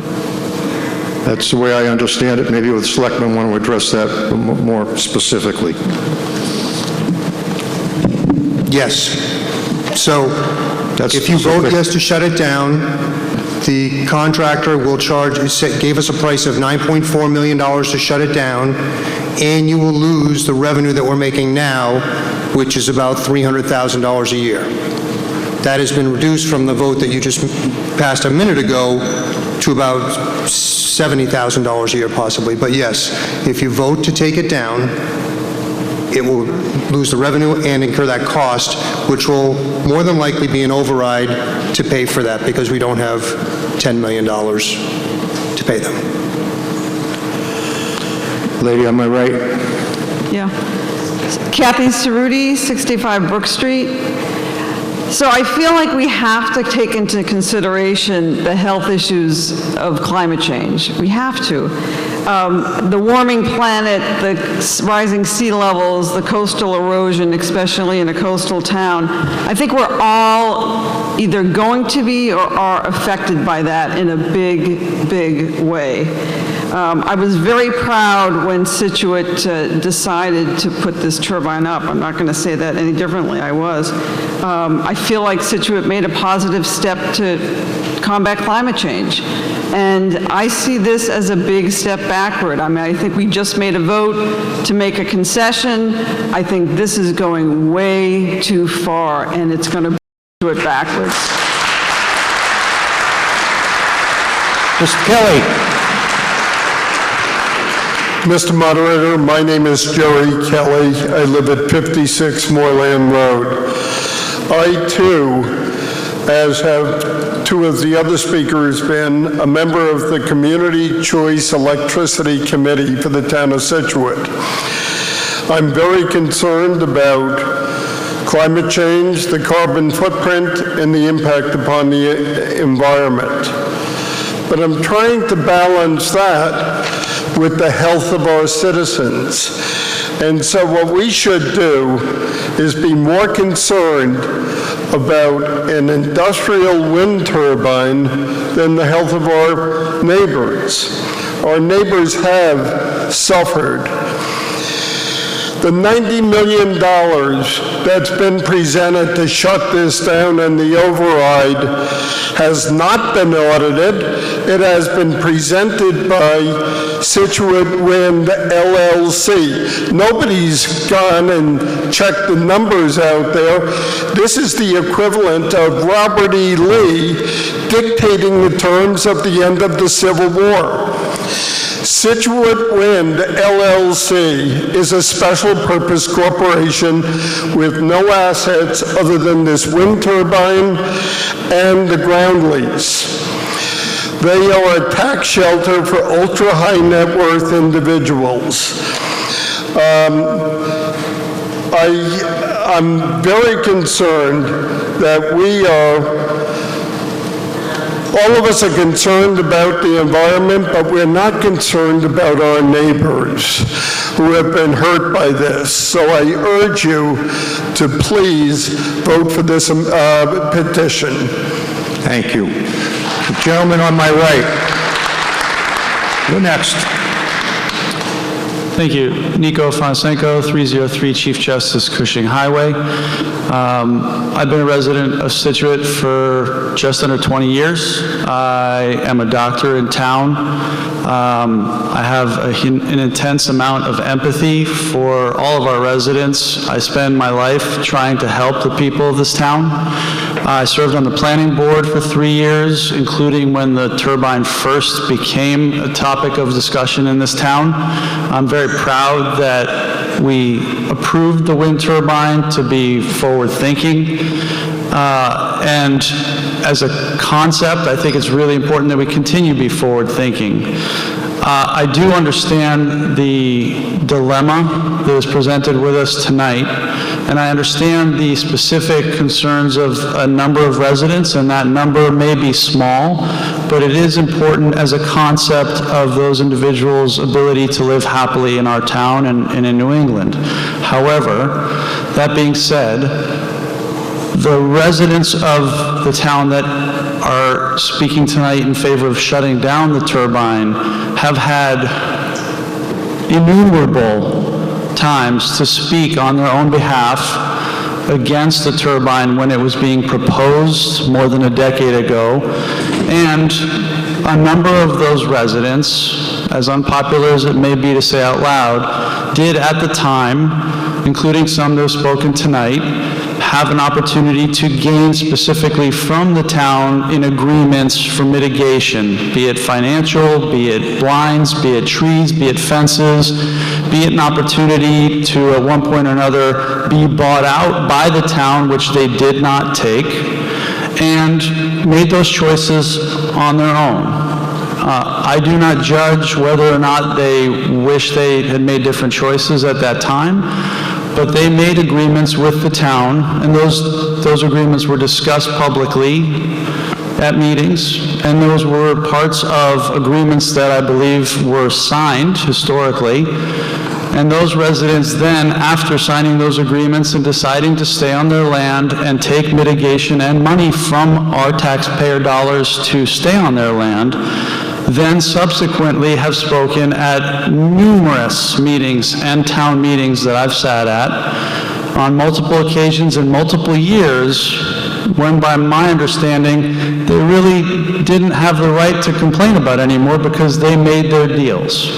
And that is not very popular to say to specific individuals, but I believe that's basic fact of how the history has come down. And tonight, those same residents, it doesn't matter to me if it's a small number or a huge number, are speaking yet again to curtail what is serving the rest of the town and has served the rest of the town in many ways for over a decade to help us with our tax revenues and serve to decrease the electrical costs of our town buildings, etc. And while it's difficult as a doctor and as a citizen who cares deeply about this town to say that it's a give or take, my opinion is that there is an important facility use to keeping the wind turbine running. We've already tonight taken a vote to further curtail it, which is going to cost our tax revenue base another $300,000 per year, if I understand the numbers correctly. And we, as a town, just voted to do that in favor of letting these residents sleep better at night.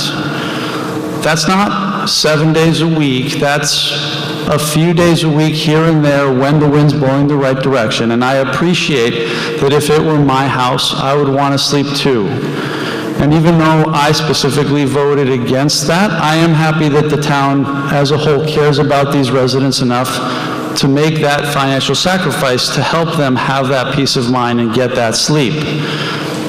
But whether you live behind the Hibernian, and you have to wait until 10:30 or 11 p.m. to go to sleep because they have music and live time at the front street, or whether you live at my house and there are trucks going by 24 hours a day, 7 days a week, with their brakes on approaching the rotary.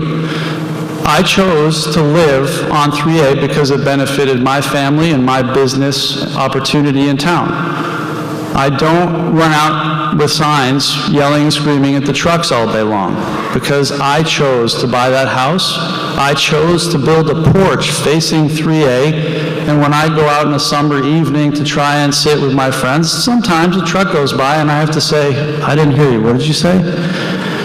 And I make those choices, and every resident makes those choices. And whether you live on Lighthouse Row and the storms come in and shake your house for 3 days in a row in the wintertime, and you choose to stay there because it's beautiful the other 345 days a year, or whether you choose to live in a flight path because you have greener grass somewhere, and for any number of reasons, we all make choices to decide what we buy, how we invest. And the residents here have had those chances over more than a decade, which is a lot more chances than I've had to complain about where my property is or what happens on it. And so I do have severe amounts of empathy for the residents if they do have effects. But they can choose, just like I can, to sell my house or sell their house yesterday or tomorrow and move to North Scituate or the West End or Cohasset or somewhere else and be further away from a wind turbine, if that's so what their choice is. Given the housing properties and the fact that we just approved $400,000 for an increase in CPC funding purely based on increased market values in the last year and a half, I would say that if they have that many effects, I would take a bet that there are people out there that would love to buy property in Scituate today, whether or not it's near an existing wind turbine that's easily visible when you're buying that property. My opinions may not be popular among a small amount of residents that are in that zone right now, and I do honestly apologize for the fact that they have some effects that I don't doubt are real. But there are mitigation factors that have been given to them, offered to them, paid for by me and all of us, and the benefits of the wind turbine are indeed real, are massive, are useful every day of the lives of every resident in town. And I hope that we continue investing in that kind of green infrastructure going forward. And as a side note, if we were to unfortunately approve the shutdown, it's not going to likely go through a select board that's already voted 5-0 against this article. And so my feeling is that whether it's out of principle or not, my principle is that I have empathy for the citizens of this town, and I'm always for discussing and thinking through creative opportunities, but I am not for shutting down a wind turbine that has a massive benefit to this town every single day, and I vote no against this article. Thank you. Lady in the middle aisle, please.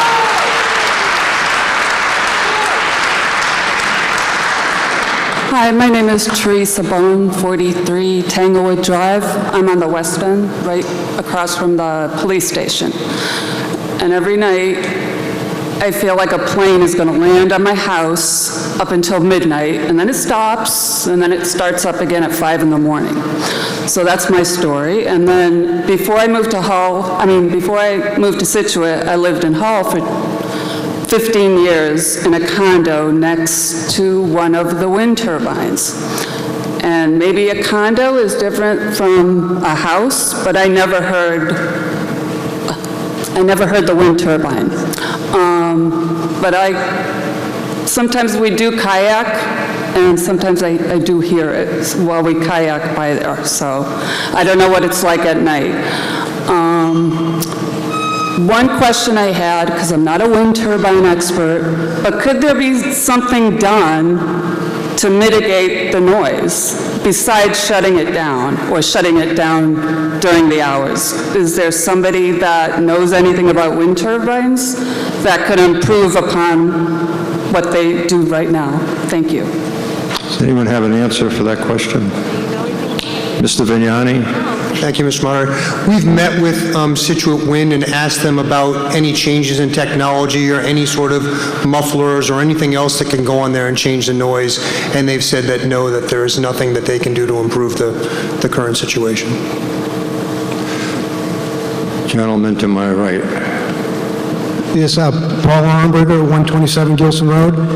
Just quickly, I know there was some mitigation. Quickly is good. Quickly is good. Good. I know there was some mitigation for a couple of residents who live close to the wind turbine, but not a lot. Maybe one or two people had that.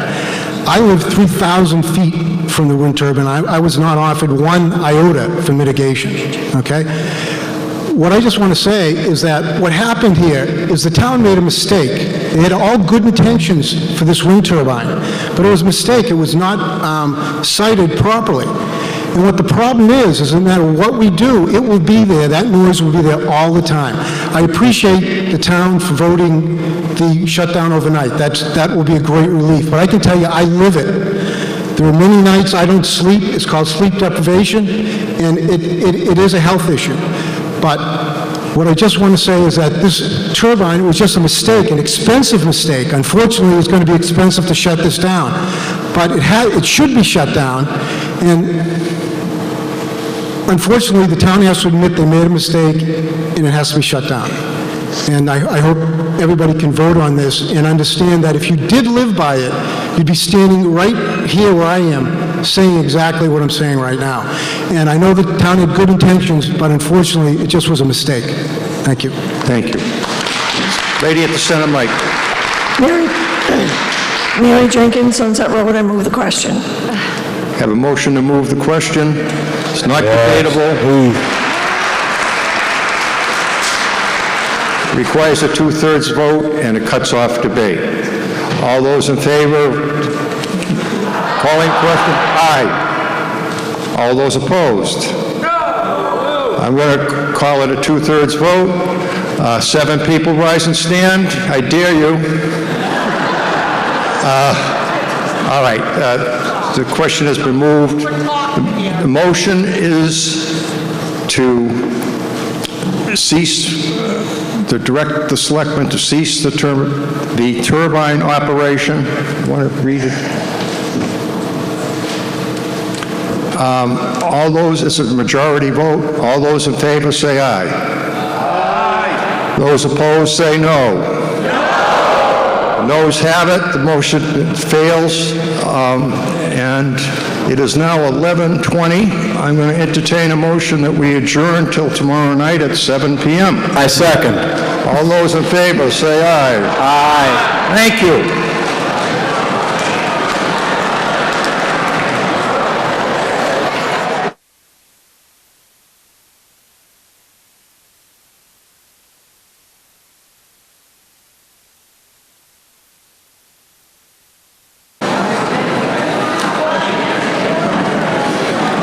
It's 7 o'clock. I'd ask folks to take their seats, and we'll get organized to get going.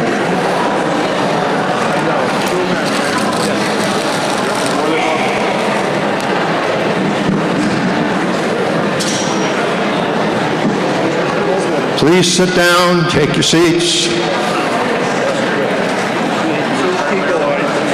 We'll resume the second night of our annual town meeting. 2 issues that arose from last night that I'd like to address. The first was that in the back of the room, a number of people were standing and conversing, and it interfered with people's ability to hear the meeting. So I'm going to ask tonight that people not stand in the back of the room, that people take seats, and please don't chatter because it does override the sound system. That's number 1. Number 2, there have been questions about the length of the presentations last night. I did follow the 5-minute rule.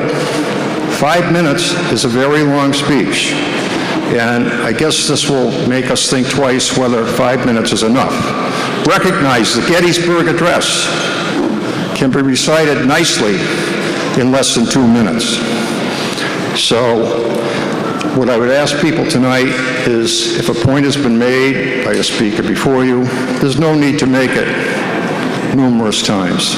Let's just try to move the meeting along.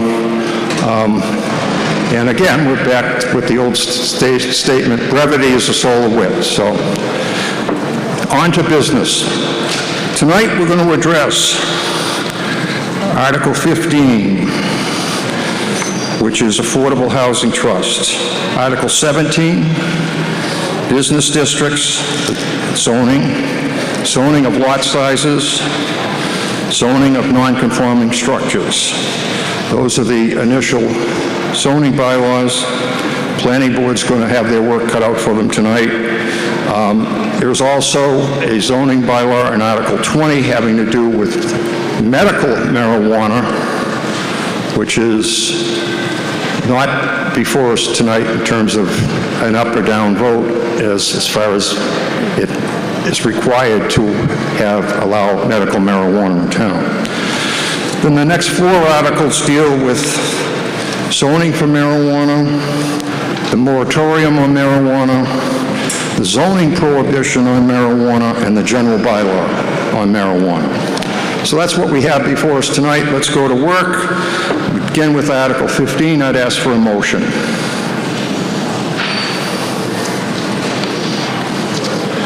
And I think that's Ms. Curran.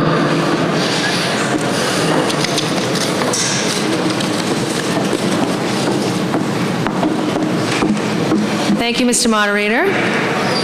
Welcome back.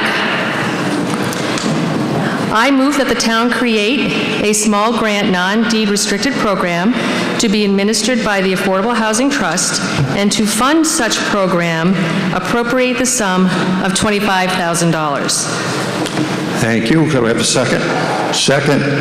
Advisory Committee's recommendation, please.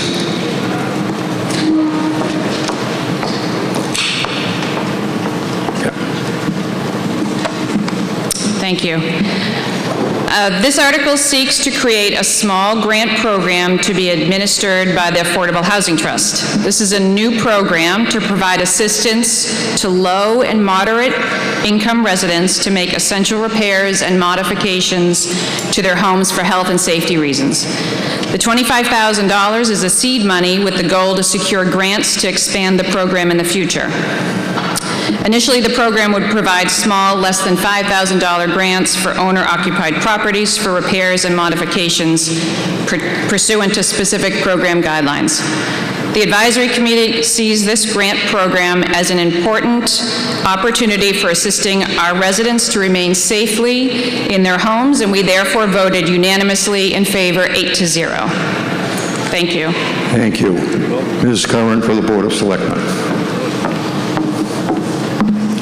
Thank you. First of all, I'd like to thank the Affordable Housing Trust, Steve Irish, Ruth Wagner, Nancy Chapman, and Elizabeth Howie for really working in conjunction with the Planning Board on the Housing Production Plan. And this was one initiative that was called out as something that Scituate could do to help some of its moderate and low-income homeowners. So some of the qualifications would be as follows. The Scituate homeowners who would qualify could use some financial assistance to make small and essential repairs at homes to their homes at a value of $3,500 or less. To be eligible for the grant, you must meet the following requirements. Your property must be your primary residence and located in Scituate. Your income is no more than the median income for the Boston area, adjusted annually by the household size. You must intend to remain living in Scituate for at least 12 months following the receipt of such grant. Your property's assessed value must be below the town's median assessed value for a single-family home, which currently is north of $600,000 and continues to go up. In accepting a grant from this program, you must sign a grant agreement and notify the Scituate Affordable Housing Trust at least 60 days prior to listing your home for sale. And repairs can include such things as small plumbing and electrical work, carpentry, door and window repairs, weather stripping, bathroom grab bars, step-through tubs, raised toilets or toilet seats, etc. Obviously, small essential repairs that do provide a burden to some families in our town. The Affordable Housing Trust will finance the administration of the program in addition to any repair requests for homes purchased with CPC trust funds, which is a very small number of units in our town today. This article is requesting $25,000 from free cash to extend the program to needy residents who do not reside in CPC-funded affordable homes. It was important to the Affordable Housing Trust to extend this opportunity to as many qualified residents in town as possible.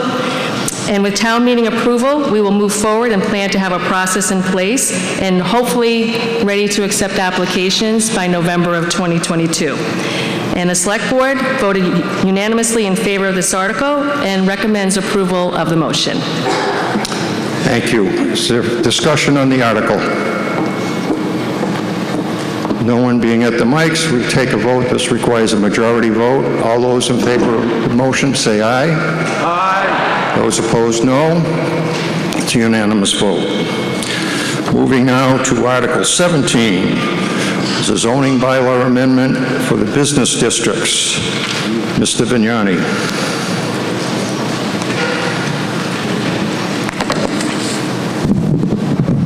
Thank you, Mr. Moderator.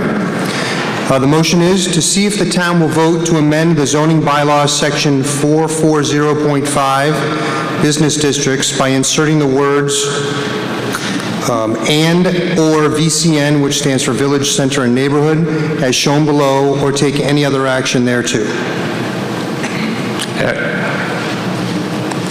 Actually, we want to take out the to see and the any other action. You were reading the article. Oh, you want me to read the rest of it? I'm sorry, I was reading the warrant. I'm going to try that again. Rewind. All right. I move that the town amend the zoning bylaws section 440.5 district districts by inserting the words and/or VCN, Village, Center, and Network, Center, and Neighborhood, as printed in the warrant. Second. Have a second. Advisory Committee.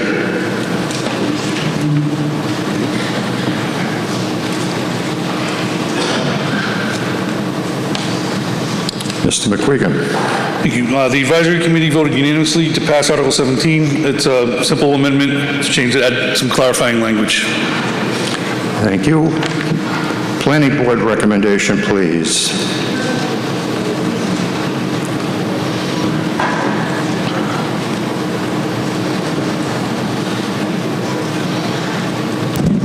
Good evening.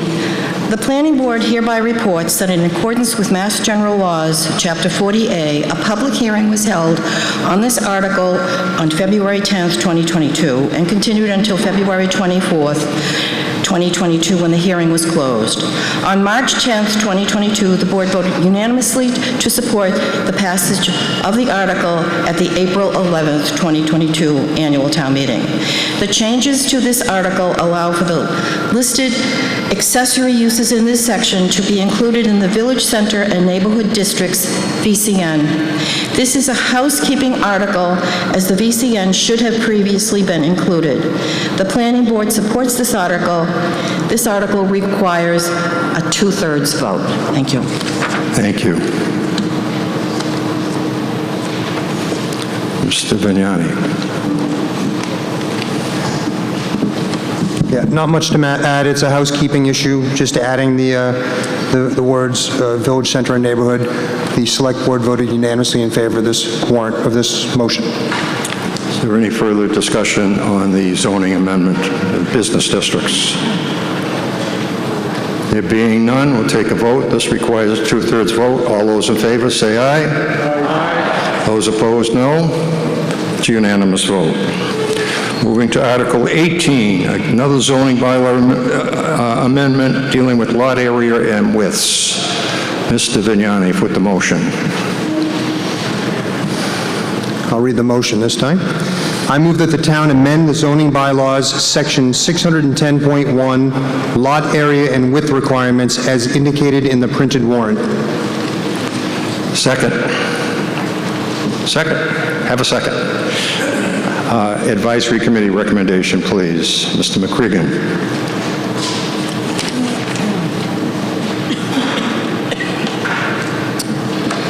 The advisory board has voted unanimously in support of Article 18 to change the bylaws in an effort to prevent rat tail lots.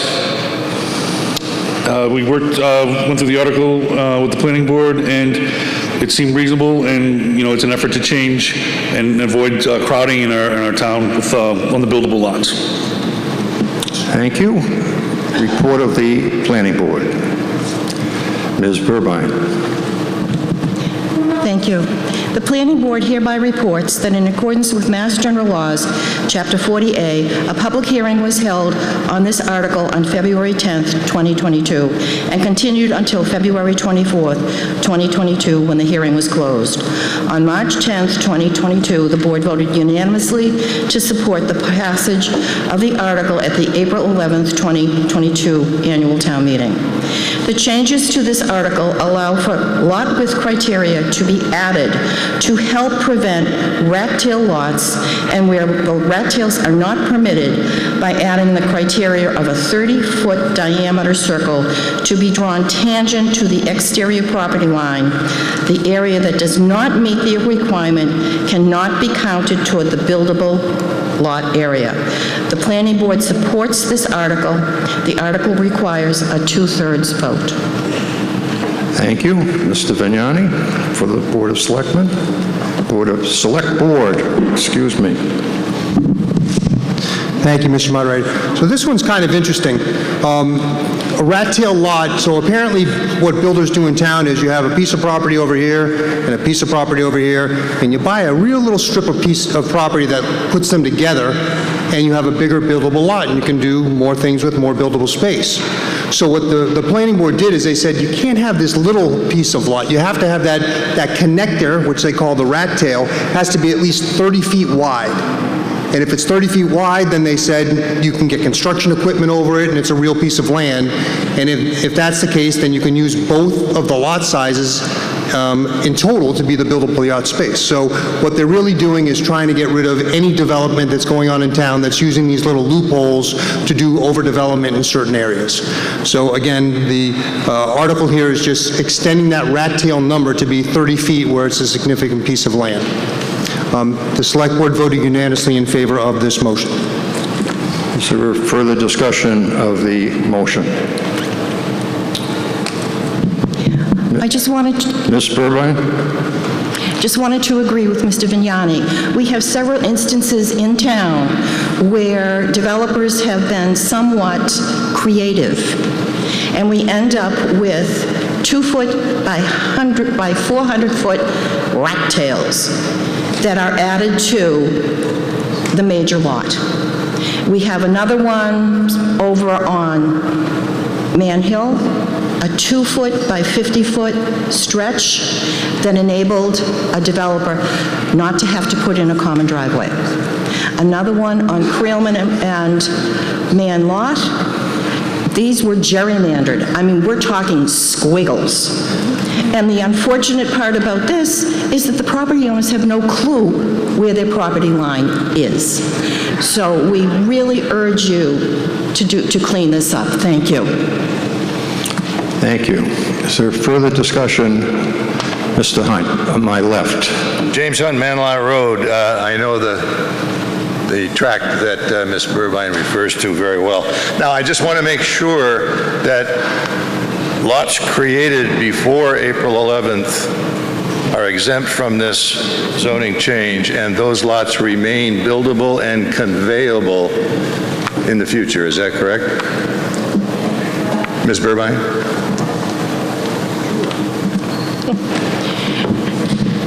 If they're buildable today, then they'll be buildable tomorrow. And they are conveyable. If there is an issue with a lot that meets 29 feet, they can obtain zoning relief from ZBA. But they are not non-conforming by definition? No. Thank you. Gentleman in the center. My name is Anthony Bucari. I'm the chairman of the zoning board. I am in support of the article and its purpose. However, I do have a question, and I'm embarrassed that we didn't catch this earlier. Tangent to the exterior of any property line. a circle drawn on the exterior of a property line, I don't believe achieves what we're trying to achieve. I believe we mean tangent to the interior. Maybe we meant tangent to the inside of an exterior property line, but tangent to the exterior of a property line to me, and as one of the folks who will need to enforce this if there is a variance application, seems like we'd have a circle drawn tangent to the outside of a lot. Am I interpreting that incorrectly?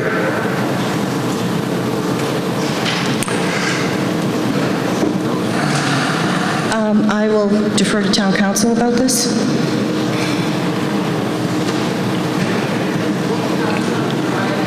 Right.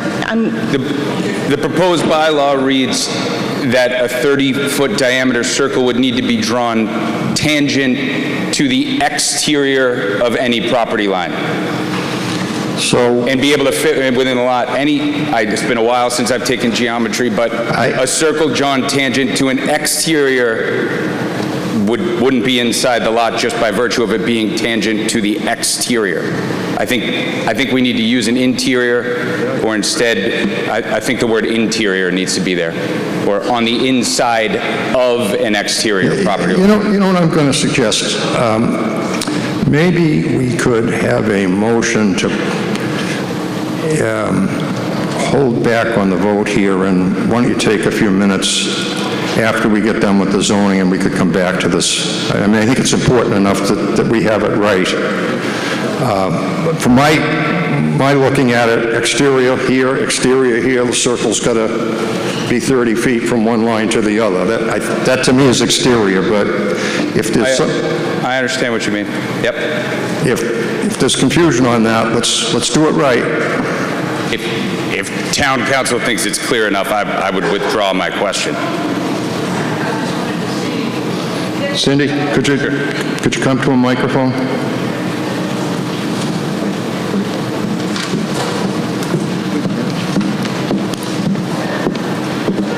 I think it may be correct. My question is, I'm not quite sure what you're envisioning, so I'd kind of like to see what you're, how you're laying it out so I can answer it. Okay. Should I? All right. Are we content with exterior? I'm content with exterior. Okay. Thank you. Further discussion? Mr. Moderator, John Whitaker, 594 Country Way. 6 or 7 years ago, one of the leading builder developers in the Scituate area came into our neighborhood and built 2 beautiful new homes on half-acre plus lots, and we were delighted. And then a few weeks later, we were somewhat shocked when one of their officers dropped by our home, complete with plan and proposal.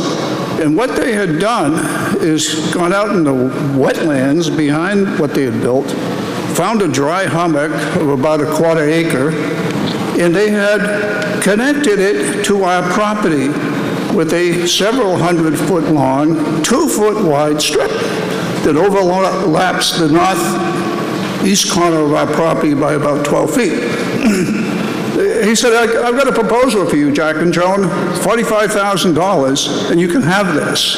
And together we can tear down your house, and we can put up 2 houses. Because instead of a 3/4 acre lot, you have an acre plus lot. Just do it. We can make a lot of money. And we said, sorry, we love our old house. He said, well, maybe after you're dead and gone, whoever gets your place, I'll talk to them. This is not desirable. And I think without delay, we should get rid of this kind of rat tail zoning. In my case, I'm safe. We never did come before the planning board with this crazy proposal, and so it's not grandfathered. If we had to be grandfathered, we could still do what the developer proposed. So please, vote this now. Sensible zoning. Here it comes. Thank you. Thank you. Gentleman at the middle mic. Mr. Moderator, Peter Terode, number 4 Gannett Road. I have a technical question. Hypothetically, if a lot is on a corner, how is this to be administrated? Say a corner that had almost 128 feet on one lot, on one street of frontage, and 121 and a half feet on another road, on another lot. and had in excess of the lot area that's required in the neighborhood of 22,000 feet. How would that work? Ms. Burbine? There would be no rat tail involved. It's a legitimate lot. You aren't taking a piece and going into another lot either behind you or to the side of you. You have 20 in an R2 residential zone, you're all set. The 30-foot requirement It does would be not... in triangles. It would not apply here. Doesn't apply. No, you have your frontage, you have your setback, you have along the back and to the front. It's not a triangle. It's a No, but rectangle. If they were to be developed into two lots, you would have to have a triangle. Then it wouldn't apply. 30 feet would apply. We don't want triangles. We don't want triangles even though they've got 127 feet on one side and 121 feet on another side. Yes, but then if it scoots down and you have a triangle, you can't do it. You can't do a triangle. How can you possibly have two lots there then? I don't think you could. Okay, so for the past 20 years, we've been paying taxes on two lots. If we lose that, do we get a refund? I doubt it. Well, that's not pertinent. That's not pertinent to the bylaw discussion now. Okay. Further discussion.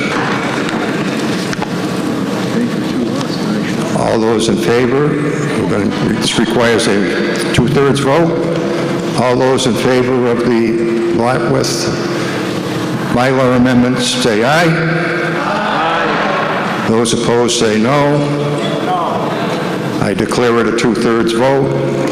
7 people rise and stand. We'll recount it. It's a two-thirds vote. Moving on now to Article 19. This is zoning bylaw amendment on non-conforming uses, on non-conforming structures and uses. Thank you, Mr. Moderator. I move that the town amend the zoning bylaws, Section 800, non-conforming structures and uses, as printed in the warrant. Second. I have a second. Advisory committee recommendation, please.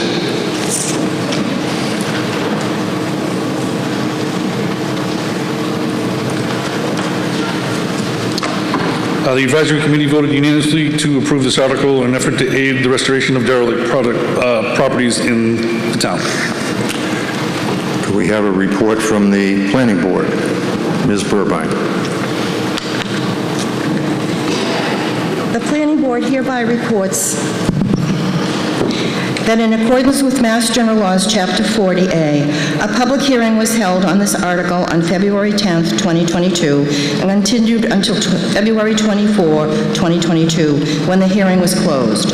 On March 10, 2022, the board voted unanimously to support the passage of the article at the April 11th, 2022 annual town meeting.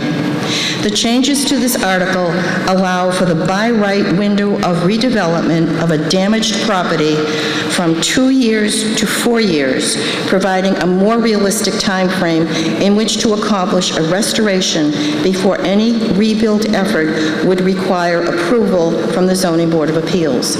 It also allows for all time periods to be waived with a special permit from the Zoning Board of Appeals. The new provisions apply only to any lawful structure or lawful use of land or structure existing in whole or substantial part as of the effective date of the bylaw. The Zoning Board of Appeals can grant the requested relief only if it finds the repair, alteration, reconstruction, extension, or structural change will not be substantially more detrimental to the neighborhood. The intent is to provide a continuing opportunity for derelict properties to be rehabilitated while preventing inappropriate redevelopment of properties that would result in undesirable conditions or situations. The Planning Board supports this article and requires a two-thirds vote. Thank you. Mr. Vignani for the Select Board. Thank you again. Another interesting one. Bob voted it to me, so now I think I can explain it quickly. A house gets damaged, say it's by the shore. We used to have a restriction that said it had to be fixed within 2 years. What this article is doing is it's saying now you can have 4 years to fix it. And the reason why they're doing this is because they found that people just didn't have enough time to repair it in 2 years, and these properties became derelict, and they became an eyesore, and they just became an abandoned property eventually. The goal of this is to give people an extended time period to actually fix these homes and get them back up to the situation that they were before. Pretty good, good. The Select Board voted unanimously in favor of this. Any discussion from the floor? Our Building Commissioner.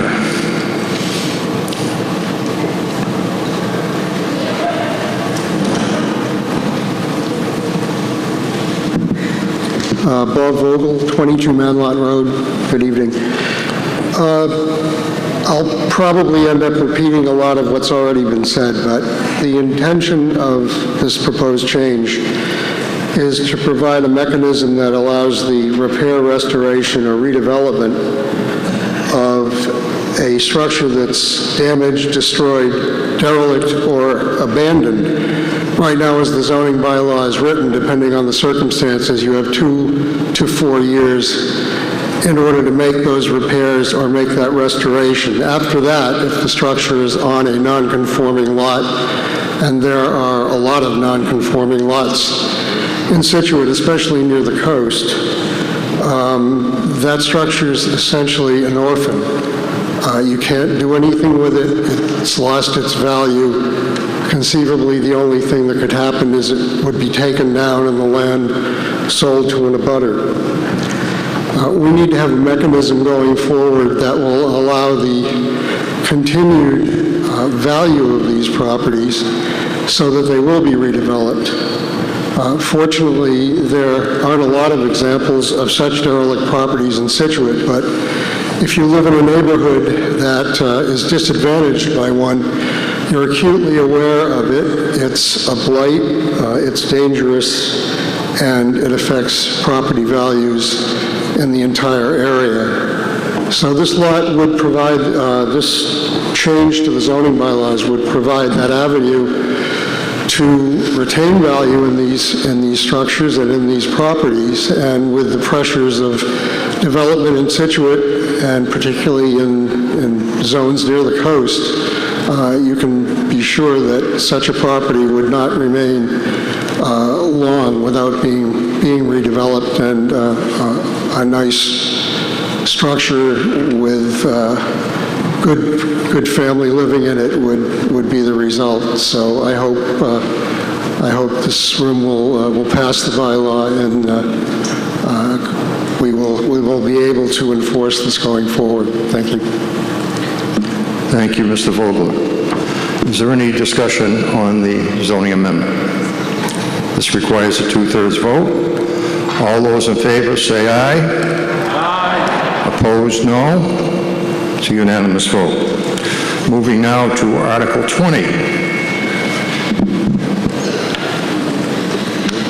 I move that the town delete the definition of registered marijuana dispensary in the zoning bylaws, Section 200, to delete EE, registered marijuana dispensary, in Section 420, Table of Uses, and to delete the existing Section 440.2, registered marijuana dispensaries, and replace it with a new definition, medical marijuana treatment center, MTC, in Section 200, and replace it with EE, Medical Marijuana Treatment Center, MTC, in Section 420, and replace it with a new Section 440.2 with updated language and requirements as printed in the warrant.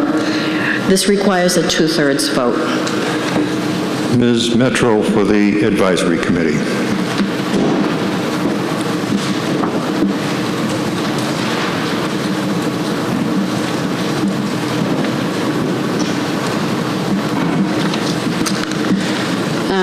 Article 20 is a zoning bylaw amendment referring to medical marijuana establishments. It provides updated language and requirements.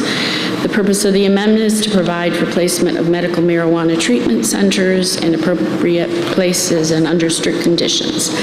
The section sets out general requirements and conditions for all medical marijuana treatment centers.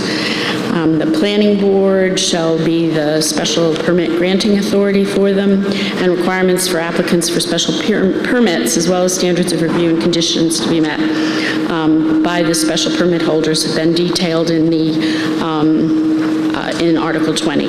So given that it's our understanding, the advisory board's understanding, that towns are not permitted to enact bans on medical marijuana establishments, it seemed prudent to accept these updated zoning regulations and definitions. We therefore recommend approval of the article, and we voted a majority of 7-0 with 1 abstention in favor of this article. Thank you. We have a position from the Board of Selectmen. Select Board. We'll get to that. Thank you, Mr. Moderator. I want to first start by thanking the Planning Board for all the work that they have done on this and commend them. The entire board commends them for the work that they did this. To put this a little bit in context, a year ago, we all came here, and a petitioner came forward with a citizen's petition to lift the ban on marijuana. As many of you may not know, in order to get a citizen's petition before this body, you need 10 signatures, and hopefully you have the good sense to talk to the moderator so that the language is appropriate for town meeting, and you bring it to the floor. When that was done last year, the petitioner was advised that it was really not good practice to lift the ban without considering appropriate zoning for where such businesses would go. So the petitioner agreed, and the planning board then began the hard work of drafting bylaws that would determine appropriate siting for cannabis businesses should the moratorium ever be lifted, whether by this body, by the state, or by a federal action. As you may have seen in the news, last week the state Senate proposed dramatically changing the restrictions allowed in host community agreements and opened the door for on-site consumption sites. Wasn't even contemplated a year ago. The nature of this business is it's emerging. Things evolve, and they will continue to evolve. Thoughtful preparation of this industry may impact how our community deals with these industries, and the work that has been done in the last year has been very good practice. What was not known when we started this process was that approving the bylaws without lifting the ban could expose the town of Scituate to legal challenges by those seeking to open their doors here. This is, I just will note, this is exactly why you need to take your time when any new, impactful thing is presented to the town, because you don't know until you do your homework. So I commend everybody for the hard work on the homework. Each article is being considered independently. The Select Board reviewed these articles, and we had a wide range of questions and concerns, many of which I'm sure we'll hear about from speakers tonight. One member felt that the types of businesses on the list were too expansive. One thought that the language was too restrictive. Another simply didn't want the ban lifted. Excuse me. This gets complicated. I think you're addressing the retail. At the moment, we want to just stick with the medical, because we're going to try and, these overlap, and we're going to try and stay right with the topic in each one. So I think you may want to save some of those comments for the next. If I may, Mr. Moderator. Yes, so if I may, Mr. Moderator, I was going to conclude my remarks with why the board did not do it that way, and I won't be making comments at each one other than our vote. Okay. So I'm almost. All right. I'm sorry to interrupt you, but I do want to keep the line clear. It's a very fair point, and the point the moderator is making, normally, as the advisory did, we would comment on the article that you were looking at, which is Article 20. But our board felt that you needed to look at them, now I have to change my page and find my spot. One thing, we disagreed on a lot of the debate, but one thing we did agree on was that the articles, although some may be housekeeping in nature, as this particular article is, and some are not related to a ban, it was appropriate to look at the sum of the parts and vote all the articles up or down. To do that, if you do want to lift the ban, then, and with these bylaws in place, then you vote yes. If you don't, you vote no. That was our take. So while we sincerely appreciate all of the work of the individual articles, the Select Board ultimately voted 4-1 to not support Articles 20 through 25. Thank you. Ms. Burbine.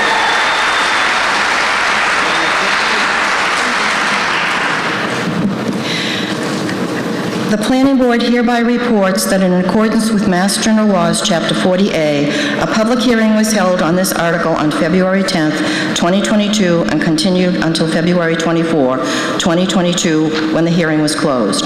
On March 10th, 2022, the Board voted unanimously to support passage of the article at the April 11th, 2022 annual town meeting.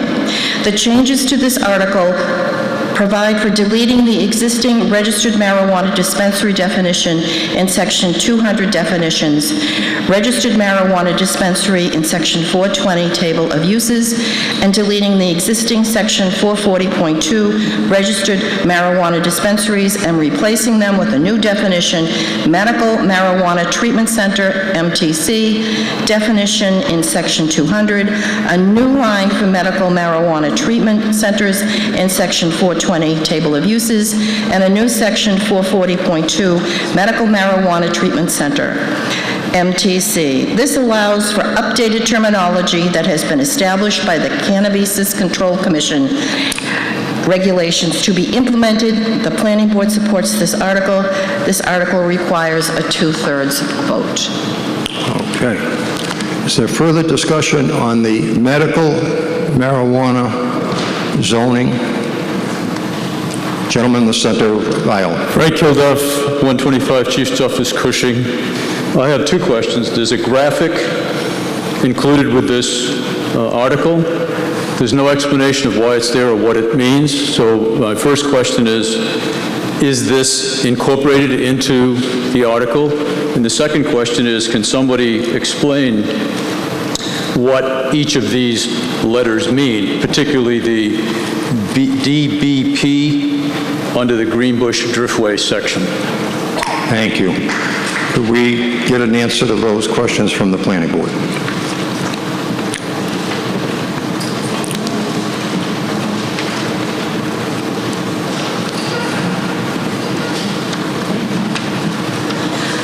Sir, we're not there yet. This is not medical marijuana. This is just a language. So it's coming, slowly but surely. We'll get there. What do these things mean? The acronyms, it's like alphabet soup. You know, it's, Patty.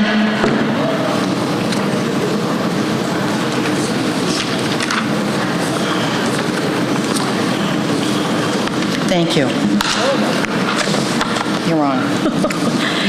Good evening. This is an alphabet soup, as we like to say. If you look anywhere on the Planning Board website, we have lots of districts within our business zones: residential, commercial, village center, and neighborhood district overlay. So, someplace in here it tells us what they all mean, and I am going to tell you, R1, R2, R3, and B is where we all live. GBC is the Greenbush, GWB is the Greenbush North District. The Greenbush Driftway, I will tell you very broadly, and we will get into this more. Patrice, excuse me, I think you need to get a little closer to the microphone. Oh, sorry. When we get closer into the Articles 22, 23, and 24, we'll be able to tell you a little more. But be assured, GBC, GWB, NDTV, NRN, DBP, NRCR, and the DCR are all down in the Greenbush Driftway area. VC and OV is in North Scituate. Does that help at all for any of the questions? We know it's very confusing. What do they mean? It's just, no, alphabet soup? Yes, Mr. Well, let's see if we can get the question answered first. Go ahead. Well, that was half the question. No, come to the microphone, please. That was half the question. The other half is this included in this article? Is this delineating a specific area that this article refers to? This is medical. And if so, is it included in the article?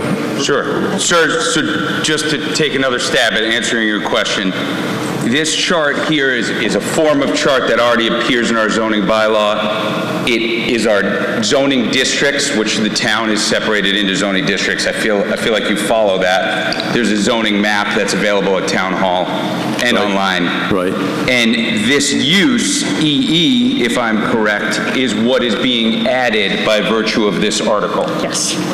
This use is being added, and you see the ends, that stands for no. So in all of the residential districts, this use that is being added would not be allowed in business, not be allowed anywhere other than the DBP section of the Greenbush District, and then it would only be allowed by SP, which stands for special permit, and as explained earlier, the planning board would be the special permit granting authority.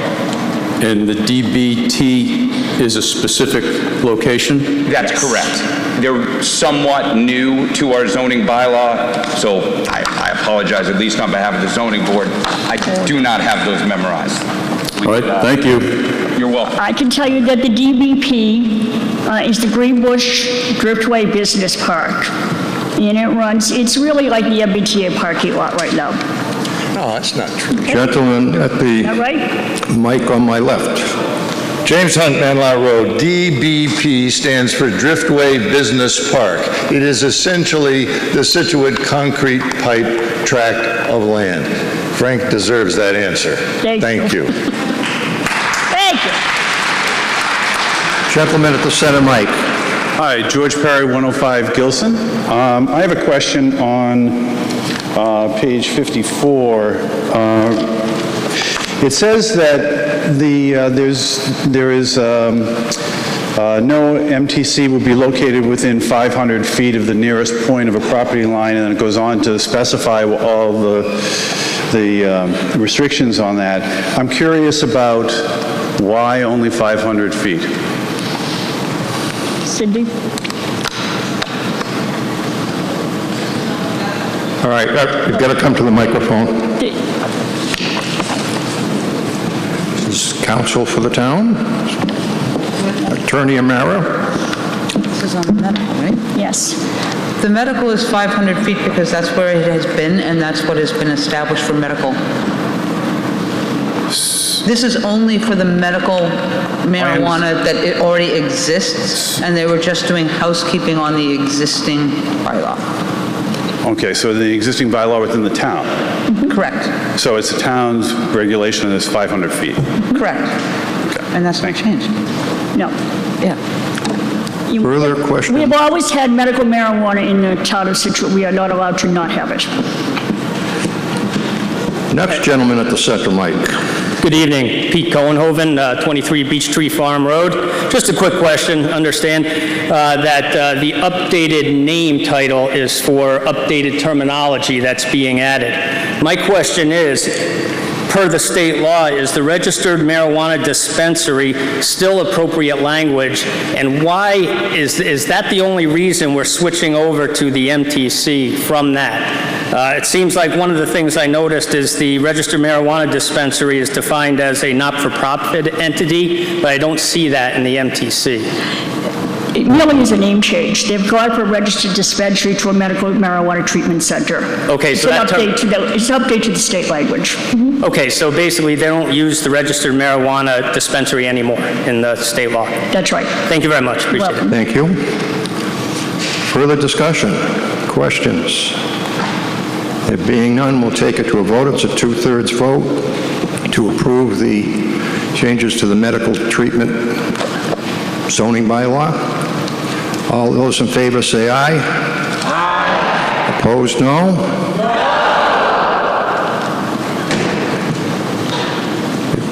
The motion fails. It's not a two-thirds vote.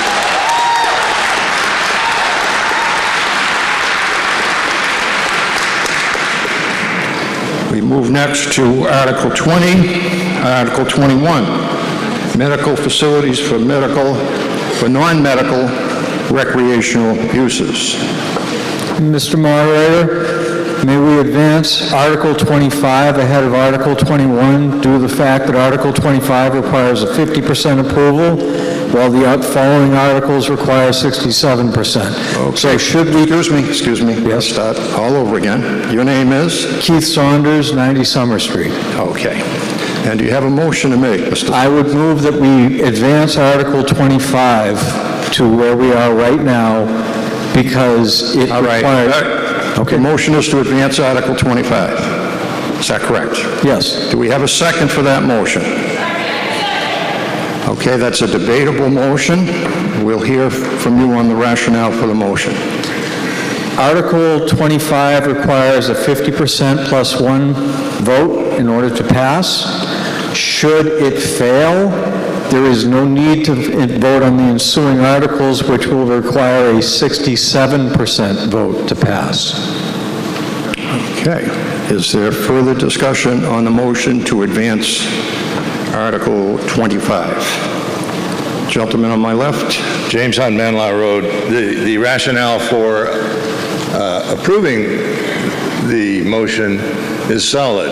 However, what happens if Article 25 is approved and the general bylaw ban is lifted, but there is not sufficient support for the remaining articles? My question is, does that put us in legal jeopardy by having a general bylaw permitting recreational marijuana and yet zoning, which gives us no place to put it? Or every place to put it. May I rebut? May we have an answer from the planning board? I'm going to defer this toward the town council, please. Okay, so the question, just to be clear, is if Article 25 is advanced, and if Article 25 passes, what is the status of zoning for marijuana if the other articles don't pass? Is that a fair restatement of your question? That's correct, sir, yes. Okay, and then that question is for council.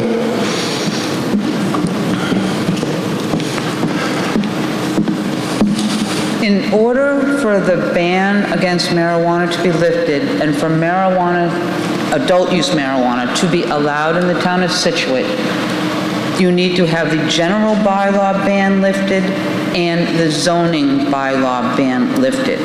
If you lift the general ban, you would still have the zoning ban in place until and unless town meeting also removes that. Does that answer your question? Through you, Mr. Moderator. Go ahead. Is that an example of illusionary zoning? I can't answer definitively. In my opinion, you would have the more restrictive provisions still in place, so you have the zoning prohibition that requires a 2/3 majority. I can't say here for certainty what would or would not, but if you have the zoning prohibition, you would not need to also have a general prohibition. You could have only one. Initially, it was unclear whether the AG was going to want people to put them in zoning or general bylaws, or what would be approved or not approved. So it belt and suspenders. If people didn't want marijuana in their communities, you put a general and a zoning. Now, if you want to reverse that position in town and you want to allow adult use marijuana in your town, you need to lift both. If you lift the general, it's still then a 2/3 vote about whether the town wants to change the zoning prohibition. And so, because there are two different votes, it is possible that people may say, well, we don't really care if it's in the general as long as we have it here. I think it would be more problematic if you removed the zoning, which takes more of a vote of the population, and left the general, which is easier to override, but it also wouldn't really be likely or shouldn't really happen that way. If two-thirds of the people want to lift the zoning, then two-thirds should also say, let's get rid of the general. Does that answer your question? I've never heard you say so much at a town meeting, Cindy. That's really remarkable. I understand that the meeting has a right to rely on the opinion of town council. But this issue is confusing in that the Attorney General has made it fairly clear that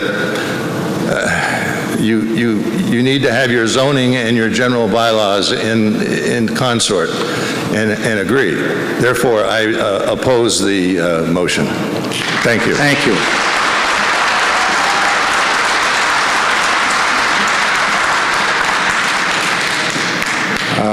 We're going to go to the second speaker at the mic. We try to give everybody a chance to speak once. We'll get back to you, sir. Go ahead. Mr. Moderator, John Whitaker, 594 Country Way. The order of these articles makes perfect sense, and all we're doing is wasting time. Let's get to these articles in the order they're presented in the town warrant, and just vote them up or vote them down, and let's get going. This is beginning to sound like, what do you call the thing in the Senate, the filibuster? Let's go. Next gentleman in the middle microphone. My comment isn't related to moving the order, so I can speak to the next Is article. there further discussion on the motion to advance Article 25? If the rationale is that if we move 25 ahead and pass it, we'll have a contradiction, then it doesn't make any difference whether we vote in favor of it before the other three or after the other three. Any further discussion?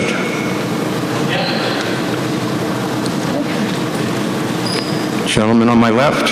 Thank you, Andrew Don from 10 Harborview Road. I was just trying to understand the motion. Would that be that if the article, I think that lifts or maintains the band is rejected, are the other articles being withdrawn by the petitioner? Or are there still a request to vote on those individually? We would have to vote on every article on the warrant. Thank you.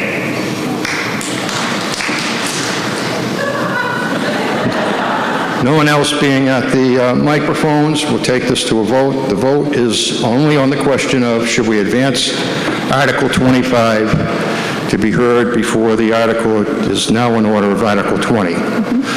This requires a two-thirds vote. All in favor, say aye. Aye. Those opposed, no. It does not have a two-thirds vote. The motion is defeated. We now move to Article 20. I want to be clear as we move, Article 21. I want to be clear as we move through these articles. Article 20 is strictly a zoning article. It's not a question of can we lift the ban or should we not lift the ban. It is strictly a question of what would be the rules should it become possible to establish a retail marijuana establishment in Scituate. So that's the topic, and we're going to hold to that topic. Here now for a motion on the Article 21. Thank you, Mr. Moderator. I move that the town amend the zoning bylaws by adding a new section 440.3, marijuana establishment, adult use marijuana establishments, to include definitions found in Section 200, a table of uses found in Section 420, and a new Section 440.3, with language and requirements as printed in the warrant, and to renumber the remaining sections in Section 440 to follow 440.3. This requires a two-thirds majority vote. We have recommendation from the Advisory Committee. Ms. Metro.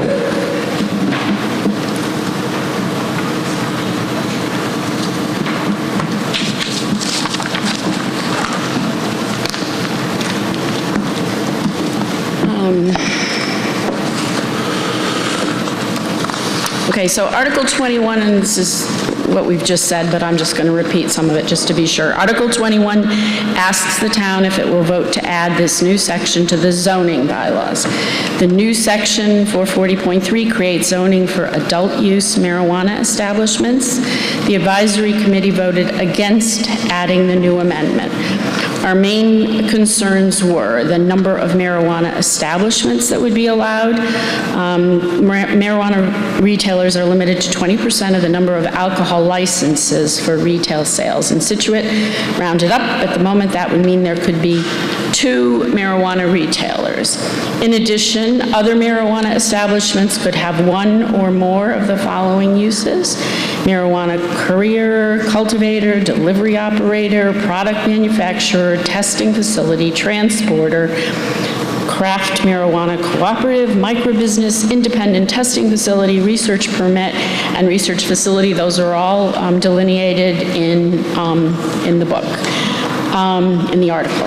Another concern, the location of marijuana establishments with reference to schools, daycare, and other special facilities. It was argued that the 500-foot distance between the marijuana establishment and the schools, et cetera, should be measured from property line to property line. The current zoning states the 500-foot distance under this section is measured in a straight line from the nearest point of the property line to the nearest point of the marijuana establishment. Some further information we considered would be important. As marijuana is still an all-cash business and the delivery business... Patrice, just a little closer to the microphone. Your voice is fading. It sounds really loud. As marijuana is still an all-cash business, and the delivery business especially might be vulnerable, a view from the police would be helpful, along with a check to see if there has been increased crime in areas where these businesses are in place. We did hear an informal estimate that the 3% tax on retail cannabis could provide around $90,000 annual revenue to the town. We would like to see an objective, more detailed analysis of potential revenue. The advisory committee does not recommend approval of the article. The article failed by a vote of 3 in favor, 4 against, and 1 abstention. Thank you. Board of Selectmen, Ms. Canfield. Select Board. Select Board. Got it. I'm getting it. The Select Board did not support this article by a vote of 4 to 1. Thank you. Planning Board's report. The Planning Board hereby reports that in accordance with Mass General Law, Chapter 40A, a public hearing was held on this article on February 10, 2022, and continued until February 24, 2022, when the public hearing was closed. On March 10, 2022, the board voted 5 to nothing to support the passage of the article at the April 11, 2022 annual town meeting. The proposed article is the product that resulted from the town's commitment in response to the indefinite postponement and referral to the Planning Board of a citizen's petition at the October 25, 2021 special fall town meeting to develop adequate zoning regulations in the event that the town voted to remove the existing ban and allow for adult use marijuana establishments in limited areas within the town. The changes proposed in the zoning article provide for adding a new section to the zoning bylaw, section 440.3, marijuana establishments, adult use marijuana establishments, to include definitions in section 200 definitions, a table of uses for the different types of marijuana establishments found in section 420 table of uses, and a new section 440.3 defining the requirements for the town approval of marijuana establishments. To the extent that the town votes to allow for marijuana establishments, the zoning bylaw changes as written are recommended to the town if the town's existing bans on adult use marijuana establishments are overturned by town voters. These changes, if coupled with the vote to remove the existing marijuana bans, provides adequate regulation for legal land use and controls for marijuana establishments. The planning board is providing proposed zoning bylaw modifications to be used to inform voters in conjunction with the town's vote to keep or lift the existing bans. The planning board supports this article, and this article requires a 2/3 vote. Thank you. Is there discussion on the article? Yes, sir. I'm very concerned, and I would like to hear from town council on this as well. Recreational marijuana is legal in the state of Massachusetts. I'm familiar with Scituate's voting history on it, and that's great. It's understood that Scituate, as the majority of Scituate, has shown that they don't want it. My concern is, I'm not sure we have the right to fully ban it for an indeterminable period of time. The moratoriums were allowed, and I think the Attorney General of Massachusetts has been quite clear that the moratoriums was a power given to the towns in order to take time to properly plan for the appearance of these facilities. Plan, another word is to properly regulate for the appearance of these facilities. Maybe the town can make an argument that we haven't had enough time, but our ban is not saying we need more time. Our ban is saying we don't want recreational marijuana.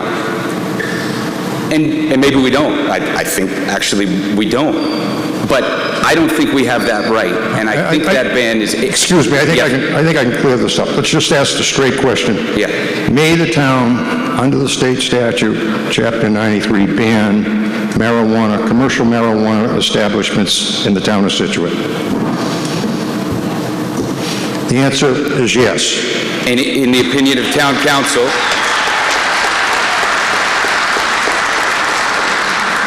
If there's a statute that specifically says a town may vote to prohibit commercial marijuana. I understand. In the opinion of town council, has the Attorney General's office made their position clear that they have and will seek to strike down those bans when they're determined to be bans and not moratoriums for the purpose of properly planning for the appearance of marijuana. I'd like to hear from council on that. Come to the microphone so people can hear you, please.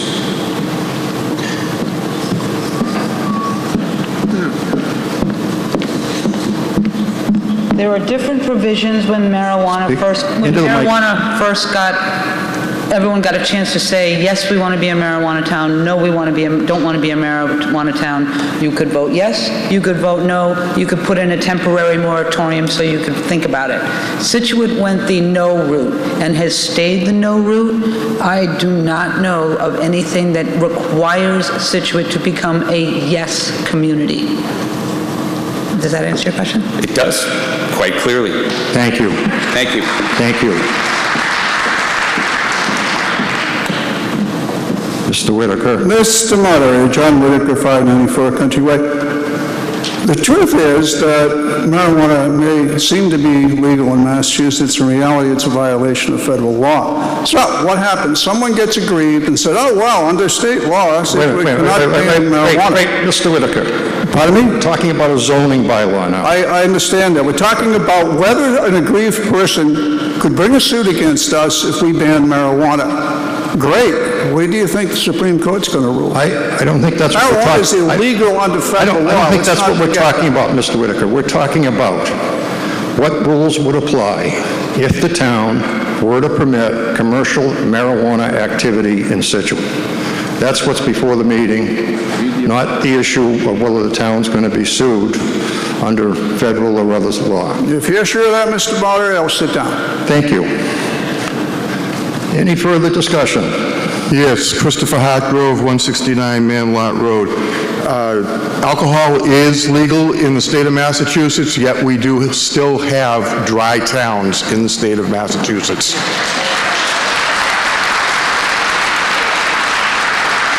Lady at the center mic. Hi, my name is Susan Drebich Kelly, 13 Richfield Road. I have a question on the graphic chart that's on page 61 that's associated with this article. Under marijuana retailer line, it says SP, which means special permit, I've learned that now, but it's for the commercial district. Could someone please define what the commercial district is?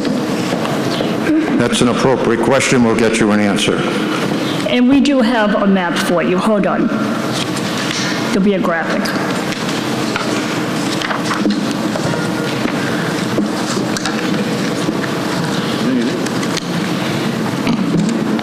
And with this map, we're going to tell you where all the establishments will go in the town, in what district, okay?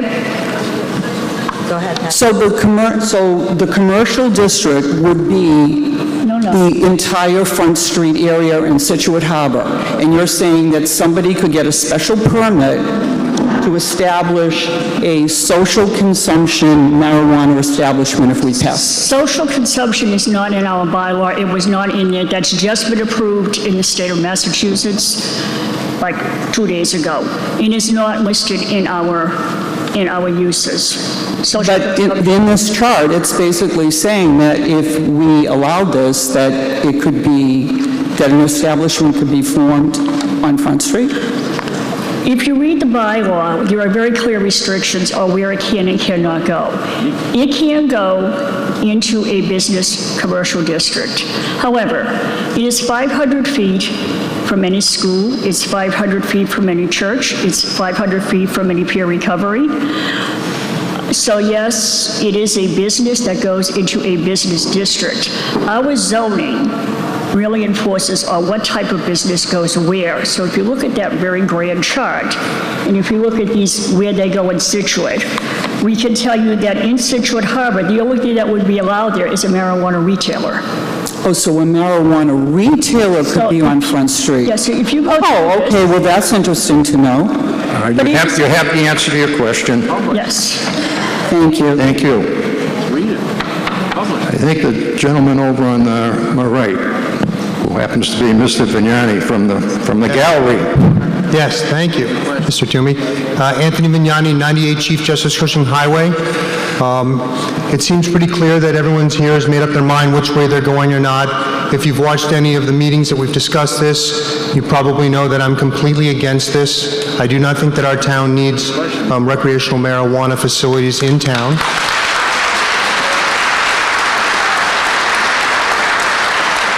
But my main problem is with the zoning, and I think the zoning that we did here is not appropriate for what we're doing.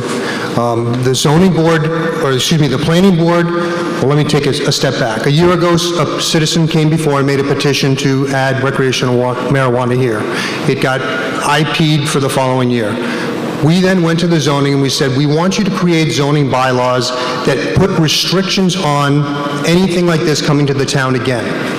And what happened was the planning board took this back and they added the minimal restrictions possibly by the state, which is 500 feet from churches and schools and rehabilitation centers, and made that our bylaw. Citizens went to meetings and they had to plead to get playgrounds added to the list of things that were going to be 500 feet away.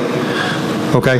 So the bylaw is not restrictive. It did not do what we wanted them to do. We wanted them to look at the area and we wanted them to find areas where it was appropriate and not appropriate if by chance this ban had to be lifted. And all became very clear at a select board meeting when we were talking with the planning board, and one of the members said, and I quote, "We zoned it as if it was treated like a 7-Eleven." And that is not what my idea of what the planning board was supposed to do. And the woman that was just up the mic before, these places can go in any business district in town. They can go anywhere. And I think what we have to do is say, okay, it's appropriate maybe to go here, but we don't want it on Front Street, and we don't want it in Hummerock, and we don't want it in certain areas. And the planning board didn't do that. And I think that we need to get a clear message back to them that says, if this happens to pass, and it's legal in the state, right, we all understand that, but if it does pass, here's where we want it, and here's where we definitely don't want it.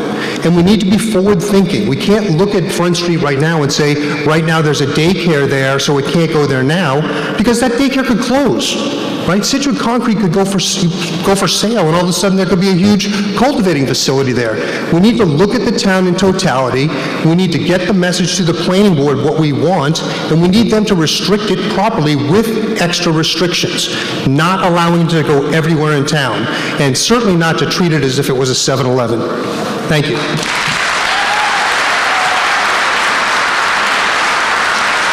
Lady on my right.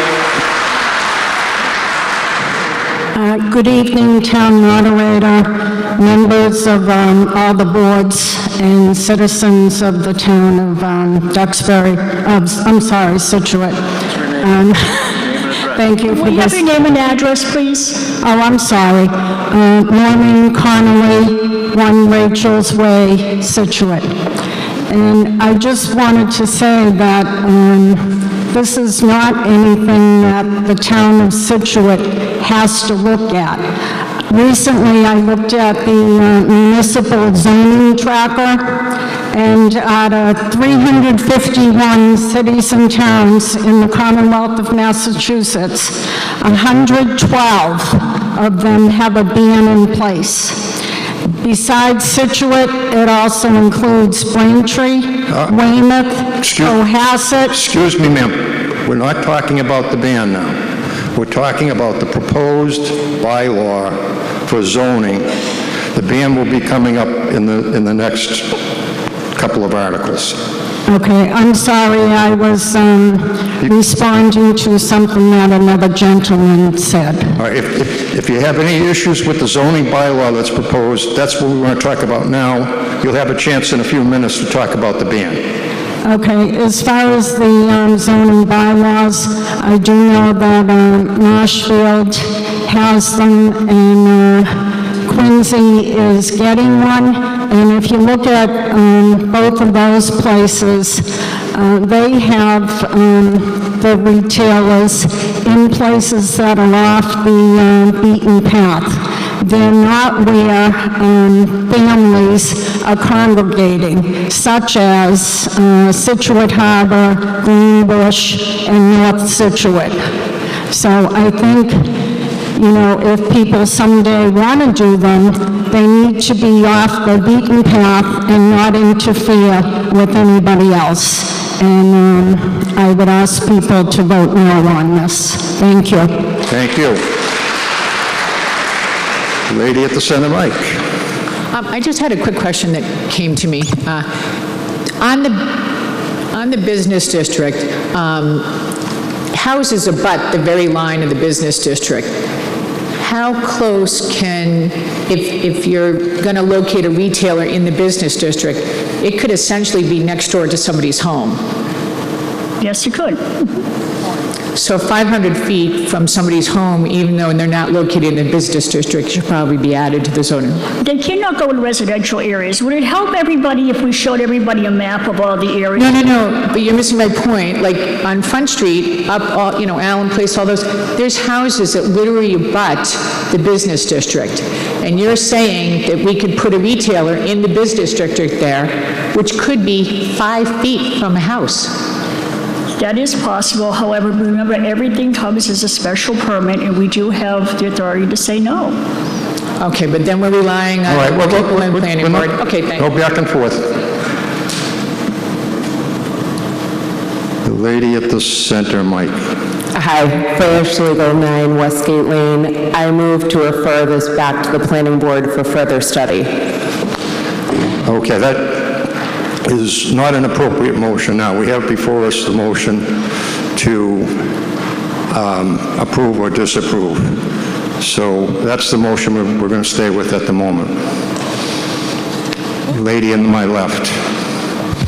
Hi, Becky Malamet, 100 Pratt Road. I just have a process question for the planning board. I assume this bylaw was reviewed during public hearings.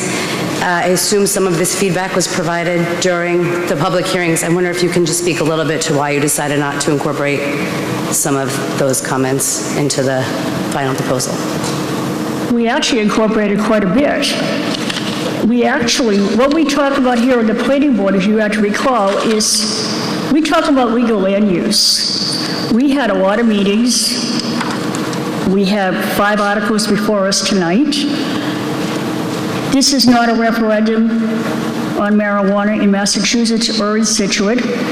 What we talk about here is illegal land use, and bylaws protect the town and the citizens. And as we know, the starting of a business can be extremely controversial, and we know that the marijuana business is one of them. The bylaw that we are presenting to you tonight represents criteria for a responsible legal land use for marijuana. What we are doing is creating zoning that is responsible if the ban is lifted. And this is our legal responsibility to the residents of the town of Scituate. We listened to a public hearing. We took input from clergy. We took input from the police.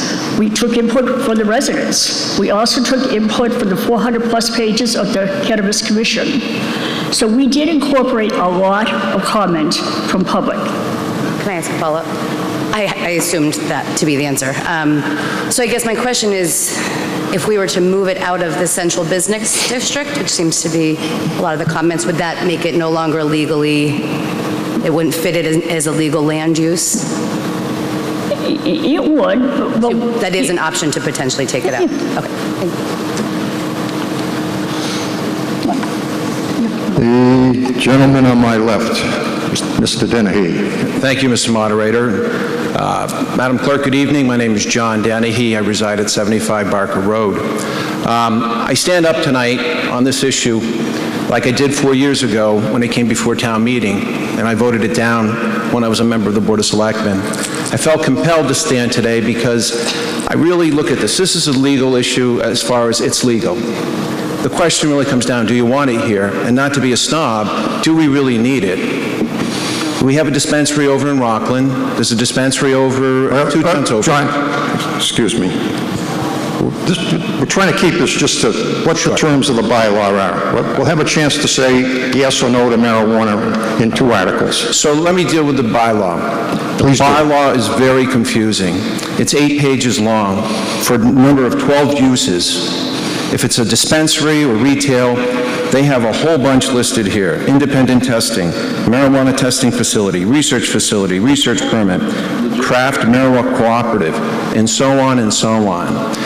It's ironic because if you're going to limit it, like Board Member Vignani said, then you put it in a certain zone, like the commercial zone or the industrial zone. I think Mr. Hunt has identified that zone as being where Scituate Concrete Pipe is, which is in the industrial. But nobody knows that here based on the table of uses, the category. I know Ms. Lambert wants to show us it, but there is no map except inside the planning board. I was trying to find it online. The zoning map that the chairman of the zoning board is talking about was from 2011. It's outdated. So the zoning bylaws that are dictating where all these could possibly go, nobody here knows. And you should know. You should know exactly where it's going to be used. And that's one of the major problems I have with it. The other problem is it's so complex.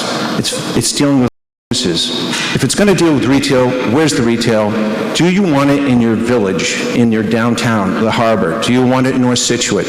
Right now, it's all over there. You know, and I'm not even sure. I suppose it's probably based on the village center. It's in Hummerock, but maybe not. I mean, it should be limited if it's going to be here. And so I think the bylaws are flawed right now.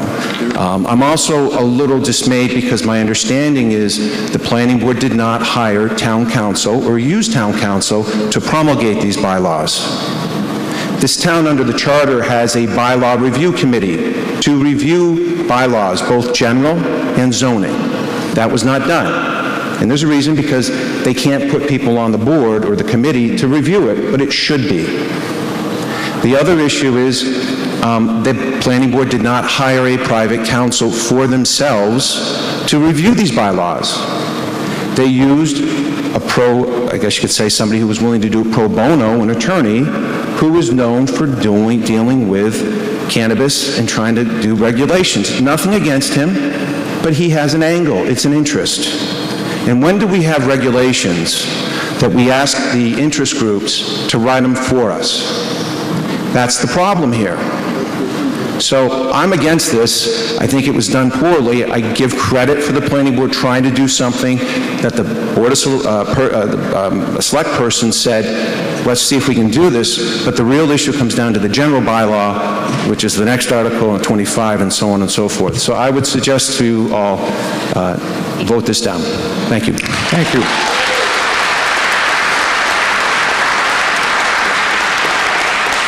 Ms. Burbine, are you going to respond to something Mr. Dennehy said? Yes. I'll allow you to go ahead then. Thank you. Ann Burbine, 10 Pennycrest Road. I have to take exception to what Mr. Dennehy said. I respectfully disagree with him. I respectfully disagree with him because we have listened to more and more people. Yes, we had an interest, a pro bono attorney. We took some of his advice. We ditched a lot of that advice.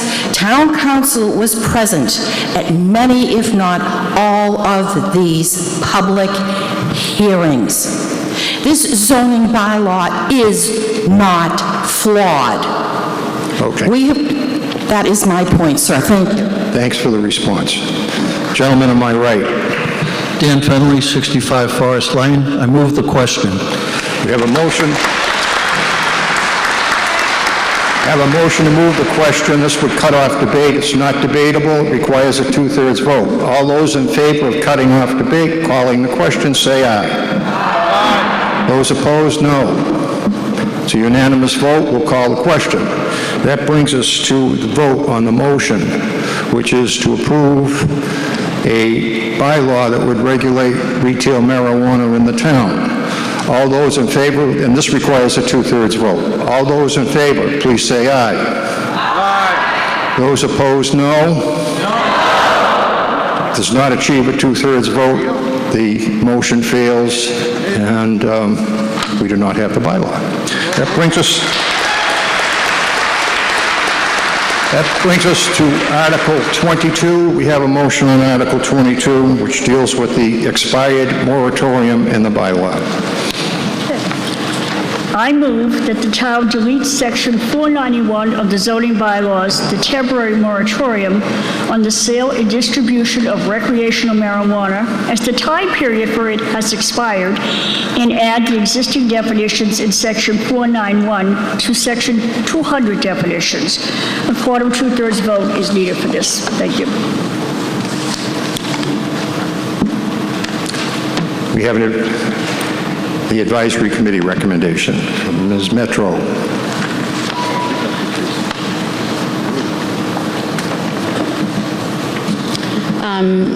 This is a simple housekeeping article. The time period for the previously approved temporary moratorium on the sale and distribution of recreational marijuana is expired. So the advisory committee recommends approval of the article, and we voted in favor of it 7-0 with 1 abstention. From the Board of Selectmen, from the Select Board, I'll get it right. The Select Board voted 4-1 to not support this article. Okay, do we have any discussion on the removing the expired moratorium from the bylaw? Hearing no discussion, this requires a 2/3 vote. All those in favor of removing the moratorium and amending the bylaw, say aye. Aye. Those opposed? The motion fails to achieve 2/3 and fails. Moving next to Article 23, which is the provision of the bylaw which prohibits zoning in part of the zoning bylaw that prohibits marijuana land use. We have a motion.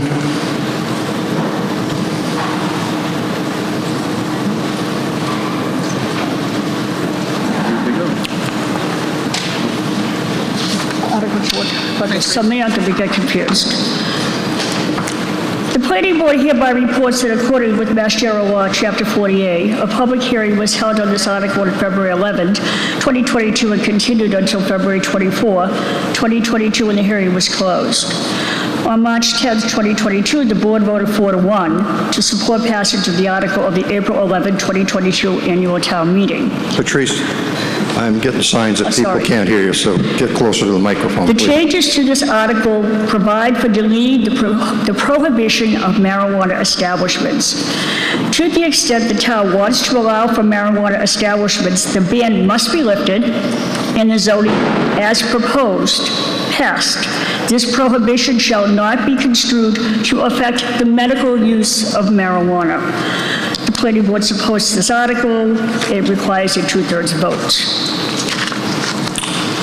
Recommendation from the advisory committee.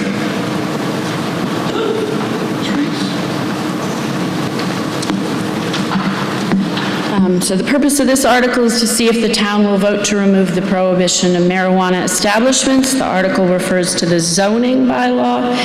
The advisory committee recommends that the prohibition of marijuana establishments not be removed for the reasons that I previously discussed. So we do not recommend approval of the article. The article failed by a vote of 3 in favor, 4 against, and 1 abstention. Karen Canfield for the Select Board. The Select Board voted not to support this article by a vote of 4-1. Is there discussion of Article 22, the zoning prohibition? Gentleman on my right. Gordon Price, 48 Manlot Road.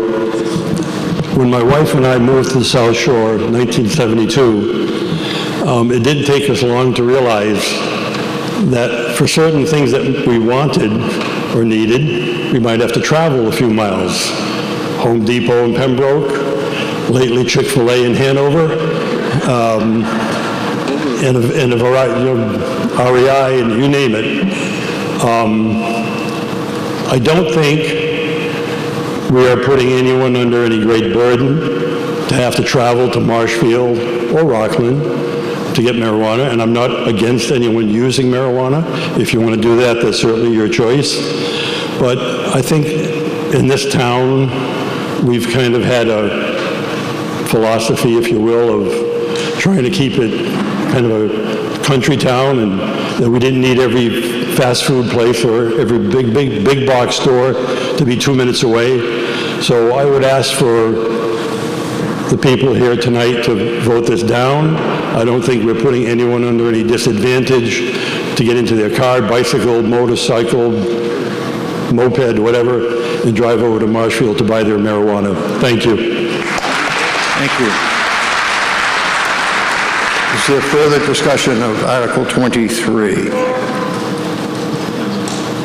Hearing none, this requires a 2/3 vote. All those in favor of removing the zoning restriction on marijuana, please say aye.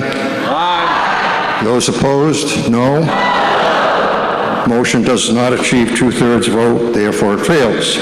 Moving now to Article 24, which is acceptance of the statute allowing taxation of marijuana. Okay. Article 24, the local optional recreational marijuana excise tax. I move that the town accept Mass General Law, Chapter 64N, Section 3A, as amended by Section 13 of Chapter 55 of the Acts of 2017, and impose a sales tax upon the sale or transfer of marijuana or marijuana products by a marijuana retailer operating within the town to anyone other than a marijuana establishment at the rate of 3% of the total sale price received by the marijuana retailer as a consideration for the sale of marijuana or marijuana products. We need a majority vote on this. We have the motion and the second. We have a report from the advisory committee.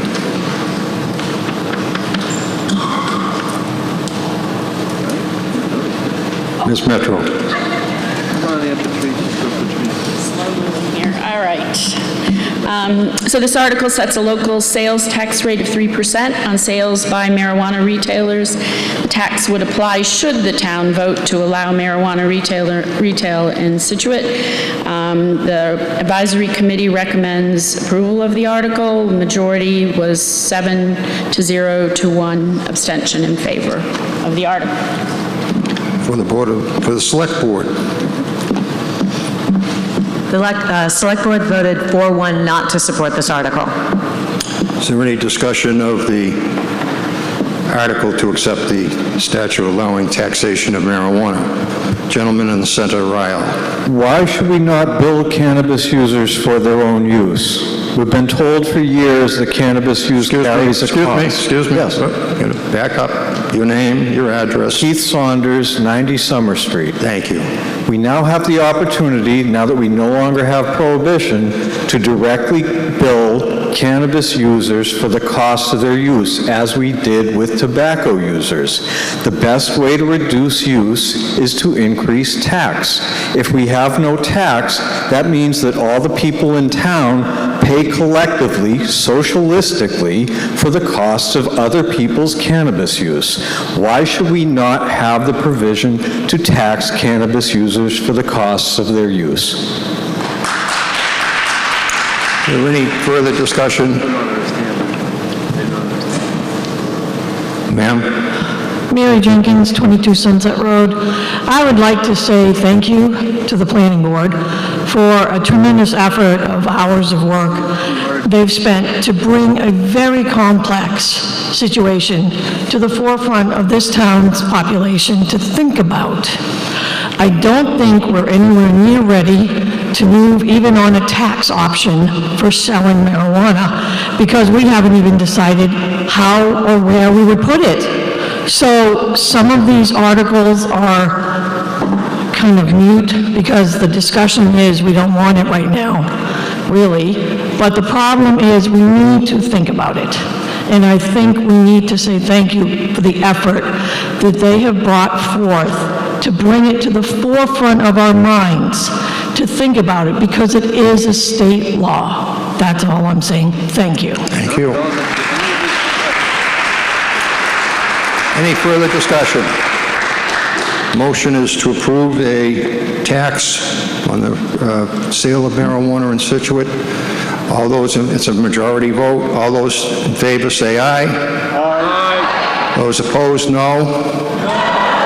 Noes have it. The motion does not pass. Moving next to Article 25, which is a general bylaw prohibition on marijuana. The motion is from the planning board.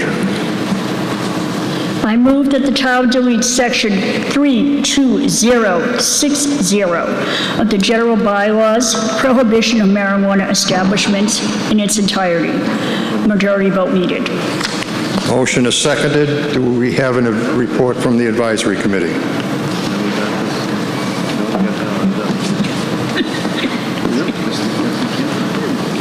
Okay, so again, the purpose of this article is to see if the town will vote to remove the prohibition of marijuana establishments, and the article refers now to the general bylaw. The advisory committee again recommends that the prohibition of marijuana establishments not be removed for the previously detailed reasons. So the advisory committee not recommending approval of the article failed by a vote again of 3 in favor, 4 against, and 1 abstention. Thank you. For the select board? Select Board does not support this article by a vote of 4-1. Gentleman at the central. Mr. Moderator, I move that we indefinitely postpone a vote on this because there's no reason for us to debate it. That's pretty clear what the obvious outcome would be. I don't think we need to take an indefinite postponement. I think we have an article before us, votes it up or down, and we're going to take that article and have that vote. Okay, well, I'd like to make my testimony. Go right ahead. Hi. Obviously... What's your name? My name's Keith Saunders. I live at 90 Summer Street. Obviously, you're not going to vote in favor of this, so I'm just going to let you know where I'm coming from and where I stand. I was on the original petitioner last fall seeking to lift the ban on cannabis businesses here in Scituate because I'm a cannabis consumer and I want to pay Scituate my fair share of cannabis taxes. My grandfather was Itchy Cohen. He had a small general store called Itchy's on the Square at the intersection of Pratt Road and Summer Street.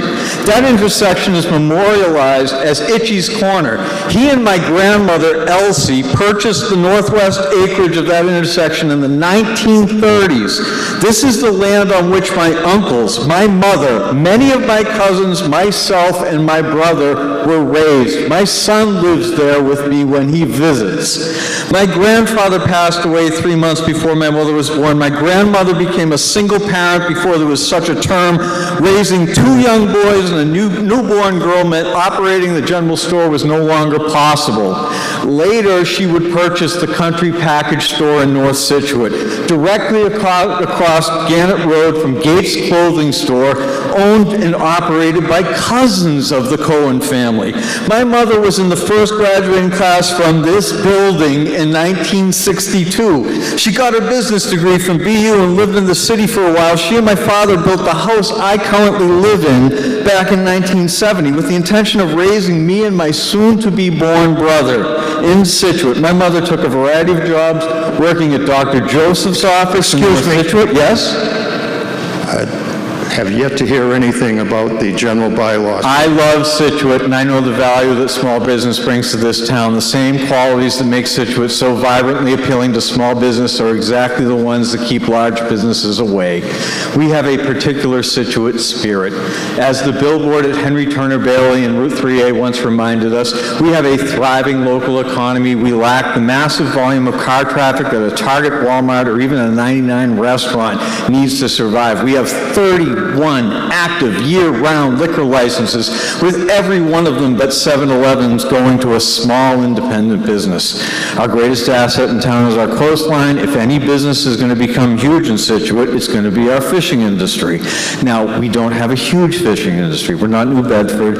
We're not Gloucester, right? Mulaney's just opened. Joby Norton, a former classmate and baseball Little League ball team friend of mine, opened up a small processing plant for the first time. That's where we're acting.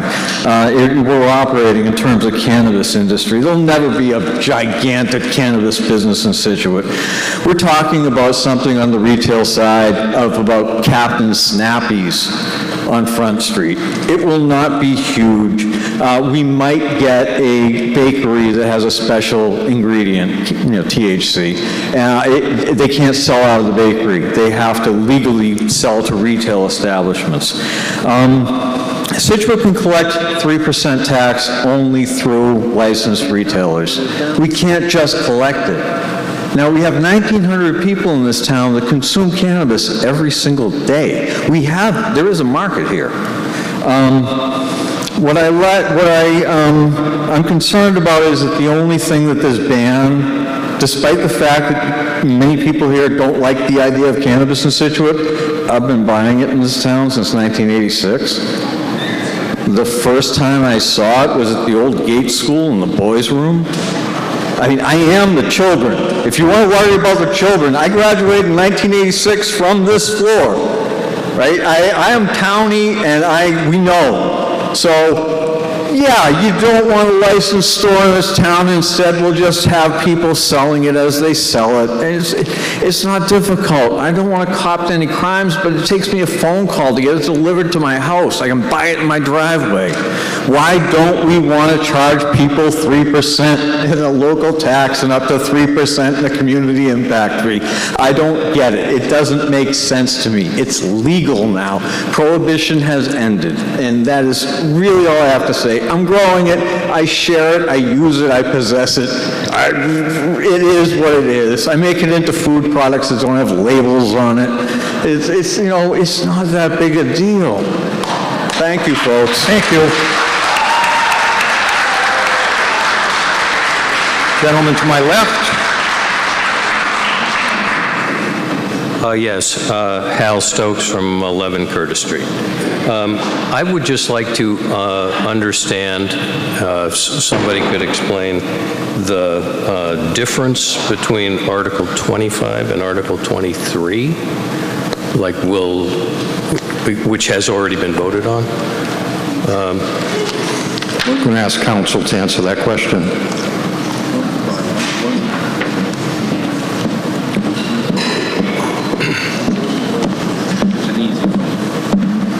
Article 25 is a non-zoning bylaw. It's a general bylaw. At the time, out of an abundance of caution, the town put a zoning prohibition in and a general bylaw prohibition in. It takes 2/3 of a vote here tonight to lift a zoning prohibition. It takes a simple majority to lift a non-zoning or a general bylaw here tonight. If you were to lift the general bylaw ban, you would still have the zoning ban in place. So it would be possible to vote for the simple majority to approve the marijuana establishments, but they couldn't be put into the town because there's a zoning ban in place. Is that correct? Pretty much, yes. You could lift the general bylaw prohibition and you would still have a zoning prohibition that says you cannot have this anywhere in town and you don't have it zoned any place to put it. All right, thanks. Next gentleman at the left. Christopher Hartgrove, 169 Manlot Road. I feel that regardless of how much revenue this could ever generate, I think we as a town need to ask ourselves, how would this benefit our community, the people in our community, the children in our community? There are some things that are worth more than a 3% tax. And I don't think that marijuana in Scituate is going to bring any benefit whatsoever to this town or the people herein. Thank you.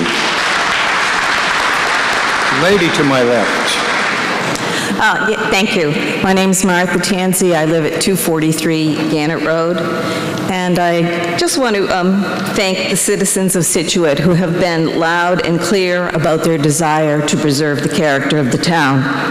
At last night's meeting, we approved $2 million to restore the lighthouse, nearly $1 million for the Mordecai Lincoln property, and last fall, we voted over well over $1 million for the Border Street acquisition. That's a lot of money, and most would say it was well worth it. But tonight, we have a way, without spending a penny, to preserve our property values and preserve the wonderful character of our lovely coastal community. And I thank you for voting no on the cannabis article. Thank you.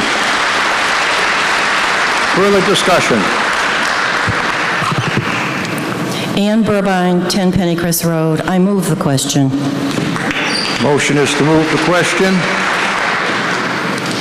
2/3 vote, not debatable. All those in favor of moving the question say aye.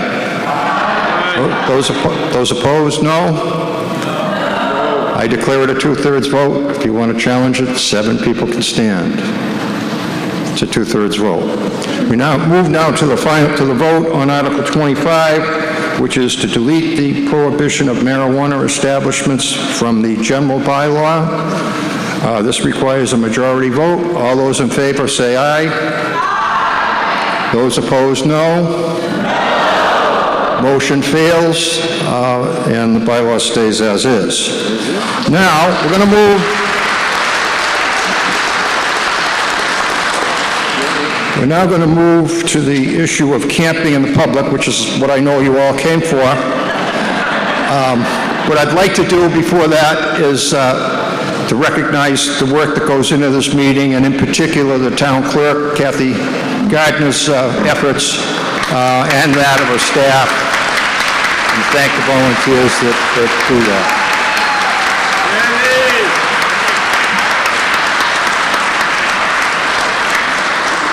It's a lot of work, and it's always well done. Kathy is always 3 steps ahead of me when it comes to the town meeting.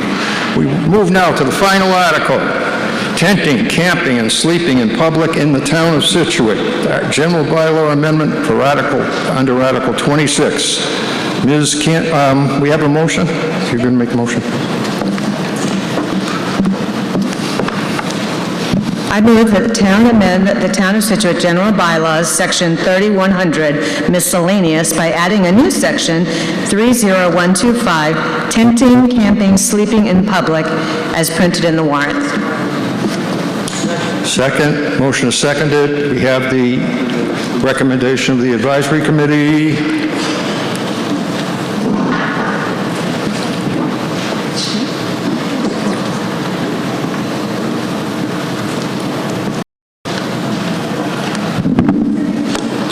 I'm sure this is why everybody came tonight. The advisory committee voted, we were deadlocked, 4-4. This bans camping and sleeping on town-owned property from 8 p.m. to 8 a.m. and privately owned property without permission. The committee was concerned that Cole Harbor does not become a free recreational vehicle park. We don't want Scituate to become nomad land. None of us want that. Another portion of our committee was concerned about the unintended consequences. Specifically, we were concerned about this would be an attempt to ban homelessness in Scituate. Chief Thompson assured us that that's not the case, that the intent is to address homelessness, to partner with all of the departments in town, including police, the EMTs, the public health nurse, the Senior Center, Veterans Affairs, Anne Marie Galvin and South Shore Peer Recovery, and the Manager of Social Services. So we don't have a recommendation on this because none of us want to ban homelessness. Thank you very much. Thank you. Ms. Canfield for the Select Board. Before my comments, I just want to take 1 second, because I know we're all going to scurry home, thank goodness, and thank the moderator for his work tonight. Thank you.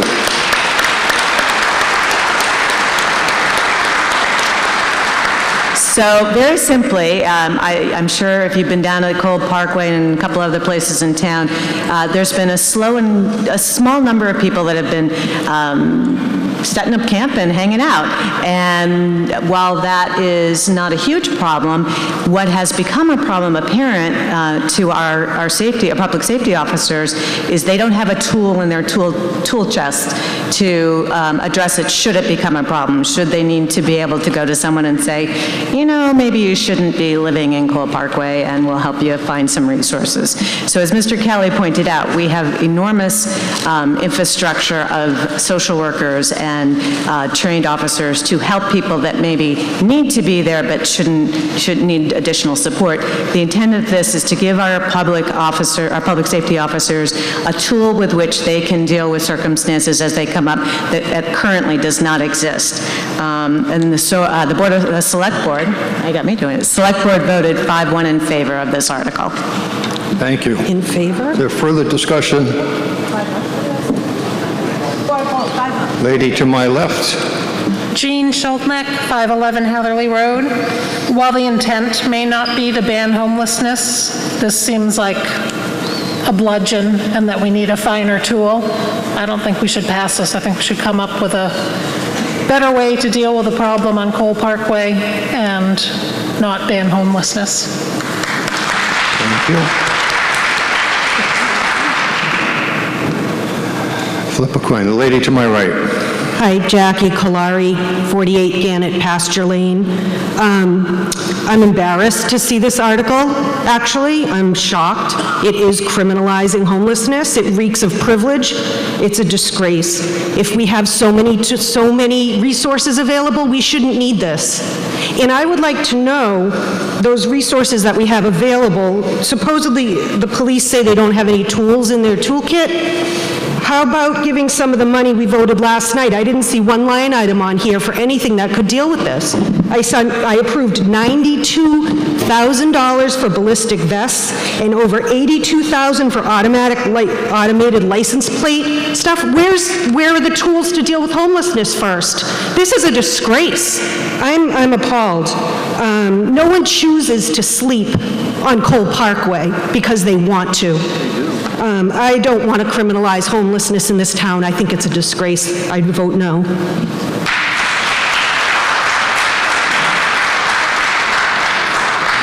Lady at the center microphone.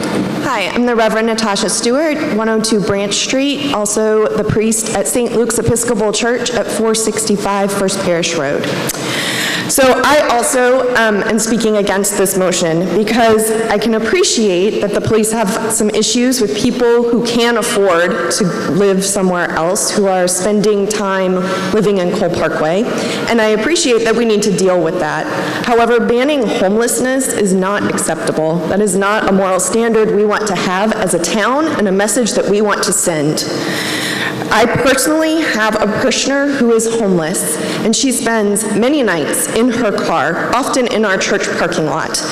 And I would hate for her, even with written permission from me to be there, to be harassed by the police repeatedly. She does not have the mental capacity to deal with that sort of pressure, and it might push her over the edge. I feel very strongly about this, and I feel so strongly that I invite the police to come and talk to me at St. Luke's and my parish to figure out a way to deal with homelessness better, because we have a lot of resources in this town, including the parishes, that I'm sure many of whom would be happy to work on this issue and help support a shelter or some other form of help for those people. So I urge that we find a different way to control the people who can afford to live somewhere else and who are choosing to be in Cole Parkway and are being a nuisance. However, I cannot support this motion if it means that we are banning homeless people from our town. Thank you. Thank you. Mr. Boudreau. So the tools in the toolbox that the chief is saying we lack is the fact that we cannot have those people who are camping in Cole Parkway leave because we have no prohibition on camping. Okay, this came about when I come in the morning, I go to the coffee corner, I get my coffee, the old guys in the corner tell me how to do my job, what I'm doing wrong, and then I swing through Cole Parkway. There were 2 campers parked in Cole Parkway. I didn't think much of it. They were there the next day. I went by later in the day, they were still there with solar panels out charging their batteries. So we went down and asked, what's going on? They had been kicked out of the camp in Marshfield because it had closed, and their camp in Florida hadn't opened yet. So they were staying in Cole Parkway for a couple weeks because there was no prohibition about staying in Cole Parkway in their campers.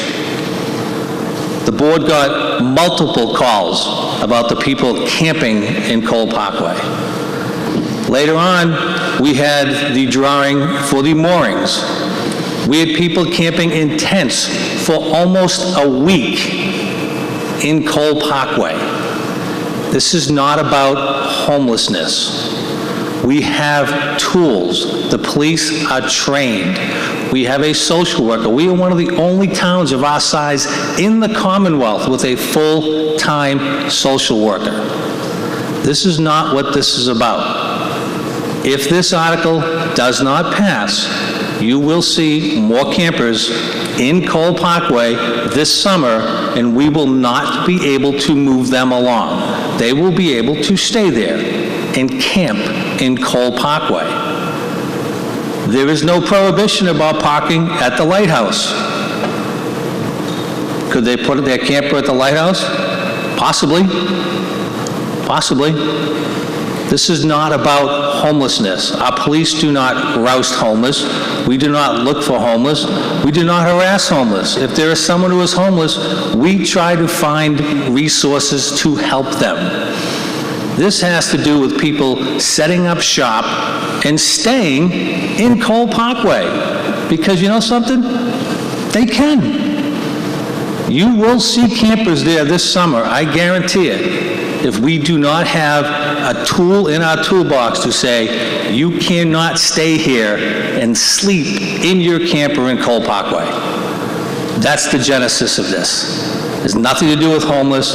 It has nothing to do with homeless people. It has nothing to do with harassing people who are down on their luck.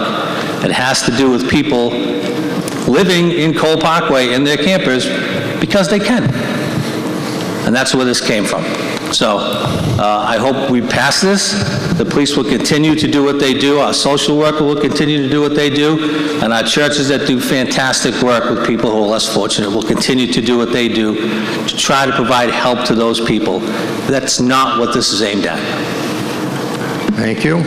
Gentleman to my left.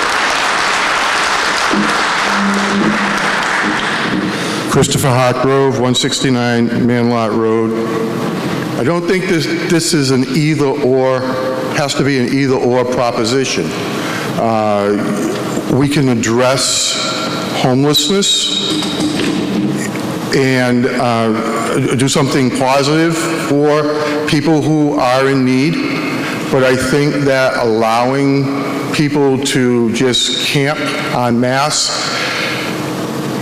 what it's going to attract is going to be criminal activity.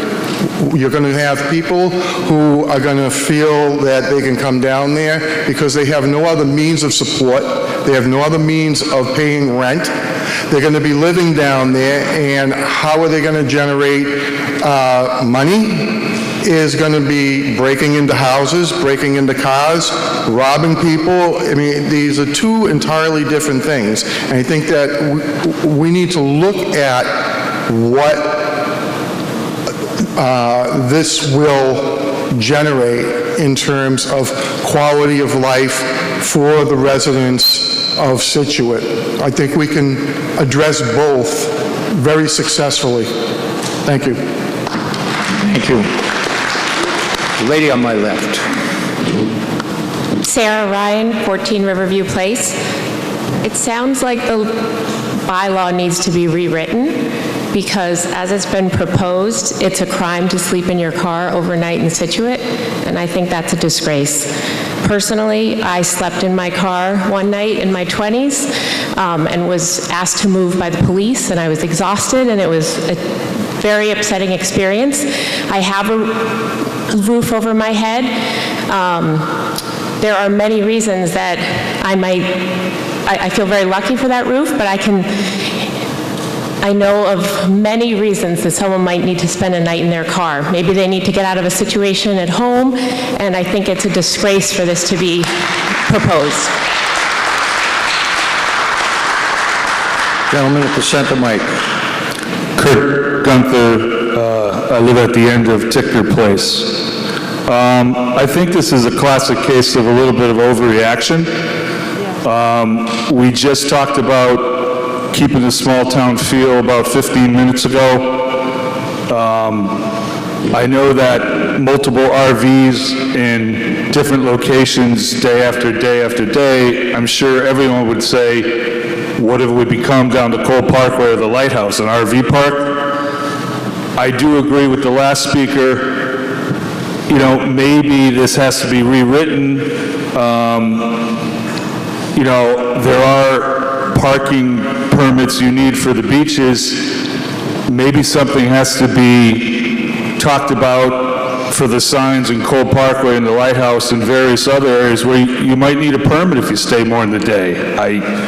I'm not trying to say, this isn't against homelessness. I think the previous speakers immediately went to that. It's not even written that way. It's written so you don't get people tenting and RVing down at the Cole Parkway or the other areas for many, many days. I think that is something we should consider banning. I mean, if people come there for a day or so, yeah, but it isn't an RV park, and like the gentleman just said, that's what we're trying to stop. So maybe something has to be rewritten with this article, or maybe there has to be a permit after 24 hours. You got to go buy a permit at the town clerk. I'm not sure. Thank you. Thank you. Lady to my right. Mary Jenkins, 22 Sunset Road. For those of you who don't know me, my uncle was homeless. He spent most of his adult life homeless. From Scituate, where he grew up. I'm annoyed that people are saying what they're saying about homelessness here. This is a personal issue for me, and this is not about homelessness. We have property that people camp on that my family own. I do not have the resources to call the police to ask them to leave. People have sex on the beaches in front of the beach between First and Second Cliff, and we do not have the resources to get them off because it's considered private. We need something to give to the police to protect the people of this town from what we're experiencing, and those of you who don't see it, I'm sorry, but it's there, and it needs to be addressed. Thank you to the town leaders, again, for bringing an important issue. This is not about homelessness. Thank you. Lady on my right. Jackie Kalari, Gannett Pasture Lane. It might not be intended to be about homelessness, but it is, and the ultimate result of it is that you will be harming the people who can afford that the most, I'm sorry, or the least, I should say. And people having, people need a little more compassion. A fine, a $200 fine. I mean, the police do have the right to come and ask people to leave if there's mayhem, all right? So whatever. Homeless people are not criminals, okay? There's no connection there, all right? And people who need to sleep in their car once in a great while for whatever reason, maybe they're escaping a dangerous situation, and maybe it's going to be very temporary. But do they need to be considered criminal in breaking some law and get fined $200? This is awful. It really is. You have to rethink this. If it's a parking issue, deal with it as a parking issue. You have 17 different signs of where to park for how long down in Cole Parkway. Make another sign that deals with campers. I mean, come on. This is ridiculous. Thank you. Gentleman on my right. Nico Fonasenko, 303 Chief Justice Cushing Highway. I've been, up until this past winter, was the Scoutmaster in Scituate for the last 5 years. I was involved in Boy Scouting for approximately the last 14 years. As a resident and a business owner, as a dad, as a coach, as a citizen of Scituate, I think it's really important to support our town's people, wherever their situations may be, whether it's a dangerous situation temporarily, whether it's homelessness. We do need to have support and empathy for those folks in all situations. That being said, there are a lot of situations where policy is the only way that we have a method for enforcing civil bylaws and obedience that pertains to the norms of our society. Abusing public space is an important way. We need a way to support ourselves when there are abuses of public space.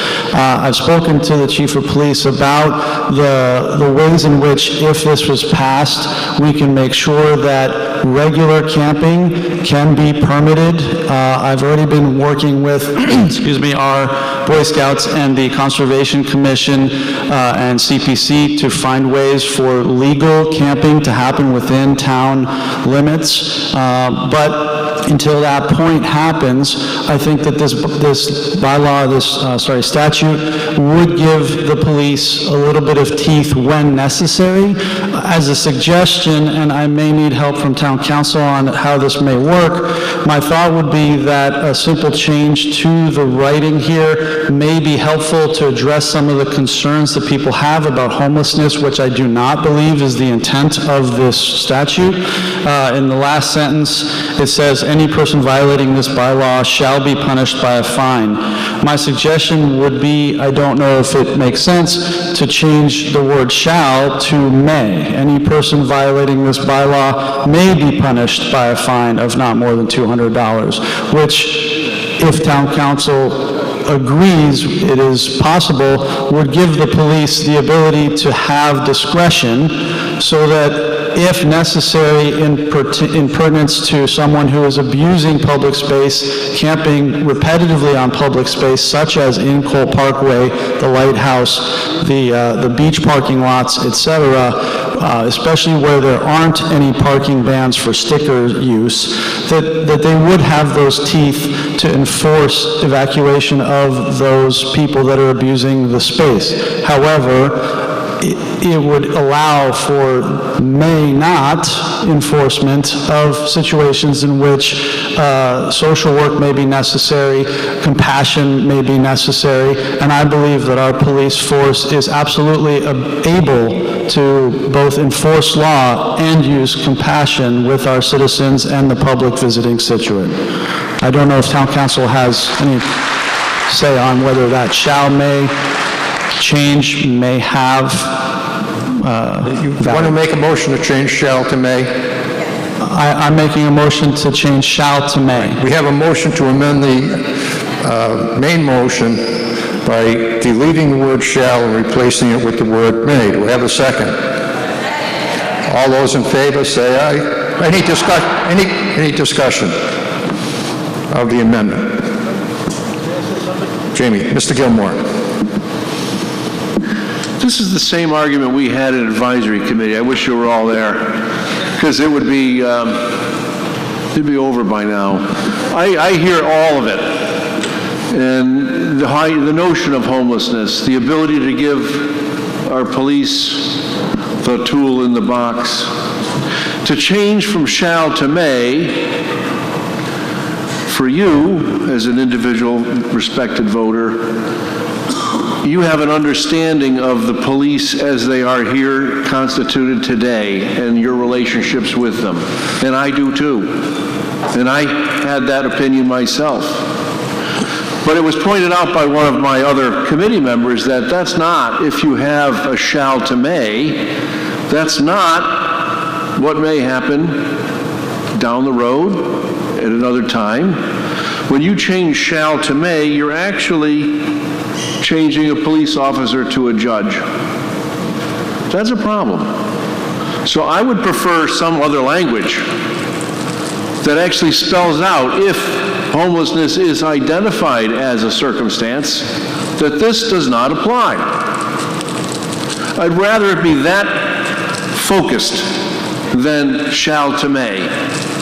That's all I'm saying. Thank you.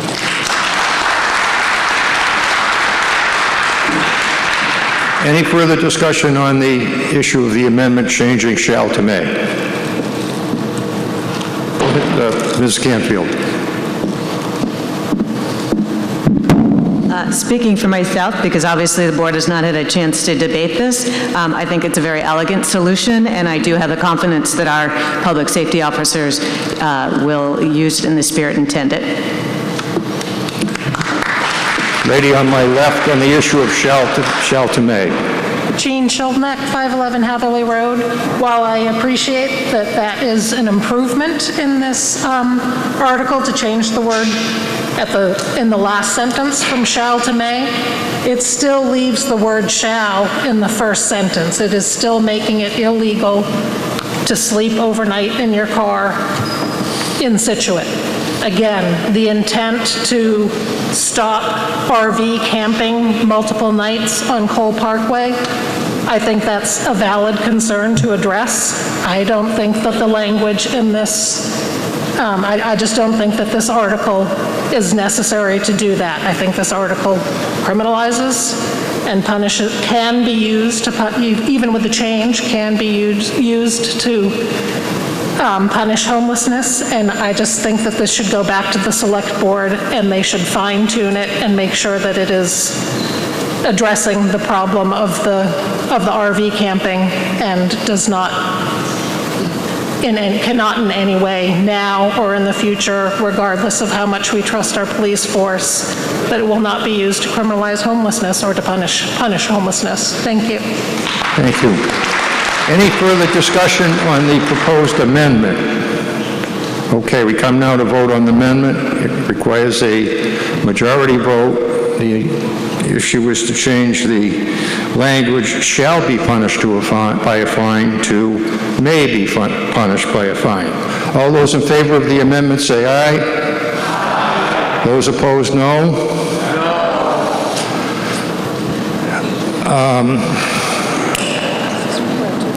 I'm going to ask those in favor to rise.